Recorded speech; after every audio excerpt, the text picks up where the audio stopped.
Good afternoon, everyone. It is 4:00 and I will call to order the meeting of the Planning Commission for September 26, 2023. Carolyn, are you on?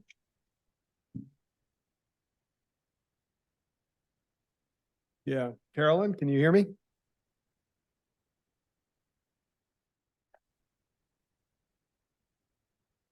Carolyn, if you can hear me, could you call the roll? You can do it.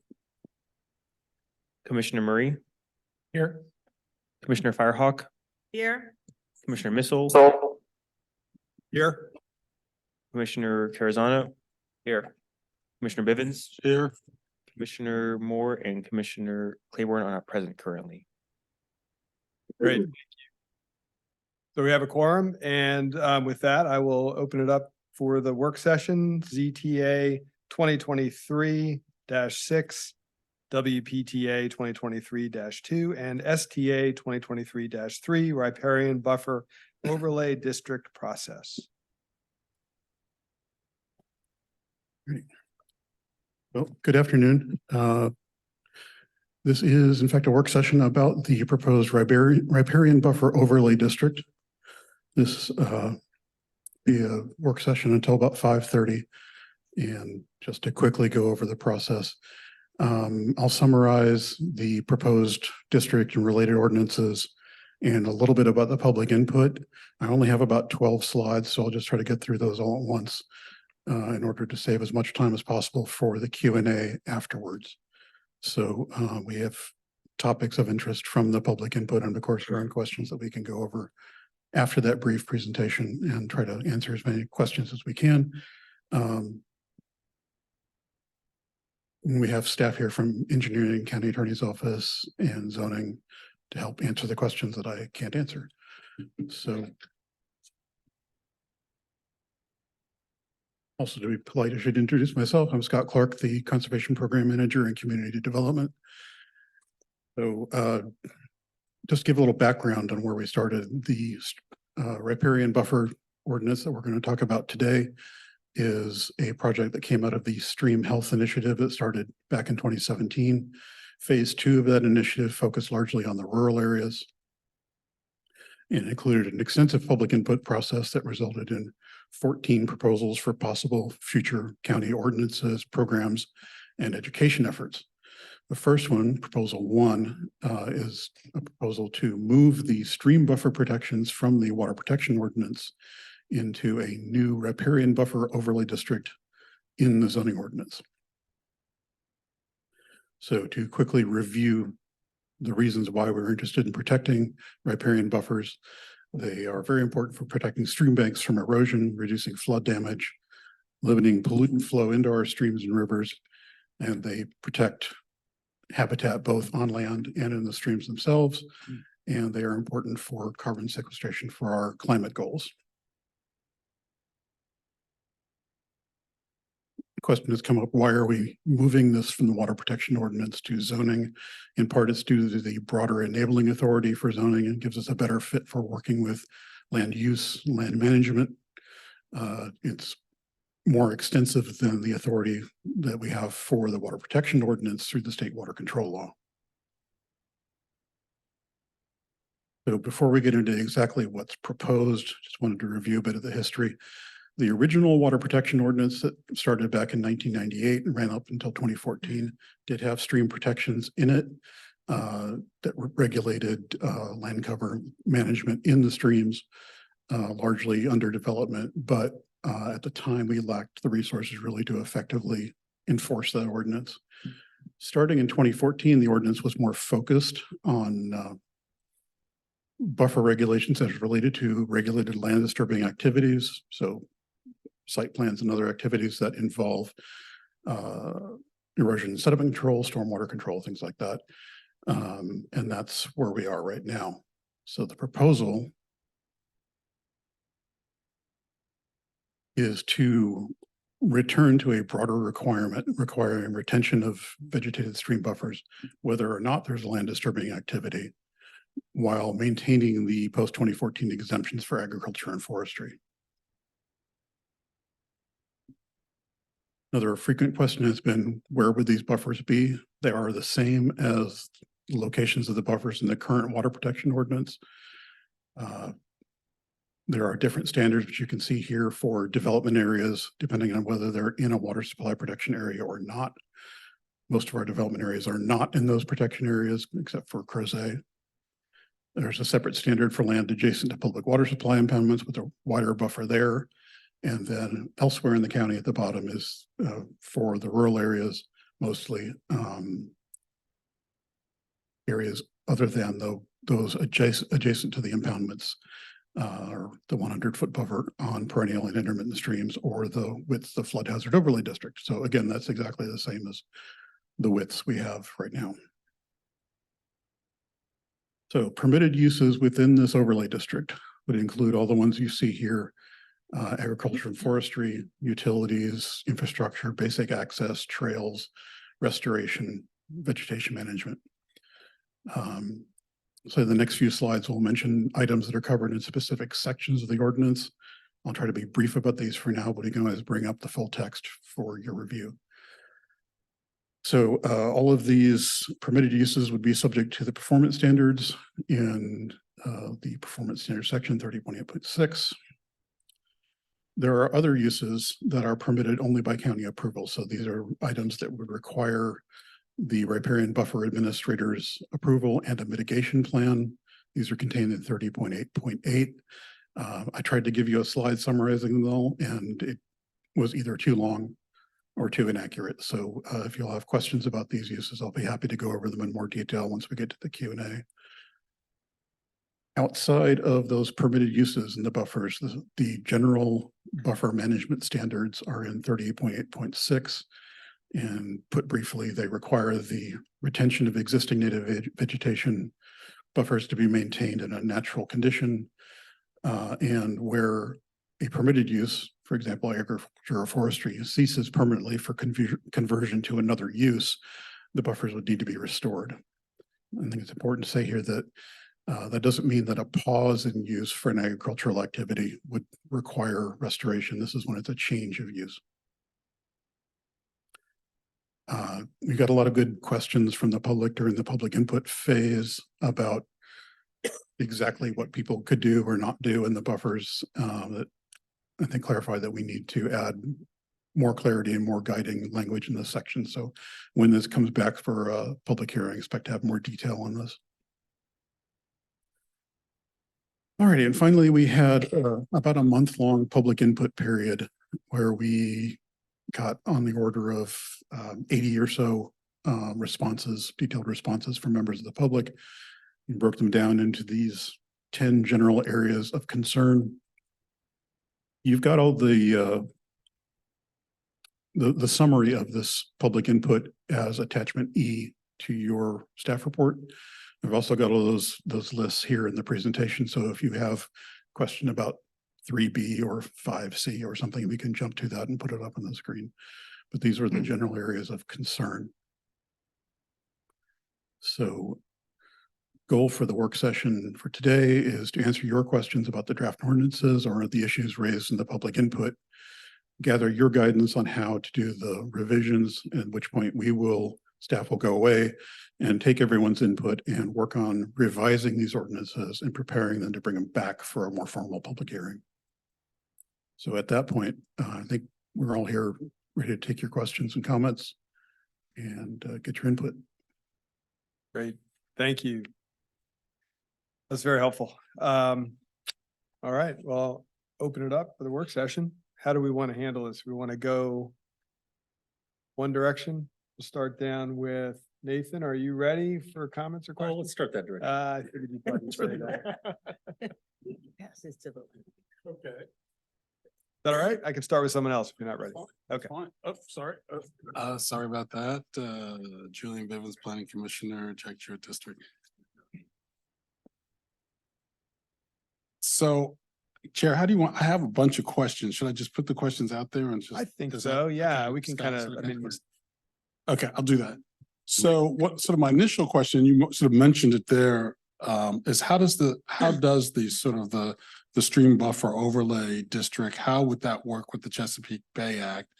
Because where I'm going to come with that is why don't we just adopt the Chesapeake Bay Act, and wouldn't that be easier for you and everybody else? That could be an hour and a half right there. Okay. Would it be easier? No, I don't think it would be. There are a lot of additional, if we were to adopt the complete Bay Act, I think there would be a lot of additional areas we would be obligated to cover, such as septic systems that we really aren't prepared to get into with the staffing we have now. Not an expert on that. Mr. Pohl and Mr. Herrick can probably answer that better than I can, but we are not in the area that's obligated to follow the Bay Act requirements. We can adopt it if we choose to, or portions of it. I think the scope of adopting that entire act is a much bigger topic than we're really prepared to talk about today. So this is a narrower, this This is a piece of this is a narrow piece of that whole. Yeah. Okay, so as opposed to taking the entire broad piece. Right. Or the comprehensive piece. Okay. All right, okay, does anybody want that? So when we talk about this, and so since we're moving it from one area to another to the ordinance, have you had an opportunity, or has anyone had an opportunity to sort of quantify the level of infringement and sort of where those, if we see a concentration of infringement or possible infringement, are there sort of locations that can be identified that one would want to sort of look at in an attempt to sort of have the largest mitigation impact? And I'm saying that probably because I can't imagine we have staff in place right now. So how would we focus our staff so that they could in fact, so say, if we, in adopting this and changing it, making it part of the ordinance, here's where we will get the most bang for someone paying attention to it. So has there been any, so both location and quantity? Well, part of the implementation of this is intended to include one more staff member who could actually, respond to public concerns and enforce or help with enforcement of any violations, and reviewing development plans. So part of it, part of how we would get at it would be through the development plans that come in, just like we do for all of the other overlay district requirements. There would also be the possibility of public complaints. And so, like we do for any other zoning violation, we would take complaints that way and respond to them. As far as where the less than ideal buffers are across the county, from the little bit I've been able to dig out from the GIS, they're pretty scattered. There are hundreds of parcels with non-forested buffers on them scattered across the county. It's not that we have one particular watershed or one particular neighborhood or community that has a huge bulk of the non-forested buffers. They're really all over the place. The complicating factor, of course, is a lot of the land that has open buffers is agricultural land, which wouldn't be affected by this anyway. Even if you take those out, there's still thousands of individual parcels that have little bits of non-forested buffers all over the place. Okay, so taking that as sort of a place that are you okay if I continue? Of course. Okay. So taking that as a place to lead off, one of the things I think if in reading the ordinance or the proposed ordinance is trying to put in place a law, an ordinance to protect our water system. Okay, so if we were to look at sort of the tributaries and the sort of the places where the water system are where they're located, I would expect that we would have spent some time looking to see just how vulnerable are the tributaries of the streams or the lake that flows into that sort of is the major catchment areas of the for our water system. And so I'm not as sophisticated as I imagine you are in looking at the GIS, but when I did do sort of a cursory look at the GIS, it looked like a lot of the land that would be subject to flowing into the water system, I'm just going to use it like that, is agricultural land. And it's not developments, it's agricultural land. And so my question is and this is a thing I'll pose to my colleagues at some point and also put on the record so our supervisors can wrestle with this. And I know I'll get the ugly emails about, oh, he doesn't like that. It's not it. he doesn't like ag forestal areas. That's not what I'm saying. If we're talking about preserving the water that people drink, and one of the major areas for exception are the ag forestal, then I'm not quite sure what the major lift on this ordinance is going to be, because it's not going to give staff, it's not going to give the supervisors the ability to come in and have some, even if it's gentle mitigation, like we're going to plant trees and we're going to make the buffer a little bit farther than a little bit nearer. How do we do that? Because that's keeping, I'm coming closer to that, because the one thing that happened this year that was really quite disturbing to our community is that we had to close down our recreational waters because of algae blooms. From what I could see around those areas, some of it is because of lawns and sort of chemicals that run off the lawns, which I would hope we would deal with. But some of it was just because it sits in the rural part of our county and it's subject to all the things that happen in sort of a bucolic place called Albemarle County. And so one of the things I'm trying to figure out is, how is this going to mitigate those types of issues? Because while it's good code, I don't know how it's going to help advance the kinds of issues that we see in the summer, or the kinds of issues that we see that threaten our water system. I have other things, but I will just sort of, those are my notes, Chair, and I might have more things on here to ask, but this will give Mr. Moore an opportunity to have done some homework. So if you wanted to go to him again, you can Sounds go back good. to Mr. Moore. Thank you. We'll keep rolling. We'll come back to you. Thank you. Commissioner Carazana? I wanted to clarify a couple things that you mentioned. So the first thing that we're being asked to do is do we move it, right? So that's move the location of the Water Protection Act. Right, the stream buffer portion, what's now in the water protection ordinance would move into So you move, zoning. we move that part. So that's one part of the conversation. That's the majority of what we're talking about today. I mean, there are 13 other Other stream health proposals to come along later. other parts of the conversation that Yeah. Commissioner Bivens started to get into, which I think are important as well, right? So Oh, yeah, the this is overall not, intent. this is not meant to be the whole picture. This is just one piece of it. Just one piece of it. So you just want us to focus on that piece of it? For now, yeah, this is the one detailed proposal we have ready for you. So part of it was that it was, I guess, part of the justification, as I kind of read through this, is that in the land use, it's a better fit. Can you elaborate that a little bit more? Well, Mr. Paul and Mr. Herrick may want to jump in, but basically the State Water Control Act and our water protection laws are really focused on just individual land disturbing activities. So if someone is doing groundwork on a development site, we can regulate that activity in various aspects, stream buffers and otherwise, through the water protection ordinance.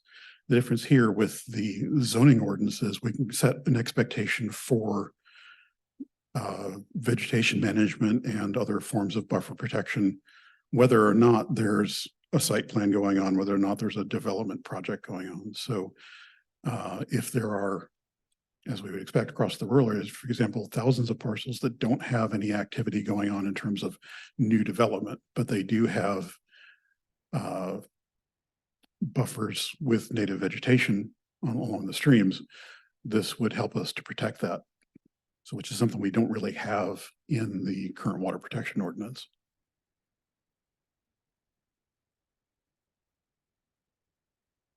Okay, I'll get back. I'll get back to that. Can I ask a follow-up question to that? Because it was a great question. So if I understood your response, the additional leverage in a sense that this provides you is the ability to improve water protection areas outside of the process related to development. So if I'm thinking of a scenario, there may be a property that's owned by X person, and there's a degraded stream, and the water protection area that 100 feet on either side is showing degradation, that then it could be improved even though there isn't a site plan underway, correct? And there's no WPO. Well, I mean, it otherwise could be improved anyway. We don't prevent that, and we're very careful to make sure we allowed for restoration activities. But essentially, if that same property is, a property that has partially open and partially forested buffers on a stream in the rural areas, nothing is changing about the use of it. Sure. Right now, if the landowner wanted to deforest that forested section of their buffer, they can do that. I see. Under this ordinance, they couldn't. They would be required Got to it. retain that. Unless it was part of the exemptions, one of the Well, exemptions. if there was a permitted use and a mitigation plan. Yeah, Or if there was a restoration activity, things like that, but just to take a wooded buffer and clear it because you Got it. want mowed yard or because you want to see the mountains or something, that wouldn't, but you could still do that in an agricultural or forestal area. One for of an these. agricultural or forestal actual activity, yeah, you're farming, just because it's zoned Yeah, for agriculture doesn't mean everything's exempt. It just means those particular activities that are protected by the State Right to Farm Act are not limited by this ordinance. so that would still be still be the case. I'll come back to. I think that was a good follow. So I guess I'm still struggling and my apologies. I'm sure it's just me. Where does the additional leverage come from? From the move? I guess I'm still not clear on it. In terms of controlling the vegetation in the buffers or the uses in the buffers? Correct, or as you said, then now we have the ability of preventing areas to being deforested or. How does that now, how do you have the ability to do that now? Or Right with now, the right proposed now move? we don't. With the proposed move, how Yeah, does it give, you say you don't have it now? Right. So how does the proposed move give you that leverage? well, it sets management requirements and limits permitted uses in the buffers that currently aren't really regulated. As far as vegetation removal, structure placement, access. And gives us an ability through the zoning enforcement mechanism that we have for all of our zoning districts to require people to comply with those management expectations within that buffer. So you don't have a way of enforcing it now? Is that, because you can add those requirements to the current. Well, but The the statute. water protection ordinance largely limits us to the ability to regulate those land disturbing activities. And Commissioner Curzon, if I might interject, it is a matter of state enabling authority, that the state water control law, that's the enabling authority for our current water protection ordinance, is very specific and very detailed. And therefore, the parameters of our local water protection ordinance are likewise very specific and very detailed. By shifting some of these regulations over to the zoning ordinance, which has much broader and more general state enabling authority, it allows us to do things that might not be specifically enabled under the state water control law. That's the basis. We can write additional language requirements that. we Yeah, could- our authority under zoning isn't unlimited, but it's certainly broader than it is under the very specific state water control law that Yeah, we're right. currently It's on. not that it's unlimited, but we have more flexibility on the Yes. type of mitigation that we could now incorporate into those. We can make reasonable land use regulations under the zoning ordinance in ways that we cannot do if we're operating strictly under the state water control law. That's the basis for making the move is it allows for a broader enabling authority to do some of the things that we think are worthwhile in doing. I appreciate the clarification because I was certainly not quite getting it. So appreciate that. Thanks. Commissioner Firehawk? Sure, thanks. I just want to respond to Commissioner Bivens just briefly, and then I'll just go into, I have questions. I'm confused on some things. So you're not incorrect to look at things like agriculture and question why we're not doing more. But the Chesapeake Bay Act specifically exempts agriculture, utilities, railroad, stormwater management features, and so on and so forth. So, our hands are tied in that respect, although there certainly are USDA programs. Like we gently encouraged our neighbors to fence their cattle out of their stream, and they did, and they got paid money for it. So they're very happy about that. So there's a lot that can be done with education. And I think that just for the audience, there will be enforcement potential, but there will also be the potential for someone to go out and educate landowners. I've had good luck with landowners saying, I know you really like seeing the whole creek, but part of the reason it's sedimenting in is because you're seeing the whole creek and you don't have any tree roots holding that bank in place. And in another landowner example, I said, you're losing 10 feet of bank a year. Would you pay per acre? Let's do the math on that on your half-mile stream frontage. That's expensive. And they're like, oh, maybe I should plant trees. So there is some things we can do with cajoling. I wanted to ask a question about the slide, and a couple slides back, Scott, and I apologize if you're going to say, but that's in the vegetation management part I'm going to tell you about later. But I was confused about permitted uses, agriculture or forestry cease, the impacted buffers must be restored. You've got the right slide. Yeah, you have it. You have it. So agriculture and forestry don't have to have 100-foot buffer, and they can have their best management practice of 35 feet or whatever, they put in their management plan.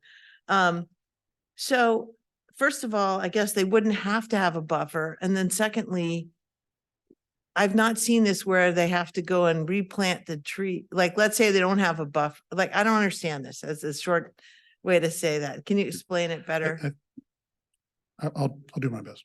I Okay. think what we're trying to get is the difference between an agricultural activity, or especially a forestry activity, that is paused or inactive for a certain Okay. amount of time, where we would not expect a buffer to be replanted, but a property that's in agricultural use and is subdivided and developed for residential use, Okay. we would. Okay. So we sometimes in Virginia, I'm just going to say this real quick point. We do have what I call faux forestry. And you and I have talked about this before, where someone says like, it's a forestry project. This happened down in my little neighborhood of Howardsville, where, and I don't want to give Scott terrible flashbacks to this project. It was before I was on planning commission, so don't worry, I'm not going to go into all the details, but the landowner cut a bunch of trees. This is when our ordinance was stronger, and called it forestry, and then cleared the buffer using that. But the trees just lay there. They were never harvested. It was fake.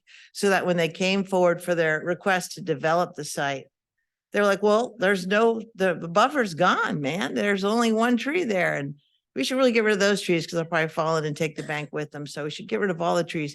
So, what would happen in that scenario? Like somebody cleared it, you would be able to say, no, you weren't supposed to clear that. You need to put those trees back. I'm not like actually asking for a ruling on this particular case. I'm just trying to understand. Another example, if you want a different one, is I know hip camps are illegal in the county. I can think of several that I know of. And so one landowner has cleared and continues to clear some of the land for their hip camp along the river. In that case, first of all, the use is illegal, but then they would be made to put the trees back. Is that what would happen in that type of scenario?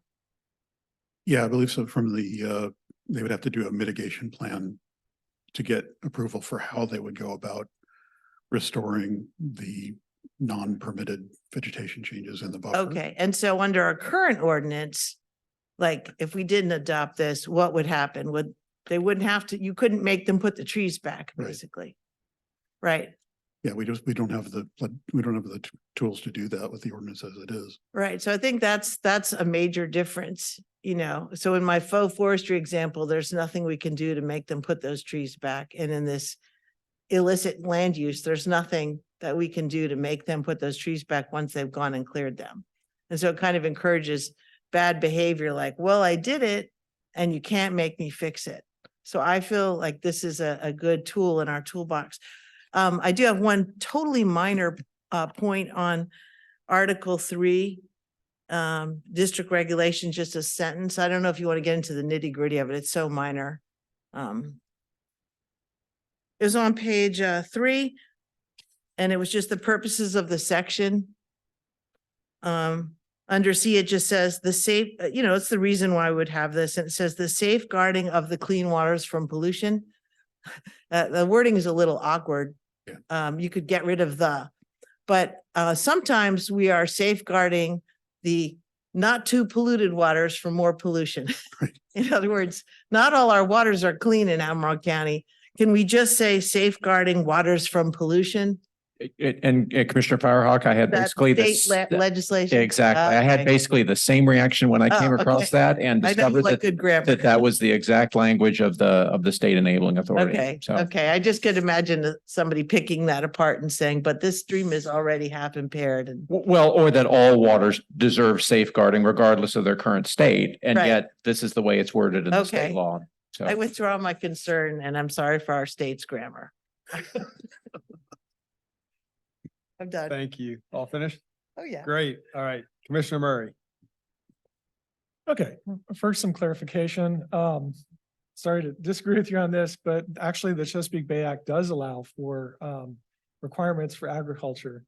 What it requires is that if agriculture is going to impair the buffer, Mhm. like if they decide they want to convert part of the buffer into row crops or pasture, they have to get a conservation management plan. Mhm. And so, and it's not, and so there is actually quite a bit involved with that. So it does actually put some conditions. In fact, in 2014, we actually had a restriction on agriculture for row crops. We did require a buffer for row crops in Albemarle County. It mysteriously vanished after 2014 when this rewrite happened. My understanding with the rewrite is that it was under the guise of taking our regulation had been based in the Chesapeake Bay Act previously.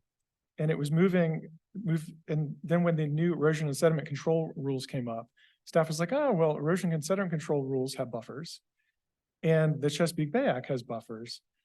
We shouldn't have buffers in two places. We should just merge this together.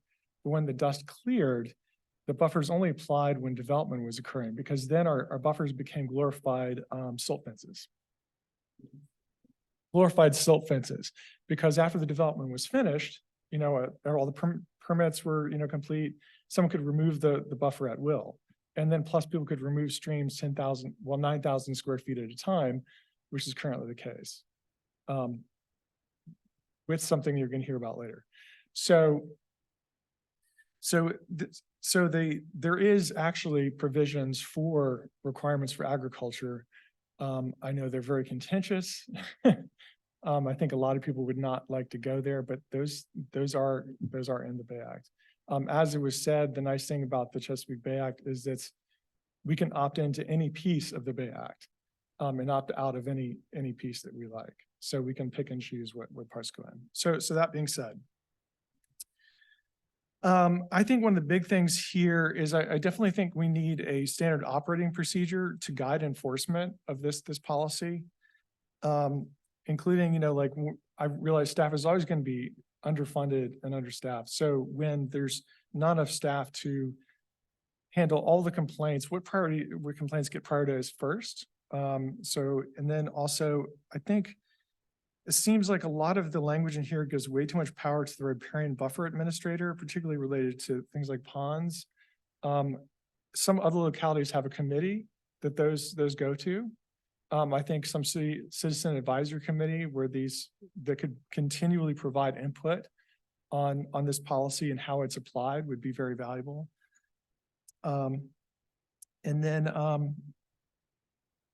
also, I know you're going to discuss it with come back in terms of vegetation management. I'm just going to say right now, I think the way that the Bay Act works, and the way that I would encourage us to apply this is that if there's not, is the language established, buffers should be established where they do not exist, should be within our code. And what that should mean is if there's not that people have to go back and plant trees, if those trees aren't here at the date that this is passed, but they need to stop mowing it. If they choose to do something more like plant native plants or do some sort of restoration activities, that should be permitted. But at a minimum, people should stop mowing that 100-foot buffer. I think that should be a policy. That was our policy in 2014, and that should be our policy now.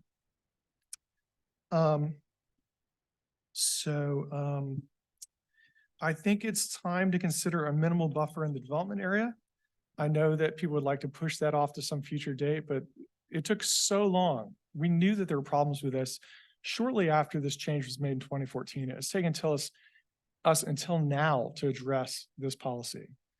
I think if we don't make changes, they're not going to happen for another decade. So I think some minimal buffers should apply in the development areas on intermittent streams. It's kind of crazy. We go from 100-foot buffers in the rural area, suddenly hit the development area, and now you have 0-foot buffers, and you can just remove those streams entirely. So I think that a 35-foot buffer, or for that matter, even a 5-foot buffer, some buffer, something, would be preferable. I think, see, Can I interrupt you for 1 second? yes. Sorry, just to clarify that last point. Can you say that again? Because I'm not sure. That's why I looked at Scott. Is it true that there is no buffer requirement? Is that what I heard you say? For intermittent streams in the development area, correct, except where a stream is part of a water supply area. Yes. Oh, okay, right. I Like didn't hear you Crozet. say. Yeah. So you're suggesting that that be applied to an area that is not within a water supply protection area? Correct. I mean, and that inconsistency has been pointed out too. is that Why are we providing 100-foot buffers on intermittent streams in the development area for water supply areas, but not the other ones? Got it. I think, I got you. Yep, that makes sense. yeah. So I think we need to reconsider that policy. I think now is the time to do it, not 20 years from now. And I think, and now a question I have is, what does transportation improvements mean? Does that include private roads or only like VDOT infrastructure projects? Because it said transportation improvements would be allowed in the buffer. Well, were you looking at a particular section? Yeah, you had that up on a slide when you first started. You said activities. It was one of your slides when you first started. And Morgan Butler actually pointed, sorry, I shouldn't mention that. Someone, conversations have been, conversations I've had with people have brought that up as well. So the, if I'm remembering this correctly, the transportation uses that are permitted, including obviously stream crossings, bridges, culverts, driveways, roads, are all in this section 30.8.8. So that means is they're not just flat out permitted. They're by right, they're permitted with a mitigation plan. So I believe the answer is yes, it would be driveways, private roads, and public roads would all be permitted to cross the buffers, but there are standards for how they can do that, and a mitigation plan would be required. So they're not exempt from the ordinance. They're permitted with mitigation. So I think that needs a lot more clarification. I mean, I understand if something's going to cross perpendicular to a buffer. And I understand if if it's tied into reasonable use of the lot, as that's mentioned later. But it seems like you wouldn't want to create a situation where someone could just run the road parallel through the stream buffer. That seems to be something that we would not want to do. There's a standard in D here that talks about being perpendicular or as close as possible. Oh, okay, great, thanks. That answers that. And so speaking of which, can you define a reasonable use of the lot?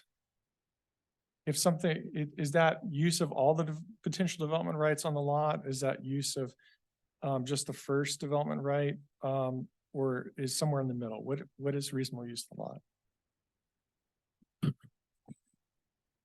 So that language is intended to avoid a regulatory taking. What that does is it makes sure that by the adoption of this ordinance that we're not preventing the reasonable use of the property. If all reasonable uses of the property were prevented, someone might file a claim that that's a regulatory taking and demand compensation. So that's the basis for that requirement, is allowing there to be some reasonable use of the lot even after these regulations to avoid the regulatory taking. I appreciate that. I'm not sure it answers the question though. So in the past, we've talked about hypothetical development rights. And the development rights are hypothetical in the nature, given that topography and natural resources may not allow for full utilization of all those development rights. Right. So in this case, how do we arrive at that number? Right, and for better or for worse, the reason that it's worded the way it is to allow case-specific determinations by the administrator. Unfortunately, there's not a one-size-fits-all determination. Obviously, every property is unique. It would be up to this is one of the duties of the administrators to determine what is the reasonable use of the property and whether these regulations, in fact, would deprive all reasonable use of the property. You see a similar analysis done, for example, with variances that the Board of Zoning Appeals has to hear, where they have to determine would the zoning ordinance prevent reasonable use of the property in the absence of a variance. It'd be the same sort of determination that would be made by the zoning administrator or by the buffer administrator here as to whether this regulation would have the effect of depriving the owner of the reasonable use of the property. So I'll return back to my first thing that I would strongly encourage a standard operating procedure be developed along with some committee that goes with it. So let's see now, another question. How would streams be added in moving from, it seems to me from moving from one section of the code to another section of the code, now we're applying an overlay district. But now it seems that now we have a map. We're basing the stream buffers based upon a map. Often our streams are poorly documented. So when staff goes out to a site, that often there's streams discovered or neighbors will notice streams that aren't on our maps. And so the county maps don't include those buffers. So how would that happen in this, under this? How would, Sure. Frank Pohl, County Engineer. So that would happen the same way it is today. We define this overlay district as a text based on a definition, not as a map. So it can change based on field conditions. thanks. Yep. Let's see, okay, what happens when residential uses happen on an otherwise agricultural property? How do the rules apply there? And also I'm kind of wondering too, and maybe someone with background in erosion and sediment control could say, it seems like silt fences go like, if you have a development up here, and then there's erosion, potential for erosion that can come and impair a stream down here, that you have to have silt fences down here. Is that how we would apply the requirement for stream buffers, or how do we determine what streams get buffered when residential activities occur in an agricultural lot? So the ENS requirements would, this is Frank Pohl again, the erosion sediment control requirements would only come into play if that type of permit was triggered, right? So if you have a building permit that exceeds 10,000 square feet in the rural area for land disturbance, we would have ENS measures for those land disturbances that would be wrap around the land. Typically, silt fence is put at the edge of the land disturbance. It's not necessarily contingent on a stream. There may not even be a stream, but you'd still have silt fence. And in this ordinance, I think we excluded ENS measures from buffers unless it's absolutely necessary. And if it is, it's in the first 50 feet, but then it has to be restored if once it's removed. It's not a permanent impact. Yeah, thanks for the clarification. Which is a change from the ordinance from before 2019. I think it was allowed in the buffer. Yeah, I mean, I would actually encourage, because I think the temporary disturbance that happens during residential development and what this policy is dealing with is the long-term impact on streams are two very different things. I know that staff doesn't seem to like redundancy in the ordinance, but this is a case where I think redundancy makes a lot of sense. I think keeping a requirement for buffers under erosion and sediment control and keeping a requirement for buffers here makes a lot of sense because it covers both sides.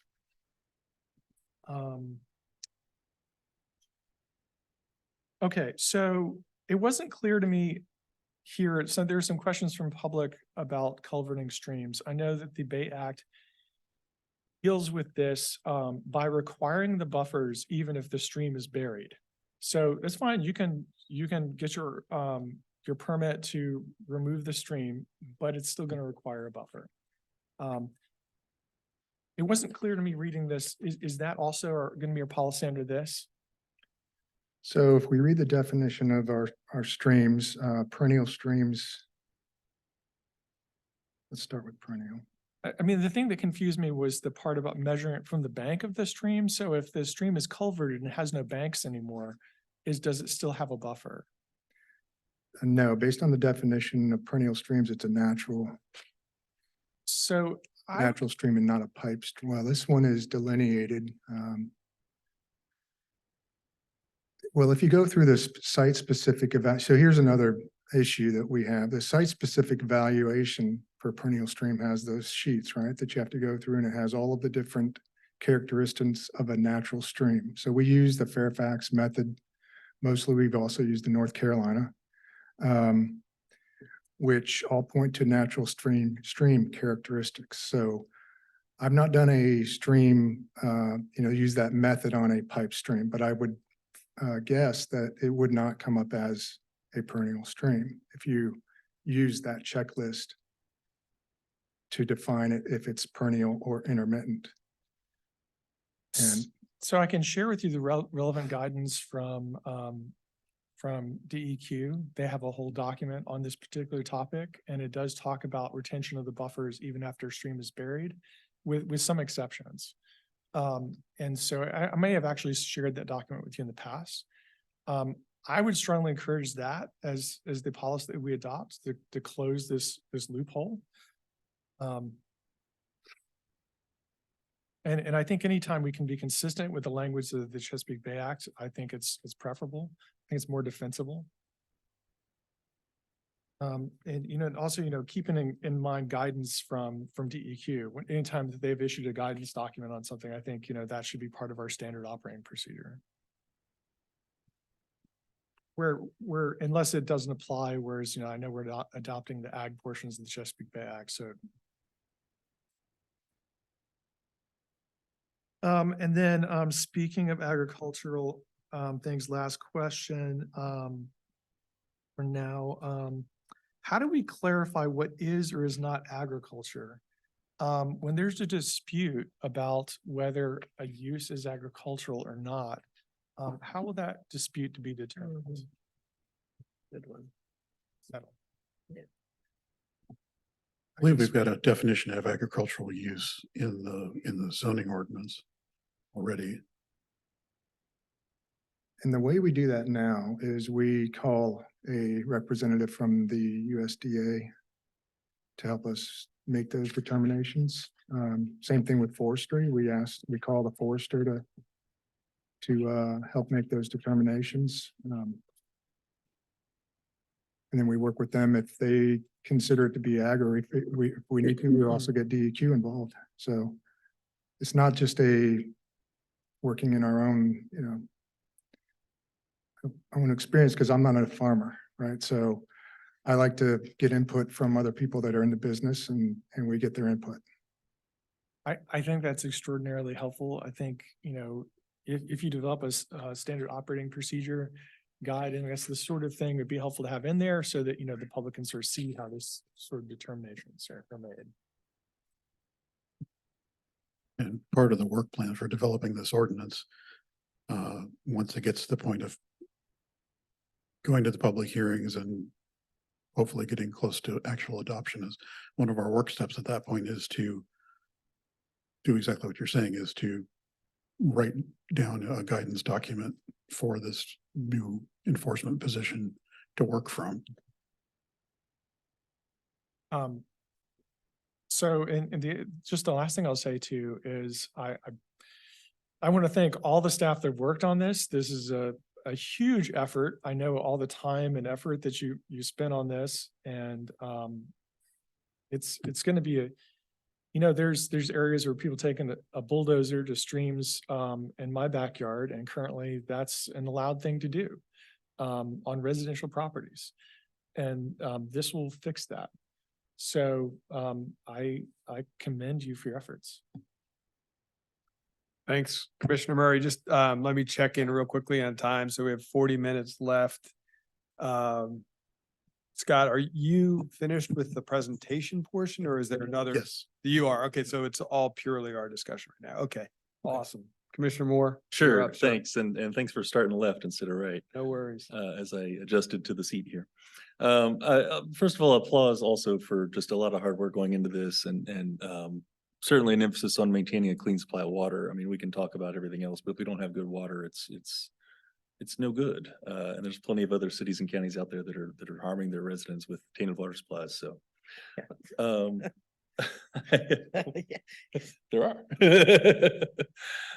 I do, though, I want to hear a little more about the decision to keep the buffer at 100 feet in the designated growth areas. What went into making that call to sort of match the rural areas versus so the suggestion I saw to make it 50? You mentioned that, but I just wanted to hear more about how that decision was made. I guess the short, easy answer is when the 14 proposals went before the board, the way we laid it out for them was that the extent of the buffers wouldn't change, so that essentially, even though we're changing the character of the regulations, we're not affecting a new and different area, different landowners, different areas of land.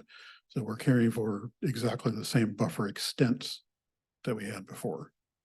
You know, whether 100 or 50 or whatever is the best answer is a much more extensive project. And to propose expanding, we haven't. But, you know, if, for example, somebody said, okay, go pick some wider buffer width, and that's a much bigger project to map and analyze and justify that. So the intent was we just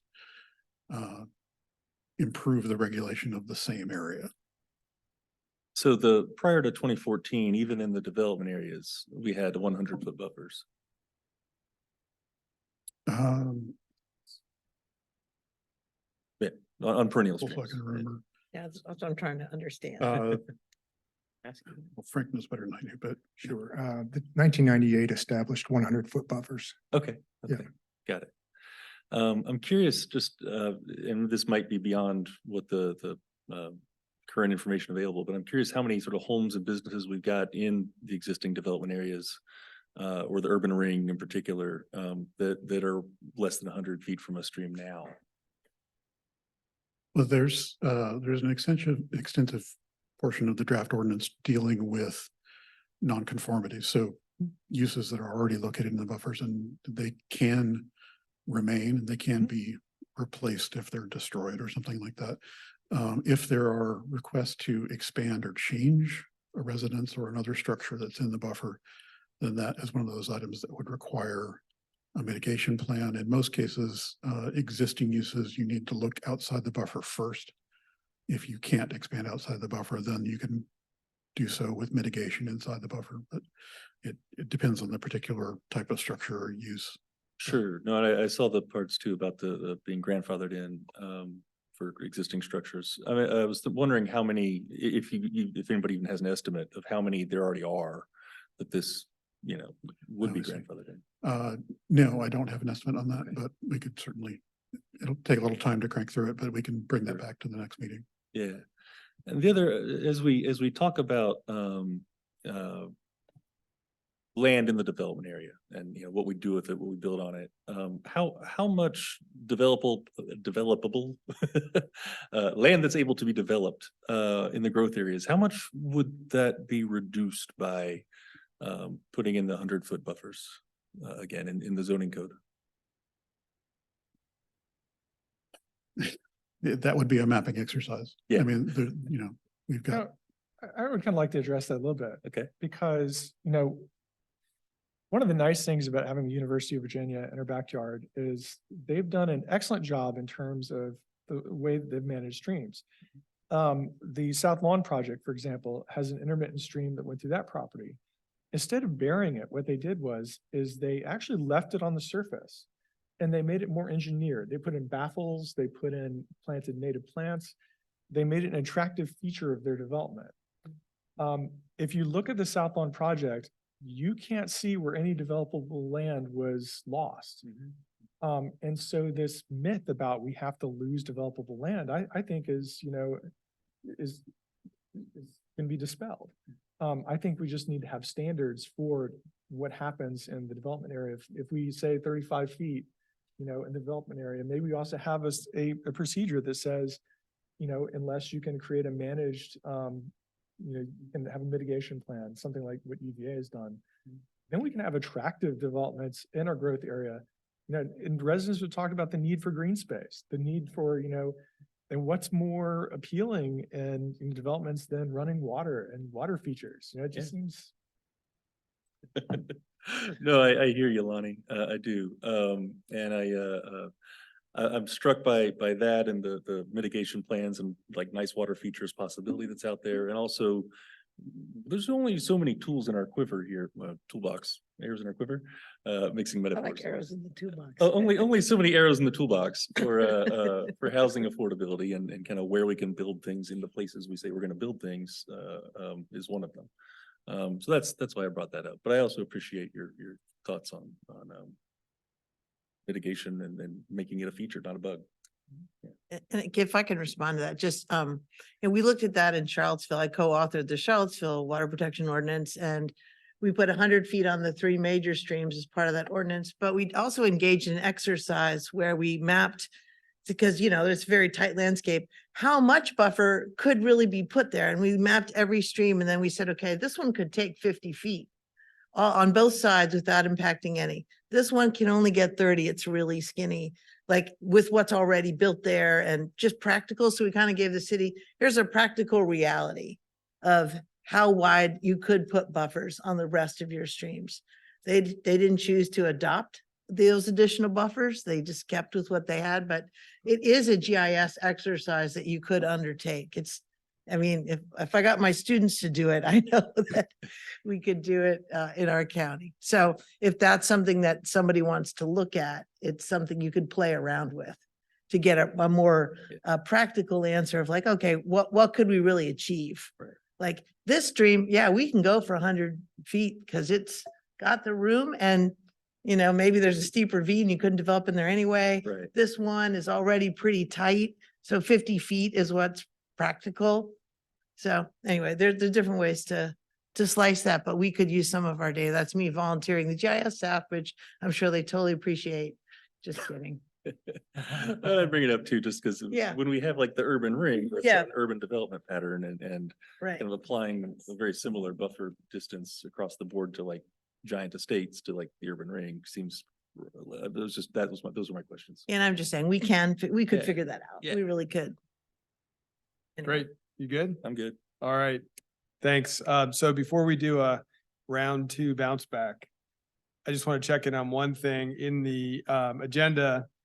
Staff said specifically, the planning commission is asked to provide input regarding the issues raised by the public input to guide upcoming staff revisions to the draft ordinances. So I just want to make sure you are getting what you need from us. And I wondered if in particular, there were any specific public, if there was any specific public input that you would like us to address or focus on. No, I don't think we had any specific ones we wanted you to answer. We just make sure you're aware of it.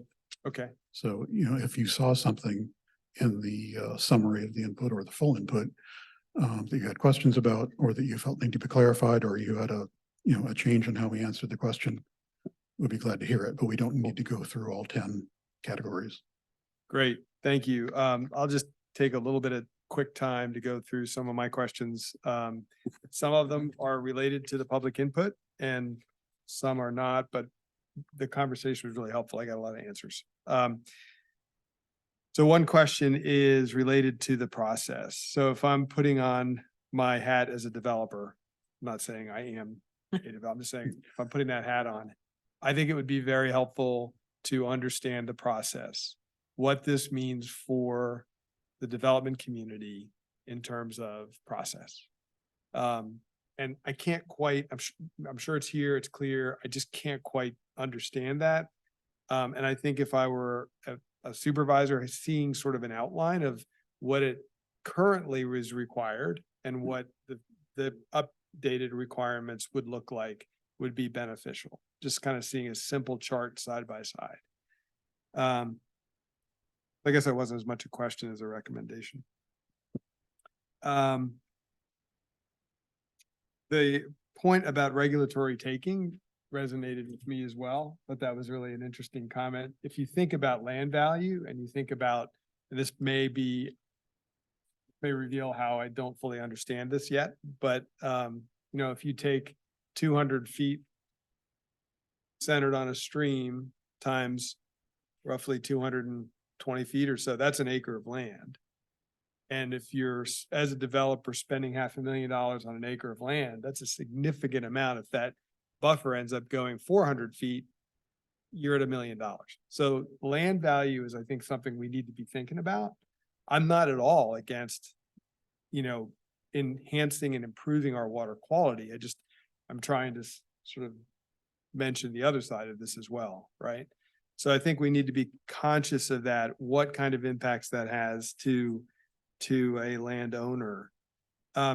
We talked a fair amount about perennial and intermittent streams, and I've always just wondered, and it would be important, I think, in terms of this. How often is that mapping updated? How often do you check whether a stream is intermittent versus perennial? So we do that whenever we have an application plan that doesn't show a buffer on something that could be. So it's more done to add something than subtract something. We have had a few where the owners requested to remove it because they say there's not a stream here. We might be seeing That one of doesn't those happen tonight, often. right? No. Pardon? We might be seeing one of those tonight, I think. One of It's already the, been dealt with. it has been dealt with, but it was part of the issue, yeah. Yeah, so we will do a Okay. field investigation. Thank you. So I remember it used to be like this dates me, but the old GIS or the old USGS maps. You'd look at it and say it's a blue line, it's perennial. That's an option. Okay. That's one of the options. Another option is to do the field survey. Yeah, But those old Um, maps aren't always accurate. yeah. Yeah. I was just wondering because, there is climate change and things are changing and droughts are happening and I'm just curious. Okay. Yeah, now DC, is it DCR or DEQ? They have a map that they have that doesn't match ours either. So, Interesting. so I use that one also. And if that shows a solid line, I'll go out and we'll look at it. Yeah, great. Interesting. Thank you. I was also curious, really, we've talked about some of the exemptions.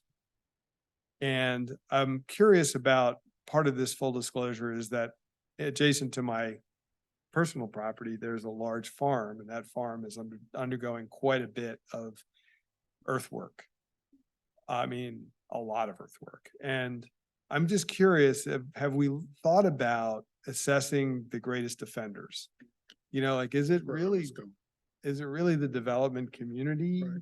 Or is it really the agricultural forestal? And I'm not saying we should take rights away from that, but I'd just be curious, because when I look at the impacts to that one area compared to even a residential subdivision that's following the current WPO requirements, it's extremely greater.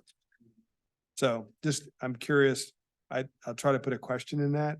Have you looked at areas of greatest offense? I think that there were, as I mentioned, there were 14 Yeah, proposals, not just with this one. There are a lot of options, as people have mentioned, for addressing stream protection on agricultural land that often have to do with cost share programs, voluntary programs, right. which I hope we will also be pursuing. And I know that the Solon Water District is. A regulatory tool like this Mhm. that largely impacts land management and land development may not be the best tool. That is an issue we can reasonably address is how do we, particularly in the reservoir watersheds, how do we deal with agricultural impacts? But that may not be through this particular tool. It may Got be it. through others. Got it. That's one I would recommend we continue to look at.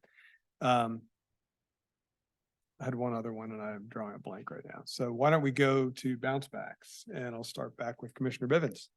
Thank you, Chair. So I guess I would have to sort of push a little bit against my colleague who wants to, let me back up.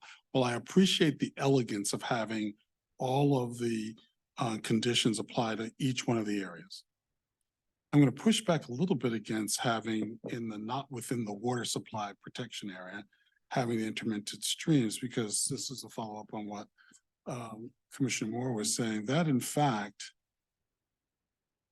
there's two pieces to this. I don't know how staff would determine the size of a lot if they had to go out and sort of anticipate what might be an intermittent stream on a big or a small piece of property in the development area. Plus, I'm not sure what the benefit would be for the intermittent stream piece of it, regulation of that, versus what Commissioner Missile was speaking to, where we really trying to ascertain what are the big portions of our streams or our pooled water impoundments that really are having an impact on our drinking water. Because I think if we had to prioritize where funds should, in my mind, where I would like to see funds, even though I don't use the water, I would prefer to maintain and to extend our drinking water supply as opposed to trying to do something very broad. So given that we don't at this particular time have a staff person who's going to walk around and check all of this out, and this is all according to this is all going to fall on the county engineer until he delegates it to somebody else. I'd prefer that we look at, as you mentioned, Chair, that we look at those areas where we have the least amount of imbalance and the most amount of risk. Because that's where, if we're looking at those kind of dollars, that dollar piece there, I'd like to sort of allocate those dollars where we could have the highest return on that investment.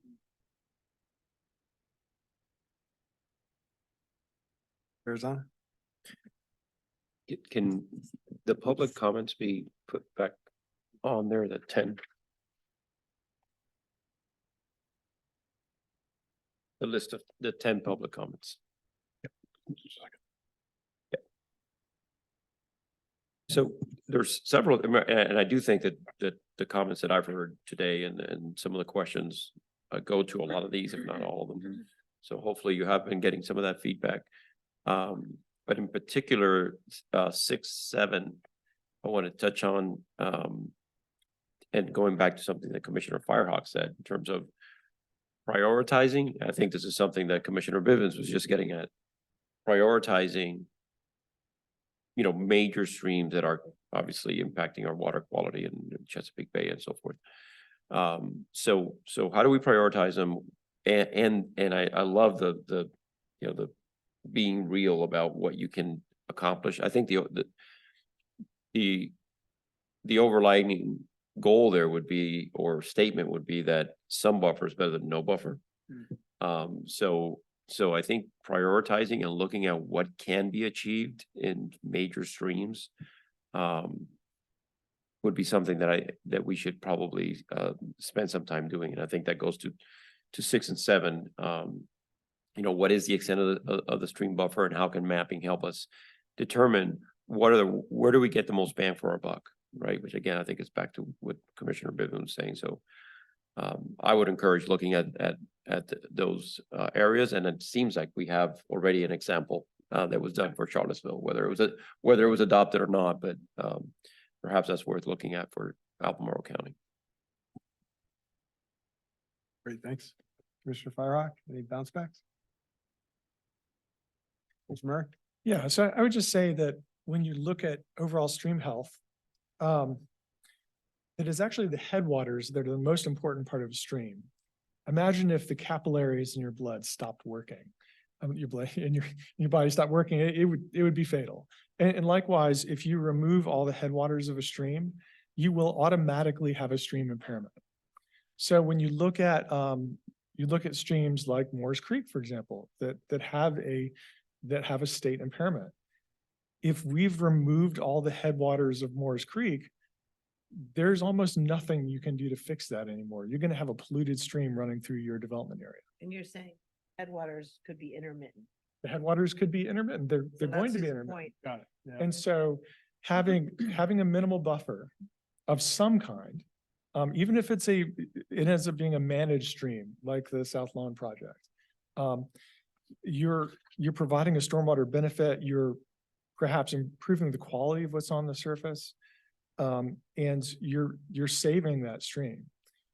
If you sacrifice all the headwaters, then you've lost that stream. Chair. Um, So I want to sort of help this conversation along. I'm not in disagreement with you because you just did what I suggested, you made a decision that this body of water flows into the water system. And therefore, there's a high value into protecting it. Okay, as opposed to something that only flows into the water system, if at all, only when there's like the rains we had this week or last week. Other than that, it's just dirt. And so I think that while it's helpful, I think where you're going is, and I agree with you, that if we're looking at the headwaters of what flowed, and we know what that, well, we don't know what that people, Ravenna, something that. RWSA? Thank you. All those initials, it's like, just don't. But if there are groups of people who can work with our staff who say, we're gonna go out and look and ascertain everything that flows into like Morris Creek, what you've said. I think then there is an argument to be made. We're gonna look at everything that falls as a possibility to flow into Morris Creek. I'm absolutely with you. But if there's no possibility, I don't know why we put that barrier. So I guess what I'm saying is to allow some flexibility in the code to be able to take it in, to be able to come alongside of those waterways and those things that you're mentioning there. Well, I think another way I've thought about this before, I think would be a great way to apply it is to require buffers on all intermittent streams that are in an impaired watershed. And if you did that, it would provide an automatic incentive for people to clean that watershed up. Because otherwise they'd be losing, losing property value, I should say. So Can I make a just really minor point, just hydrologically? You can have a situation where an intermittent stream becomes perennial because of all the land development that caused all the pavement. And so you would have streams that potentially would change their class. I'm not saying that's a problem, but we see that where intermittent is now perennial because it's just getting so much runoff. I remember too, I was talking to the city councilor a while back in Charlottesville, and she was going around talking to constituents about the things they wanted most. And she was talking to one child who said, what I'd want more than anything is a stream that I can play in. And she said, well, actually, there is a stream that goes right through your backyard, but we put it in a pipe. And so that's a good example of that sort of thing. We're taking away something from urban residents, in this case, lower income residents, that really would like to have that feature. Thanks. Commissioner Moore, any bounce backs? No, not particularly. Thank you, though. All right, sounds good. The one thing I was trying to remember that I forgot was, and I don't know how to fit it into this exactly, but we've talked a fair amount about education.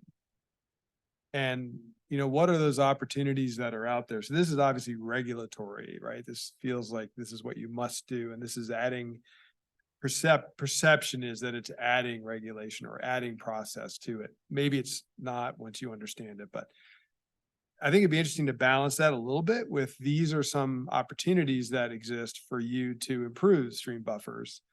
I know in one of the public comments, there was a recommendation to use native plantings, right? For example, so that's kind of a no-brainer, and I know you're going to add that back in, but I don't know, maybe there's I wouldn't necessarily know what opportunities there are out there that I could take advantage do. of. You do?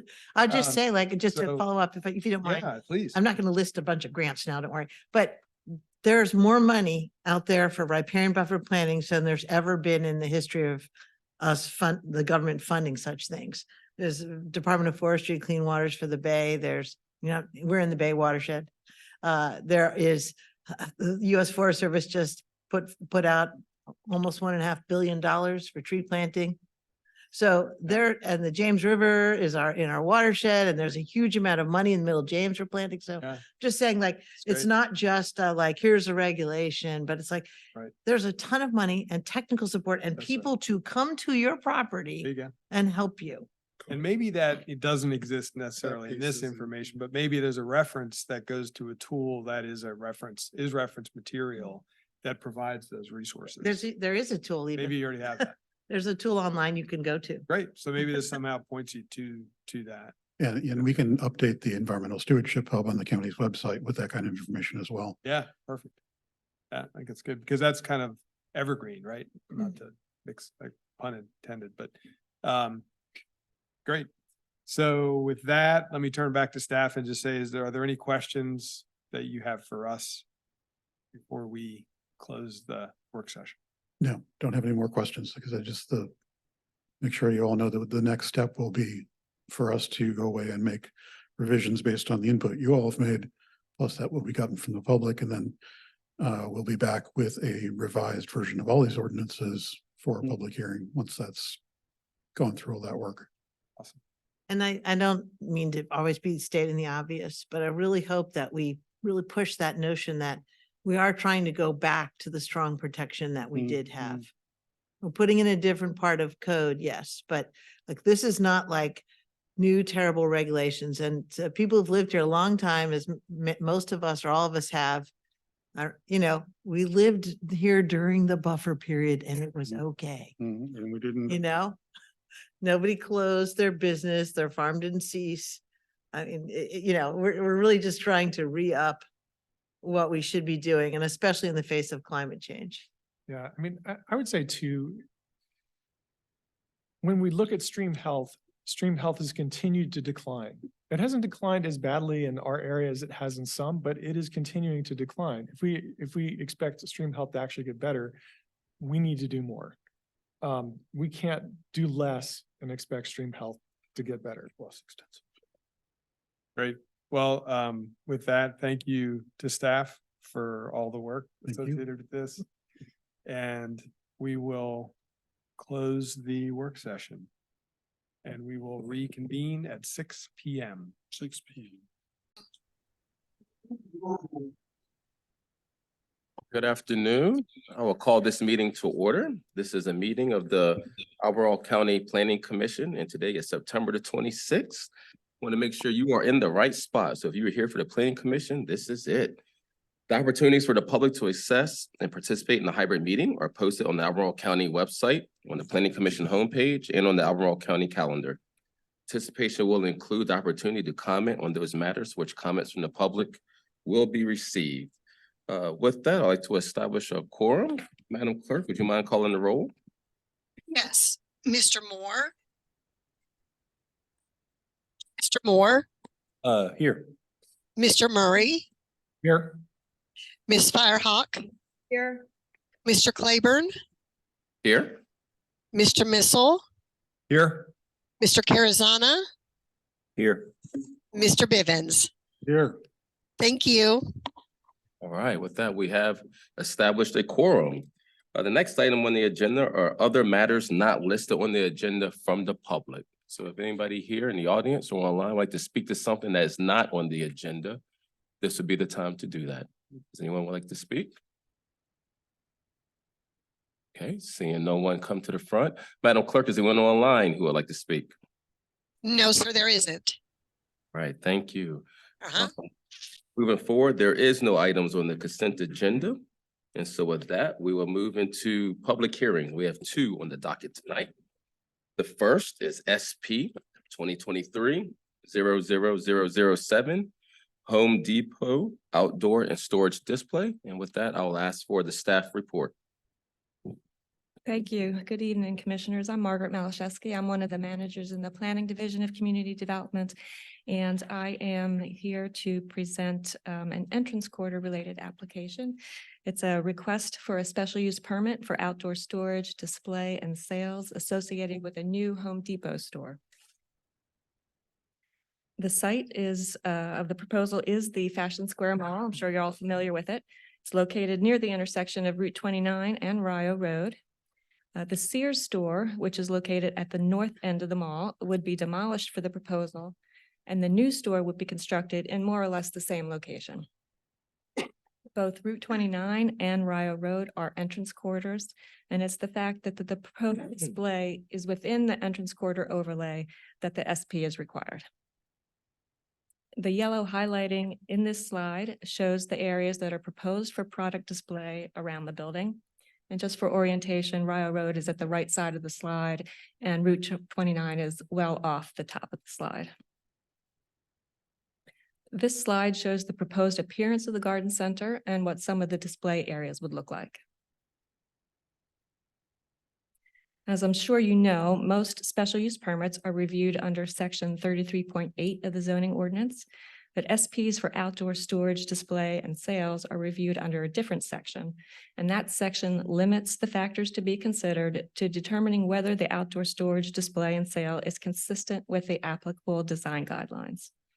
Those guidelines are the entrance corridor design guidelines, and the ARB applied those guidelines in its review of this request in early August of this year.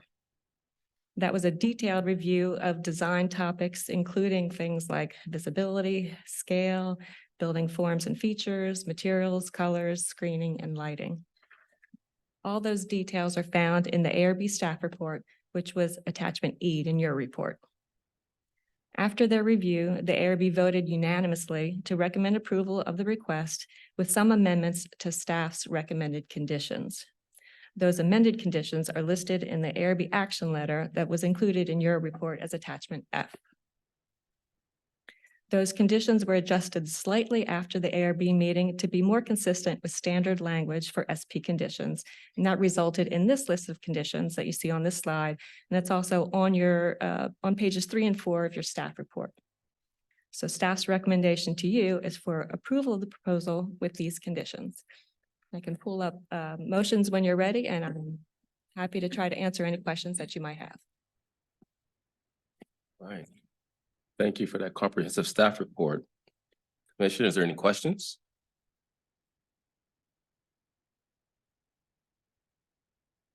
All right. Hearing none, I will open up the public hearing. And I'll ask for the applicant to make their report.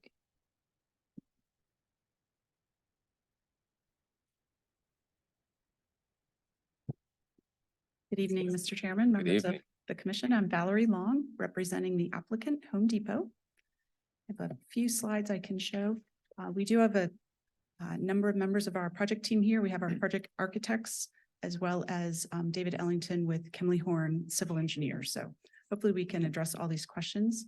I'll go ahead and pull this up. I may skip through some of this because it may be duplicative of what Ms. Malashevsky's already shown. But to clarify again, the project as its project alone is to redevelop and replace the existing Sears at Fashion Square with the retail store. That's a by right use in this zoning district plan development shopping center. But as Ms. Malashevsky said, because the project property fronts on the entrance corridors, we need a special use permit for the outdoor storage, display, and sales. And that includes the garden center itself, because it's not entirely enclosed, as well as the outdoor display of products, and then a temporary staging area for some items. I'm sure many of you or most of you are very familiar with the views. This is obviously from Route 29. I'm going to show you some other slides later about that explain why there's no trees along that bank in the foreground. But there is a large amount of existing vegetation. The mall was first constructed in 1979 or 1980. So a lot of the vegetation is quite mature. This is a view from Rio Road. If you were turning into the shopping center, you can see the former Sears building there and sort of in the center distance, the white building. So that's one of the few places that you can really see sort of, you have a view in from Rio Road at this particular location. There's a short gap in the trees and the shrubbery, and there's another view from Rio I'll show you in a moment. Right here, in fact, there's this fairly steep bank to the right there of the guardrail, but you can see the existing former Sears store and the parking lot. And you'll note there is not any parking lot landscaping, which is would obviously be a requirement under the existing site plan ordinance. Here's another view just for context. So the garden center, we have some slides we'll show you, would be roughly in the foreground there where that vacant parking lot is now. This is a view from the far side of Rio Road, showing what it looks like now. You can see some views of existing rooftop mechanical equipment. And this is just from a slightly different vantage point on Rio Road. This is an image you already saw. The highlighted areas are where the outdoor storage and display of products. I'm going to zoom in for you. This is along the front of the store. Get my cursor working here to use as a pointer. So that's not going to work. But anyway, the darker gray is the building itself. The areas circled in red are where display products would be located, very similar to what you've seen if you've been to a Home Depot or similar stores, very similar types of outdoor display. And this is in the back and on the side where there'll be some temporary staging proposed. This is a portion of the proposed site plan showing where the parking lot landscaping would be located. Again, very, very different from what is there now, would meet all of the standards. And this is just different views, again, showing the garden center and the landscaping that's proposed along Rio Road. One point of, where's my cursor working? These trees are all new trees. We're leaving all the vegetation in place where it is now. And then everything you see in green is new plantings. So this is the same plan that's been approved by the Architectural Review Board. The one condition that they did note is that these plantings here be of a more diverse species and not just all the same. So that'll show up on the final plans. One of the conditions of approval or recommended conditions of approval is that we add landscaping along Route 29 where there is not any at the moment. Originally, we were happy to do that. There's not a lot of space between the right-of-way, which is the red dash line, and the edge of the existing parking lot. However, this is obviously from an Alta survey showing all of the conflicting utility and other easements that restrict where plantings can be located in that area. One thing to point out is that although this portion of the parking lot is not part of the current project, once the Home Depot store is approved and on its way, Home Depot will be working for what we're calling phase 2 of the mall redevelopment. And among other things, this area would be torn up as part of that future redevelopment, but not at this time. So the hope is that in the future, there'll be plenty of room sort of inside the blue line to add more plantings. But right now, there is not. The only area that's available that's not in conflict with other easements is the area in green. And even that is subject to VDOT's approval. So we don't know that we're going to be able to plant there, but we are willing to give it our best shot. So we may need to talk about some minor tweaks to that particular condition of approval to just make it clear that everything is subject to VDOT's approval. This is an image from October of 2014 when those trees, this is before the Rio 29 grade separated interchange was constructed. And there were some very mature trees in that exact location. But as part of the widening of 29, those trees were removed. This is an image taken from Google Earth showing, obviously this area here is where all those trees were. This was during construction. This is a retaining wall that was constructed.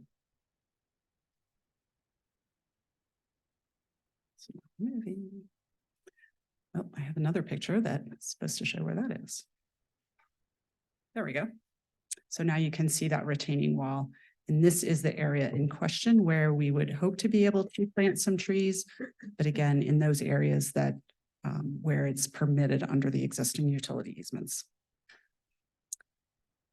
These are obviously renderings of the proposed elevations of the building. So you can see a little bit better of where the outdoor display products are proposed to be located. Obviously in the top left is the garden center with exhibits and plants and things like that on racks. And then this is the sort of second half of the building, the far end with the lumber entrance, some products for display in front there. This image here shows, again, looking from Rio Road. This is the side of the garden center. This is in the distance at the, let me go back one slide. There's a element called the tool rental center that is essentially over here on the side. where it's literally a portion of the store where customers can come and rent tools that they, large, very tall ladders, snow blowers, things like that. So that is visible from the entrance corridor, but it sort of looks like it's a little closer than it is. That's going to be in the distance. But we wanted to try and show you sort of what you might see from the entrance corridor. And then on the bottom is the full view from Rio Road showing the garden center and the fencing that's proposed to enclose it. Happy to go into this in more detail if you would like, but we're proposing sort of 3 layers of fencing, slightly different on the bottom than on the top. On all parts of the fence on the garden center will be a vertical black metal fence. And then in between will be what we are calling this expanded metal mesh fence. I have some pictures on the next page that'll help you see that better. And then on the inside, on the bottom, will be this black fabric mesh without the chain. Won't have the chain link. We didn't have a precedent image to show you without that. But this shows it a little bit better. On the bottom, along all of it will be the vertical metal fencing. On the bottom, we'll have this security fencing and then some chain link there and then the fabric behind it. And this is an image showing let me back up. There's no Home Depot store that has the fence design exactly like is proposed here. So that's why we don't have any actual pictures to show you, but we have some pictures showing various elements of it. And this is one that shows the chain link fence with the vertical metal fence. And these are some pictures I actually took at the Home Depot in Waynesboro. The left side is a very close-up look of the small chain link. And then the image is, that's what you're looking at from a distance. So it does provide some screening and obviously some shade. These are pictures of what that would look like. This is the fencing in Waynesboro, but it does not include the mesh fabric that is proposed. It would help screen those materials from the entrance corridor. This is just an example of the types of temporary staging, pallets of mulch and other materials like that. If there's questions about the garden center roof, these are some images and I'm happy to come back to them. These are also from the Waynesboro store. We have some renderings showing the plantings and what they would look like at full maturity and how they would screen the building once it's built from Rio. I have a few others if you'd like to just see a couple more, or I can come back. Do you have a couple more? Just a couple more. Okay. Again, this is from Rio Road. That is the proposed plantings as they're shown now on the plans. Again, they would be a little bit different with the different species. And then this view here showing how the building could be well screened from Rio. And then some of these same pictures that we already showed. And these are precedent images. It's an actual store in Texas that I thought was helpful in showing exactly what the plantings might look like or the product display, as well as the roof and what that might look like from an aerial view from Rio Road in terms of if you had questions about there's 3 different layers of fence roof. Thank you. Oh, Happy thank to answer you. any questions. Thank you. A very comprehensive report. And I think we certainly got the, that's what I'm looking for. We got the flavor of where we're Right. trying to go with the graphic images here. Okay. Commission, any questions? Commissioner? Not a question, but more of a comment. You can probably guess what I'm going to say. I strongly encourage you to use native species in there. Mhm. I believe there is one of the pictures you showed that it looks like the current, that you were talking about retaining, and it looks like a big hedge of burning bush, which is a state listed invasive species. If it is what I think it is, I would actually encourage you to remove that or replace it with something native that's not Okay. invasive. I The think other I thing know the image you're talking about. It's Ailanthus, I think, is one of them too.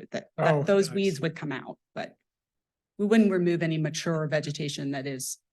Well, I think this one was a hedge. It's one that turns, Okay. you'll notice it this time of year because it'll start to turn bright red. Okay, we'll take a look. And if you go down to my neck of the woods in Sugar Hollow, you see how it's invaded the woodland. And so. Okay. So the other thing I'd say too is just as a comment, I'm glad to hear that a bunch of that parking lot is going to be torn up to be made into something else eventually. That makes me really happy. But I do want to mention too, that there are incentive programs for removal of impervious surface. Okay, So if you ever want to take advantage of that funding, I hope you'll apply for that funding. thank you. Thank you. And any other questions for the applicant? Commissioner Bivens? Good evening. I just have some, just sort of, well, three questions. So when VDOT took the mature plantings down on 29, why didn't VDOT have a responsibility to replace them?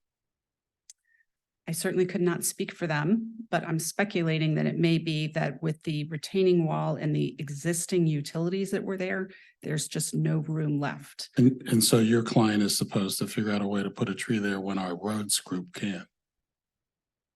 Yeah. Hmm, Yes, okay. that's the challenge. That's good for me on that one. Yeah. The other thing is, will there be barbed wire on the fence? I don't believe so, correct? No, that is a- why on the bottom, that tighter mesh is the security fencing to prevent any theft or damage. things I'm like very that, but- glad to hear that yeah. there won't be barbed wire. Correct. And then I have another question. I've learned this from my colleague, Madam Fishhawk there. So in the parking lot, which I'm so thankful, it's just not going to be a place that we can, the circus won't be there then. Well, phase two, there'll still be some vacant There land, there, goes the so perhaps I circus. can't say for sure, but that, that parking lot will still be there. The parking lot will be there. So on the islands that are there, I see that we're gonna have like 3.5-inch caliper plantings. That is a rough place to put, even though they have outdoor storage, it's gonna be a garden center, so acknowledging that. I also understand the 3.5-inch tree stuck on that bit of asphalt is gonna have a hard life. Which part of the asphalt specifically do you mean? Let me go back maybe to the plans, Yeah, these that plans. one. Yes, there. So where you have like AR2, AR2, and then, two AR, those areas there, which are sort of the end caps usually on parking. I believe those are just, that's the standard criteria under the site plan ordinance for parking lot landscaping. It is. Okay. Oh, I'm gonna be quiet. I see my plane pulled down. Interior parking lot trees, the requirement is 2.5-inch caliper, and I don't see the landscape schedule on this concept plan, so I think those details would come with the final site plan. They would. I'm just hoping for that area, that since that there is a garden center, that it's going to be actually something that helps to enhance that as opposed to Absolutely. being the Charlie Brown Christmas tree at hand cap. Thank you. I believe it will. Any other questions? Just a quick comment. Yeah, our tree ordinance, we don't have planting specifications that are adequate. And so our ordinance, our own county ordinance needs to be updated. Okay. And so I think he was referring to the fact that the larger the caliber of the trees, the lower their survival rate because they've been stored in pots and become root bound. That reminds me of another thing, speaking of like parking islands, that sort of thing. If you could make them innies and not outies so that they capture stormwater as opposed to keeping stormwater out, one of the things with those sorts of areas is obviously it's a harsh place for plants and trees to live. So why would you keep water out of them? Means recess the Right. planting bed so some Instead of the of water up. can go in. Okay. Thanks for translating it. Sure. But it's also worth noting too, that we have natural habitats in Albemarle County, some of which are globally rare habitats that are granitic outcrops where, plants are adapted to live in harsh conditions, including trees. So as you look at your planting list, look at species that naturally live in xeric conditions because they exist in Albemarle County. Any last words for the applicant? All right, thank you, Ms. Long. Thank you very much. We appreciate it. All right, before I move to comments from the audience, I do want to read just a gentle reminder of our house rules as we move through the night. One, when you're called to speak to the podium, just ask that you state your name clearly and just your generic place of residence. You want to use your full address, a generic place of residence. You will have 3 minutes. The light will start at green, and then as you're approaching the end of that 3-minute time frame, it'll shift to yellow. And that means to please wrap up your most pertinent points when you see that yellow light, and then that red will ask that you stop. If you represent a group or an organization, you may ask others present to raise their hands to be recognized. I would say also speakers are permitted just one opportunity to comment. These rules aren't new. I'm just kind of doing a gentle refresher. You're permitted one opportunity to comment during each of the public comment periods. Please refrain from speaking from your seat or booing or anything like that. I would ask that persons in the audience, if you agree with someone, it's okay to raise your hands to show that acknowledgement. If you have signs, that is okay, just no sticks or poles associated with them. And then lastly, I would just ask that you just please refrain from clapping, whether you hear something you agree with. Again, just going to the gentle hand raise, that's certainly sufficient as we try to maintain our decorum and professionalism within this body. So to make sure we go over those house rules as we have 2 public hearings tonight. With that, does anyone want to speak to this public hearing? Okay, seeing no one move up. Is a gentleman in the back? No? Okay. Seeing no one coming to the front, Madam Clerk, is there anyone who would like to speak online? I do not have anyone with their hand raised. Okay, thank you. With that, I'll go ahead and close the public hearing. And I'll bring it back into the commission. Any outstanding comments that you would like to address or discuss on this public hearing?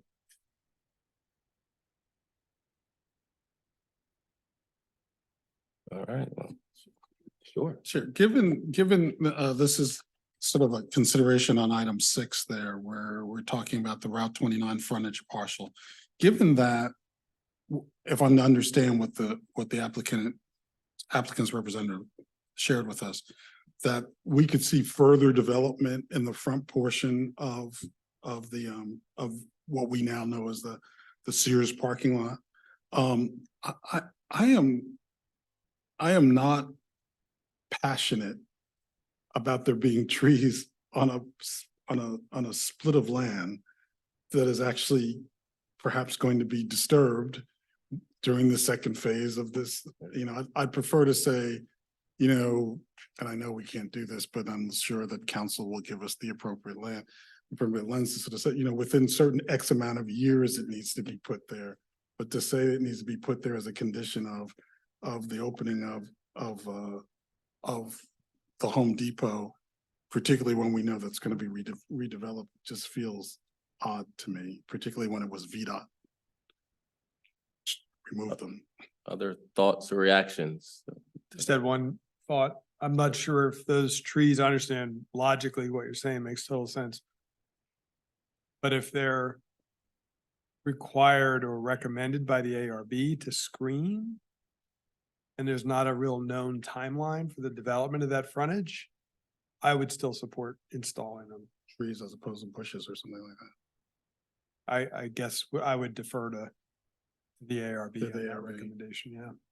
It's just because you don't know. I mean, you never know how long it might take. It might take 10, 15 years for that to develop. And in the meantime, you have an open view when you could have a screen. I mean, I get your logic and it seems like it could be a waste, but You know, let's just do a little comeback on that. So if we look across the street, you can see a car dealership. sure. If we go a little bit further up, we can see, well, we see the old Outback, which, well, I don't know why that's not a restaurant, but I'm not a restaurateur, so it doesn't matter why. So we can see into the developments. When we look into where Staples is, just a staple, you can see into the development. And so many have heard my sort of comments on this, that I would like, if I had my way, I'd prefer for them to put more mature trees in the parking lot. Where they will have a larger benefit, and they probably could do some blockage from there, particularly if we do them at the end cap, than to try and do this one piece of land, which wasn't their response. They did not cause the removal of the trees. Right. So that's why I'm pushing on that. Sure. No, I understand. And everybody's also known that the ARB has one role, respect. We have another role before it goes to our supervisors. Sure. Yeah. And so while I can appreciate what the IRB has recommended, I'm recommending something else as a legislative act. Commissioner Firehawk? I just want to tag on. I mean, I kind of agree with Commissioner Missile on this one. You asked like why, like say bushes versus trees. Trees are gonna, I don't care, whatever. well, Yeah. but you can, I mean, there are different kinds of trees you can pick. whether they're more columnar in form and branch out higher ups, maybe you do want to see in there and like, oh, there's a garden center. I'm not offended by the look of the garden center that much myself. But the trees will also be filtering the particulates from the exhaust from those cars driving by and also helping with stormwater management. So they will, even if they disappear in a decade because something else gets put in and they have to re-engineer something, they'll still have done some good. We're trying to incrementally improve our development area after not having good standards in place. So we do have a lot of less than desirable views. And that parking lot's in terrible shape, as you probably saw with all the cracking pavement, and it can only improve, I guess, with this development. Does anyone else want to weigh in before I go to Commissioner Moore? No? Well, Commissioner Moore, as it is our custom here, we usually turn it over to the district representative. So you heard the context of the comments. Are you prepared to make a motion? Sure. Move to, let me get the language right. Move to approve the, there we go. Thank you. Move to recommend approval of SP 2023-07 for Home Depot outdoor storage display and sales with the conditions outlined in the staff report and the asterisk from Commissioner Bivens, perhaps. I'm sorry, could you clarify whether or not you wish for condition 6 to continue? I was clear up until that last phrase. Sorry, we can, I think the conversation is enough. Let's just recommend approval of it as is. First, second, Second. further discussion? I just had one point of discussion. I may Yeah. have missed the resolution of this, but I thought the applicant asked for a minor tweak to the language relative to VDOT and VDOT approving the landscape plan. That did come up. What, know. but that automatically, is that a given? If VDOT says no, it's a given, right? That would just work out in the final site plan review process. I think it's fine. Okay, thank you. Any further discussion? I just was trying to, was the motion including all the staff conditions? It did include the Okay, conditions. I wasn't clear, right? All right, hearing no further discussion, Madam Clerk, do you mind calling the roll? Yes. Mr. Bivens, Aye. Mr. Carazana, Aye. Mr. Missile, Aye. Mr. Claiborne, Aye. Ms. Firehawk, Aye. Mr. Murray, Aye. Mr. Moore. Aye. Thank you. All right, thank you. Thank you all. Thank you to the applicant. Thank you to staff. We'll move on to our second public hearing of tonight, which is ZMA 2020-00012 Montclair. With that, I'll ask for the staff's report.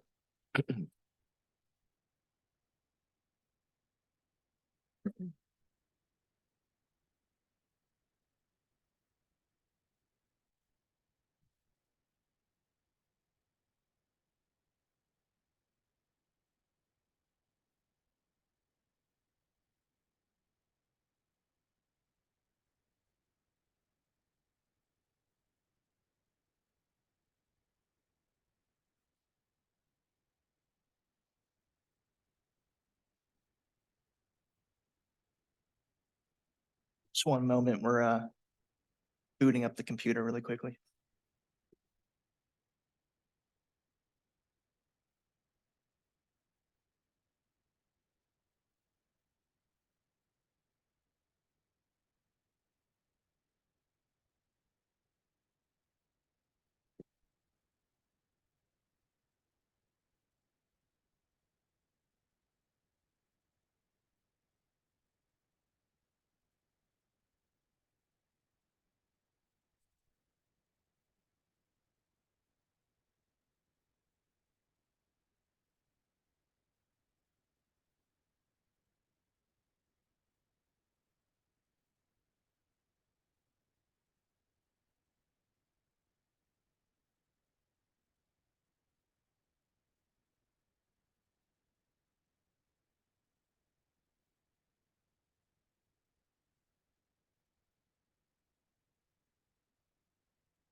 Okay.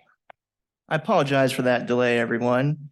Good evening. My name is Cameron Langell, and I'm a principal planner with the Community Development Department. And I will be giving you the staff presentation on ZMA 2020-12 Montclair. So to begin, I'm just going to go through the specifics of this proposal. The main request tonight is a rezoning application to change 2 parcels of land to the neighborhood model zoning district. There's also a private street authorization request, and then a special exception for a sidewalk waiver and a planting strip waiver. There's also an ACSA jurisdictional amendment application, but the PC doesn't actually have to act on that. That is handled by the board. So to give everyone some context of where we're located, the parcels are highlighted in yellow, and this is at the southeastern corner of Park Ridge Drive and Route 240 in Crozet.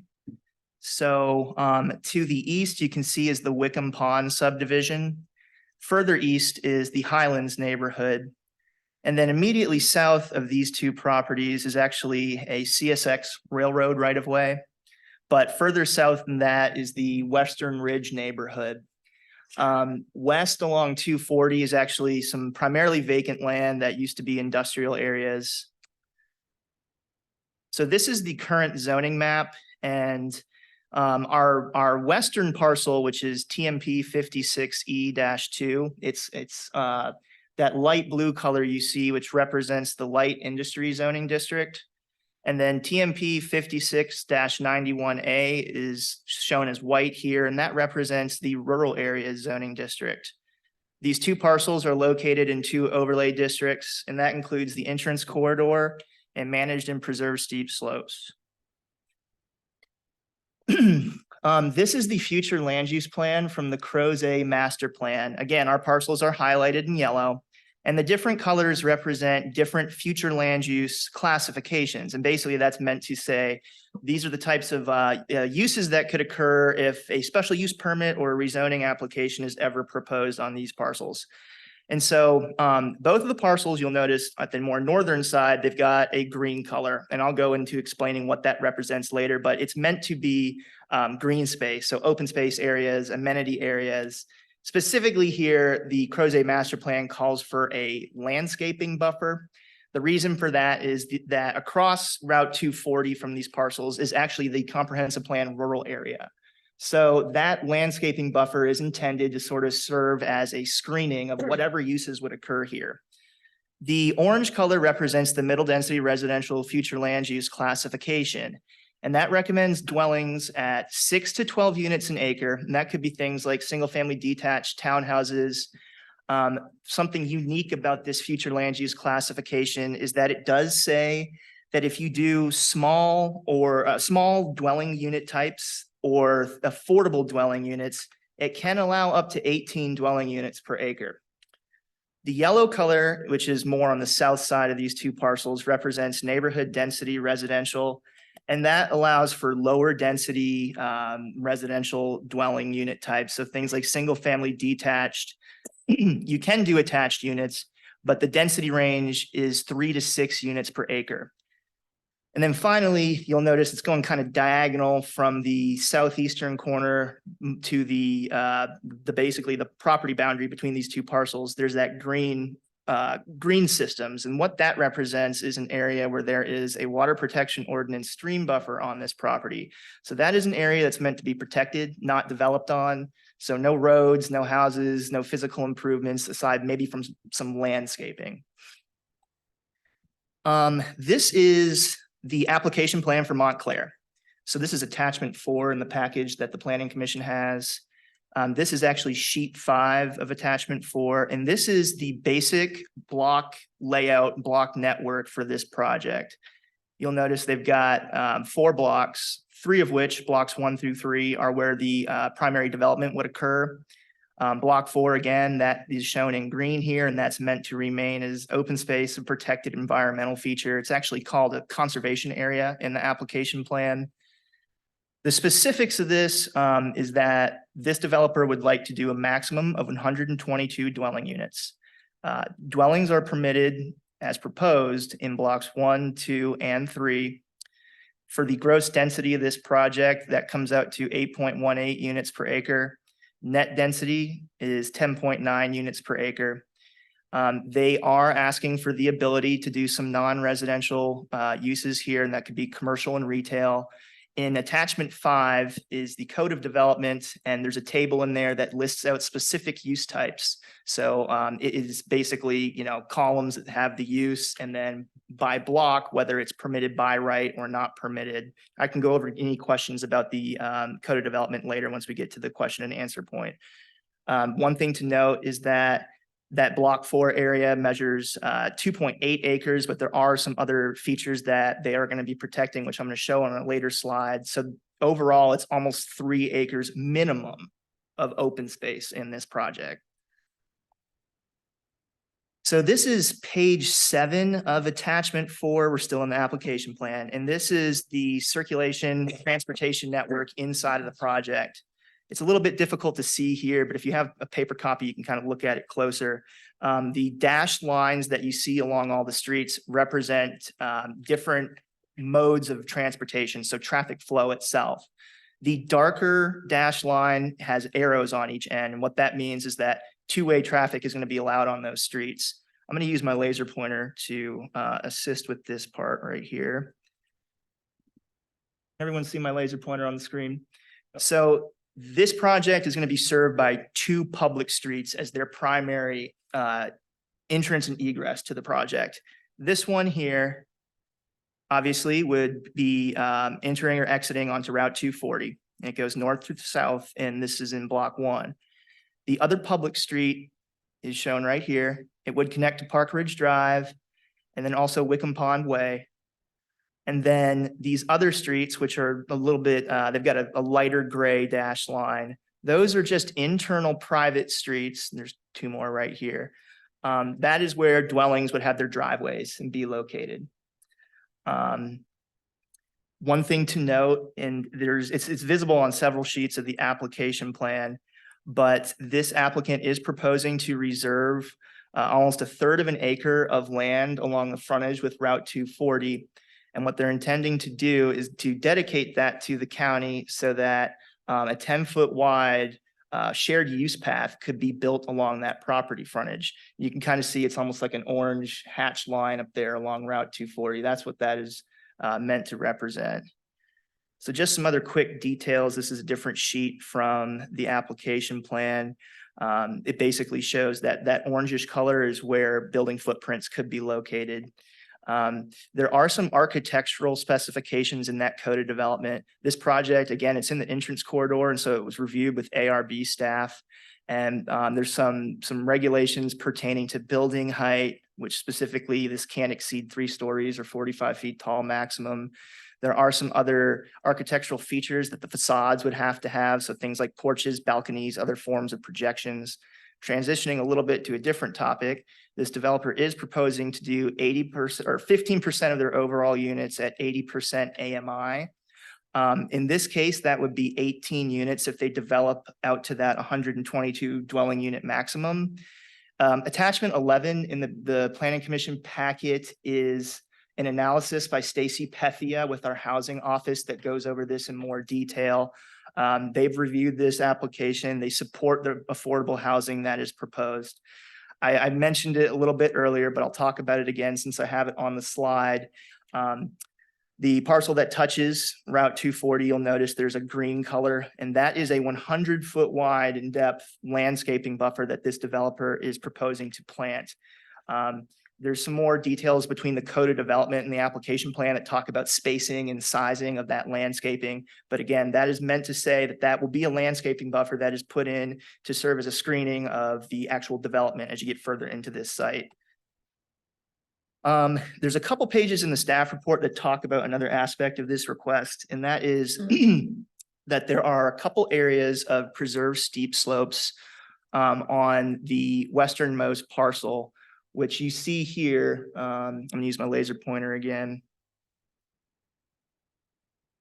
There's these call outs that point to little areas. Again, they're slightly difficult to see on a slide this size. But the developer has asked that those be treated as part of this rezoning approval as managed steep slopes. When a developer is requesting to go to the neighborhood model district, that can be done as part of the approval of their application plan. So planning staff and staff from our engineering division have gone over the analysis that this developer gave us when asking for that. And we have found that those preserved slopes, they do meet most of the criteria being defined as the managed steep slope. Most notably, any preserved slopes, it's supposed to be a contiguous area of 10,000 square feet or larger where land exceeds 25% topography. And between these three areas, in total, they measure 3,800 square feet. We have evidence going back to the 1990s that they were actually created by the installation of an existing stormwater pond that is on that property, as well as an existing driveway that comes off of Park Ridge Drive and goes down and serves this structure here. So they're likely man-made. They're below the size threshold of preserved slopes. They're not associated with a floodplain or anything like that. And so staff is supportive of that request. As I mentioned earlier, there's a few extra things here. One of them is that there's a private street authorization request for 4 of those internal private streets. That does require planning commission approval. It doesn't even need to go to the board. Planning commission makes the final decision on private street requests when it's going to be serving residential dwelling units. As part of the private street, they are requesting to waive and vary the sidewalk requirement along some of these streets. Specifically, private roads A and B, they want to waive the sidewalk that's required on both sides. Streets A and B are somewhat unique. They're basically going to look and function like an alleyway. All of these structures here would have rear loading garages that face this private street. And the front doors themselves are going to look outward toward open space areas, amenity areas, or the main public streets. So it doesn't really make a lot of sense to have sidewalks along that alleyway. It's going to be walkable. And on other sheets of the application plan, you can see where they're providing some sidewalks along the public streets. And then in this centralized area, there will be a sidewalk that people can walk out to through their front door and overall get into that network of pedestrian transportation infrastructure that will be available here. There is a request to waive and vary some of the planting strip requirements. Again, in the county's development areas, we require all public or private streets to have a 6-foot planting area between your sidewalk and your curb and gutter. And they are requesting to waive that planting strip requirement entirely along those 2 roads that are going to function and look like alleyways. And then these 2 private streets down here, they're requesting to waive that requirement just on this side. There will still be sidewalks and planting strips along this side of these 2 private streets. Staff has reviewed those requests. Again, there's a more detailed analysis in the staff report, but we are supportive of approval of all 3 of those requests. So to get to the final points here, talk about the factors favorable. This entire proposal is consistent with the land use recommendations of the Crozet Master Plan. It's consistent with the comprehensive plan's neighborhood model principles. This request will provide some new transportation improvements that are called for by the implementation chapter of the Crozet Master Plan, specifically that 10-foot wide shared use path. And then the developer is putting forth to do 15% of affordable housing units, which is consistent with our affordable housing recommendations from the comprehensive plan. An unfavorable factor that we were able to identify relates to school enrollment. Right now, Western Albemarle is over capacity.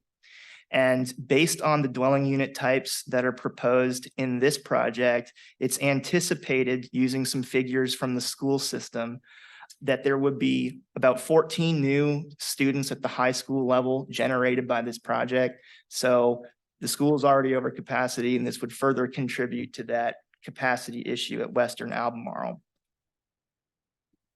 To summarize, staff recommends approval of ZMA 2020-12 because the favorable factors outweigh the unfavorable factors.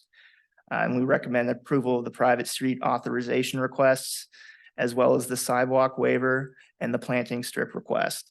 And we've cited the specific code sections where those findings and the authority is authorized in the subdivision ordinance. And Mr. Herrick, if we need to flip back to this later when I'm doing my motion slides, we can.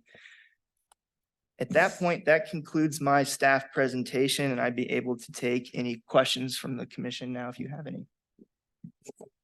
All right, thank you, commissioners. I'll start to my right with Commissioner Moore. Any questions on the staff report?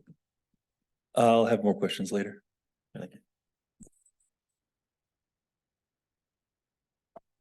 Yeah, I assume staff, you received the PDF from that we all received, right? That had a bunch of concerns outlined. One of those was the lack of a turn lane on Three Notch Road. Do you have provide some input on that? Yes, so anytime there's a zoning map amendment that's proposed in the county, we send a copy of the proposal to the Virginia Department of Transportation. They're one of our partner agencies, as we call them, that reviews these development projects with us. And after the first review, or it was their first review comment letter that they gave to us to send to the applicant, they asked to be provided with turn lane warrant analysis, specifically for the entrance that would go onto Park Ridge Drive, as well as the entrance onto Route 240. They gave that analysis to us. I didn't include a copy in it in the staff report. I probably will do that when this goes to the board. But their analysis found that this project would not trigger the need for any right turn or left turn lanes into there. And VDOT reviewed that analysis and said that they agreed. So that's why there isn't any turn lanes shown. I think specifically the materials that were sent to us from the members of the public were asking about a right turn lane from 240 into the site. And that is one of the turns that was analyzed by this. And yeah. Any additional questions? Yeah, and there's also a question that there was a roundabout suggested for a future date. And can you talk a little bit about that? So I think that comes from the Crozet master plan, might call that out as one of the implementation projects at the intersection of 240 and Park Ridge Drive, or I might defer to Kevin on this one if I'm mistaken, but Was there, I'm sorry, I didn't see that letter. Was there a description of what the location of the roundabout was? Is this 240, 250? It was It three notched in at 250. I think there was, I do recall that being an issue. There is a roundabout that is fully funded at that location at this point. We had a public hearing actually 2 weeks ago, or VDOT held a public hearing for the roundabout at 240, 250. And that is, as I said, fully funded and recommended to be constructed in the 2025, 2026 timeframe. This project is caused some confusion for the community because it actually had been funded many years ago, but VDOT for some reason wasn't able to complete it for a long time. They have now actually included it in a package that has gone out to bid to a contractor to be constructed. So they are really moving forward with it at this time. And like I said, we expect that to be completed in 2025, 2026. And the other question I have is, we've heard recently that there's been some complications, the prices increased dramatically for the Eastern Avenue connector because of the bridge. Is there any update on that? It sounds like currently that the bridge is not viable as a project, which really impacts the Crozet master plan if Eastern Avenue can't be built in the next 20 years. Yeah, understood. We are not considering that not a viable project at this time. What we are looking at is we need to find an alternative way to deliver that project. And staff is working on that right now. Sometimes when working with VDOT, they can come up with some unreasonable price estimates. And so we may have to work around that issue. And so that's what we're doing right now. Recently, we did talk to the board about this. We do have money available through the county capital improvement plan. And there is also some state money available to construct this. So we have some funding. What we're trying to do is find an alternative way to deliver this that would remove the need to use the VDOT process that came up with that estimate. Thanks. That's all my questions for now. I'll wait till the applicant and the public have spoken. All right, I'll move to my left, Commissioner Missile. No, sir, no questions now. I'll defer my questions for later. Okay. Commissioner Bivens. One for right now, if I might, Chair.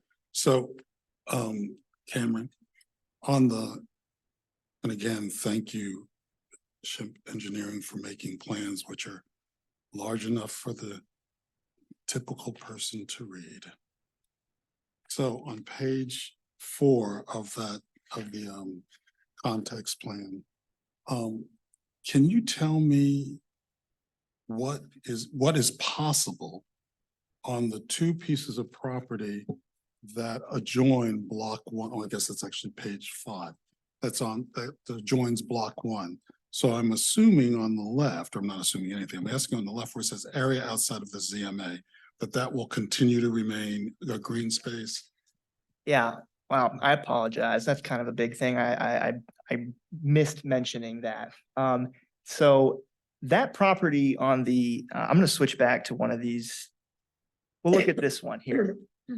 So I'm gonna use my laser pointer. I'm tracing the boundaries of the westernmost property as it stands right now. This ZMA is only proposing to rezone this southern half of it. Okay. This part is going to be left as a residue parcel that would remain in the light industry zoning district. It's not going to be changed to neighborhood model district. I apologize for missing that in my. And then to the right of that, where I believe on page 4, it says that it's Barnes Crozet LLC. That could be developed at some point in the future. That this area where I've got the laser pointer? Yes. Yeah, so that is one of the blocks in Wickham Pond that that is actually a block that's able to be developed as, I think, mixed use. I know that there is non-residential square footage available in that block. It just has not been built yet. And that's not part of this plan either. That's not part of this plan. Actually, I do have a question for staff, just from my own knowledge. When we have public streets and private streets, kind of like in this situation where they're crossing each other and things like that, is there typically like a MOU between the local government and the landowner just to kind of maintain a level of quality? Just curious if you could talk about how that works in a situation like this. So we used to require basically a document to be recorded with a subdivision plat. It was called a maintenance agreement that basically specified, the timing and responsibilities and cost sharing of any property owners who had joined a private street to make sure that basically the cost of maintaining it was evenly distributed. We don't require that maintenance agreement anymore, but every private street that I've seen get approved since the maintenance agreements have gone away, the covenants that the developers write up before they sell any of the lots off contain that information in it, because as you can imagine, it would become sort of a big problem if there isn't something put in writing and recordation that identifies how that gets taken care of. Okay. All right. Thank you. Any other questions for staff? No? All right. With that, I will ask for the applicant to come forth with their presentation.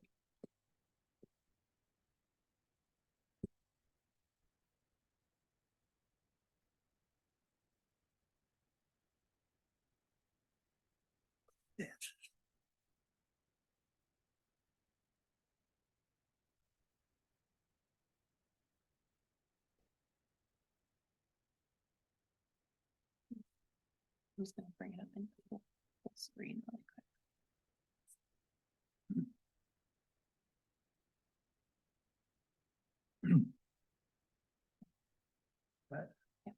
Great, thank you.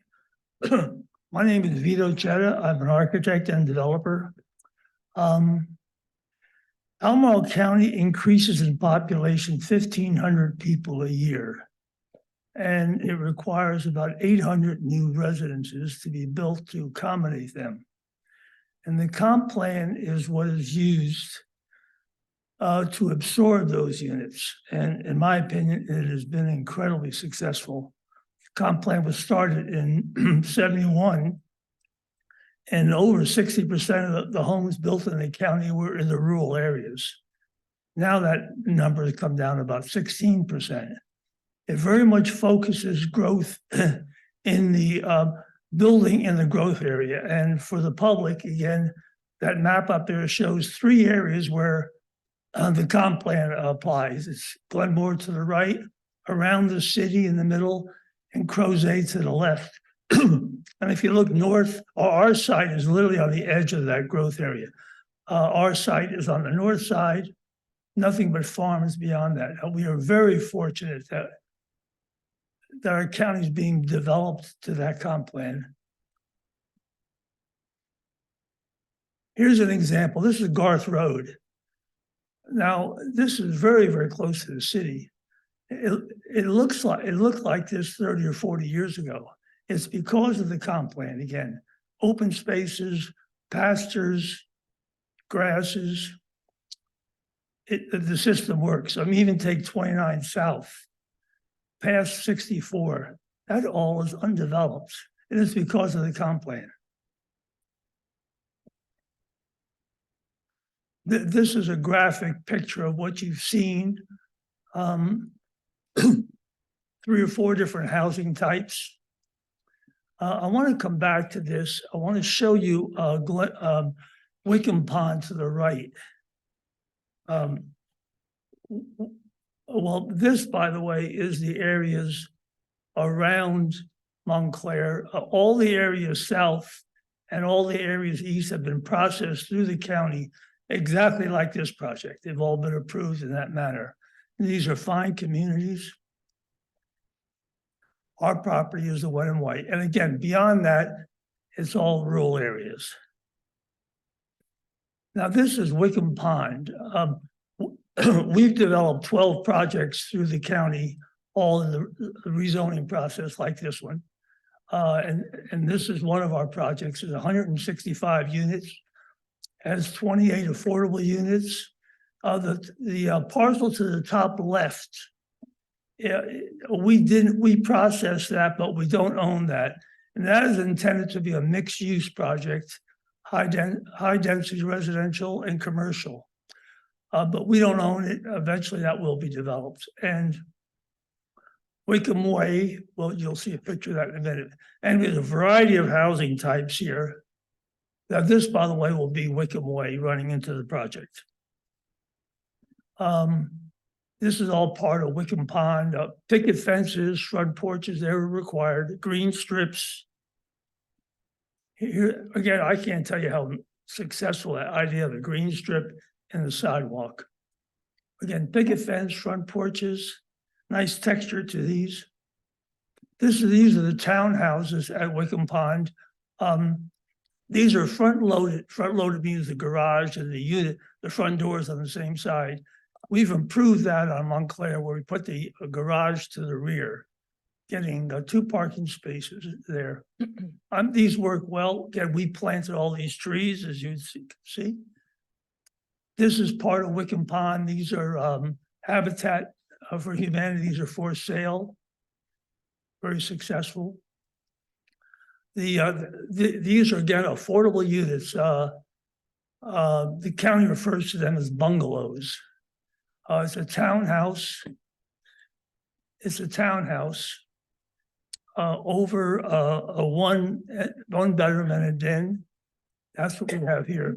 Now, again, these were built 15 years ago. They were affordable then. As far as I know, they're still affordable. Just by their nature, they're affordable. This is a 100-foot green strip. There's a 10-foot a walkway.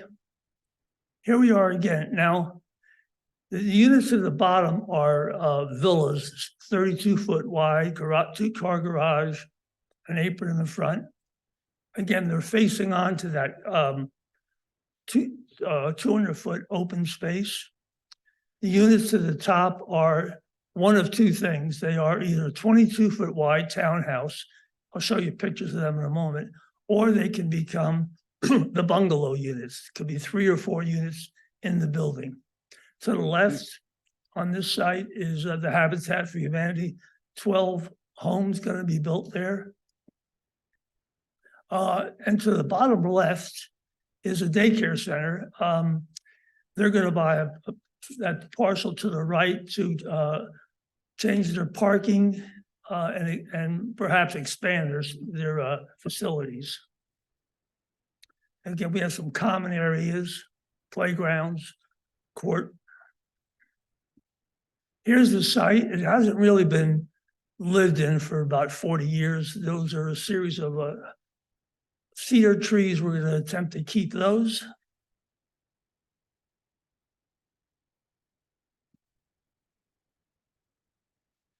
So the villas are like these, 32-foot wide, 2-car garage, 2 cars on the apron. These are the townhouses, 22 feet wide. Now the 22-foot wide by about 40 feet deep will accommodate 1 townhouse, or they can accommodate up to 4 small units, and I'll show you those plans in a moment. Here they are again, they're facing a green strip. By the way, this issue and the slight variance we asked is exactly the same. People park, as a guest, you park at the end of this and you walk up, and so they're not on a regular street. And this is what the alley looks like. 2-car garage, 2 cars as guest spaces behind those. So the landscaping has really made this an attractive place. So this doesn't have an official sidewalk. And it's not this. This is gross. That's totally unacceptable. Again, here we are. Again, there's some parks in this space. You can see a gathering place near the villas. This is what that bungalow looks like. On the right side is an example. That can be 2 efficiencies on the bottom, 2 bedrooms above, 4 units. This is the side. The bottom level would be 2 efficiencies.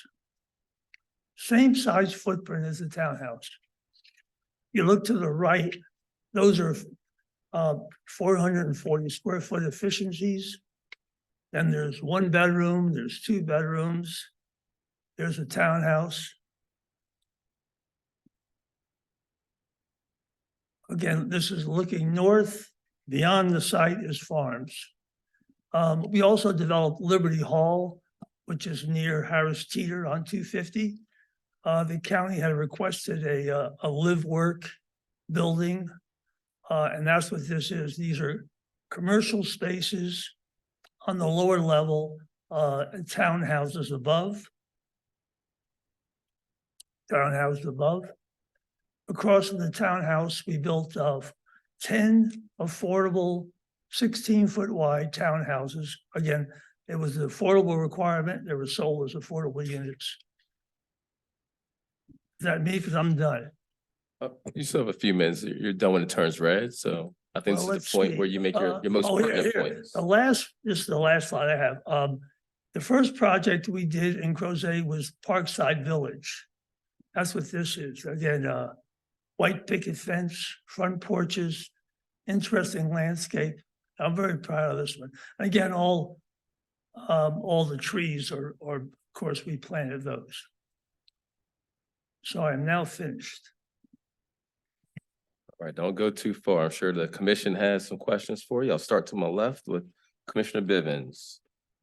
Good evening, sir. So if you You mentioned that I'm going to 7 o'clock on the plan, so it's next to the Bright Beginnings area. So did I understand you that you're saying immediately to their right, there would be perhaps, oh, thank you. You're doing this for me because I'm never right there. So the building that's there in block 2 there, would that be part of the Bright Beginnings let me retract. What kind of structure is that? Well, this was drawn before we talked to Bright Beginnings. We're talking to them at length. We're talking about doing a variety of things. One is they need more open space. And 2 is we've introduced a loop trail that goes through that open space. And that really would be our use, but also the Bright Beginnings use. And their parking is awkward. We think we may be parking in the area where that building is shown. Yes, that answered that. The other question I had is, so in your code of development, there's a maximum height of 45 feet. And so that will accommodate the various styles of housing which you've shared with us tonight? Yes. I should know this, but there's always a question about what is the height of a building. I believe it's the average height of the roof to the ground area. And the answer is yes, we can accommodate that. All of it, whether or not it's a studio or it's a Right. townhouse or it's a That's right. Yeah. bungalow or the single family homes that you Right. have down in block 3. Yeah, even in fact, what you saw on those townhouses that we built, which is out of bounds, is they actually have a 4th floor. It's called a mezzanine by definition. They have a deck and a very interesting space, and they do not exceed that height either. Oh, okay. There, I'm fine for the moment. Thank you, sir. Thank you, sir. Thank you. Commissioner Curzon?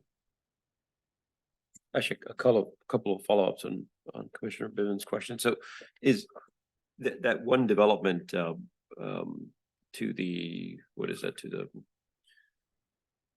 is this plan north? So it's kind of southwest. Is that the only non-residential development in the property? I think. The one at Liberty Hall, that mixed use, is that what you're referring to? Yeah, the Montclair. one that's right, like 7 o'clock. Is that the one? Yeah, 7 o'clock. That's the one I have. Nope, right there. You went So to, you had it on Well, the. okay, let's see here. Is it referred to this? Okay, I'm sorry. Could you go back to your plan that you had? Okay, yeah. Plan view. So what's right there on the lower left of the development? Talking, Do you have a laser pointer? Yeah. The laser pointers? Cameron's gonna do. like the western edge bordering Park Ridge Road, or The Dacre, yeah, the Bottom left.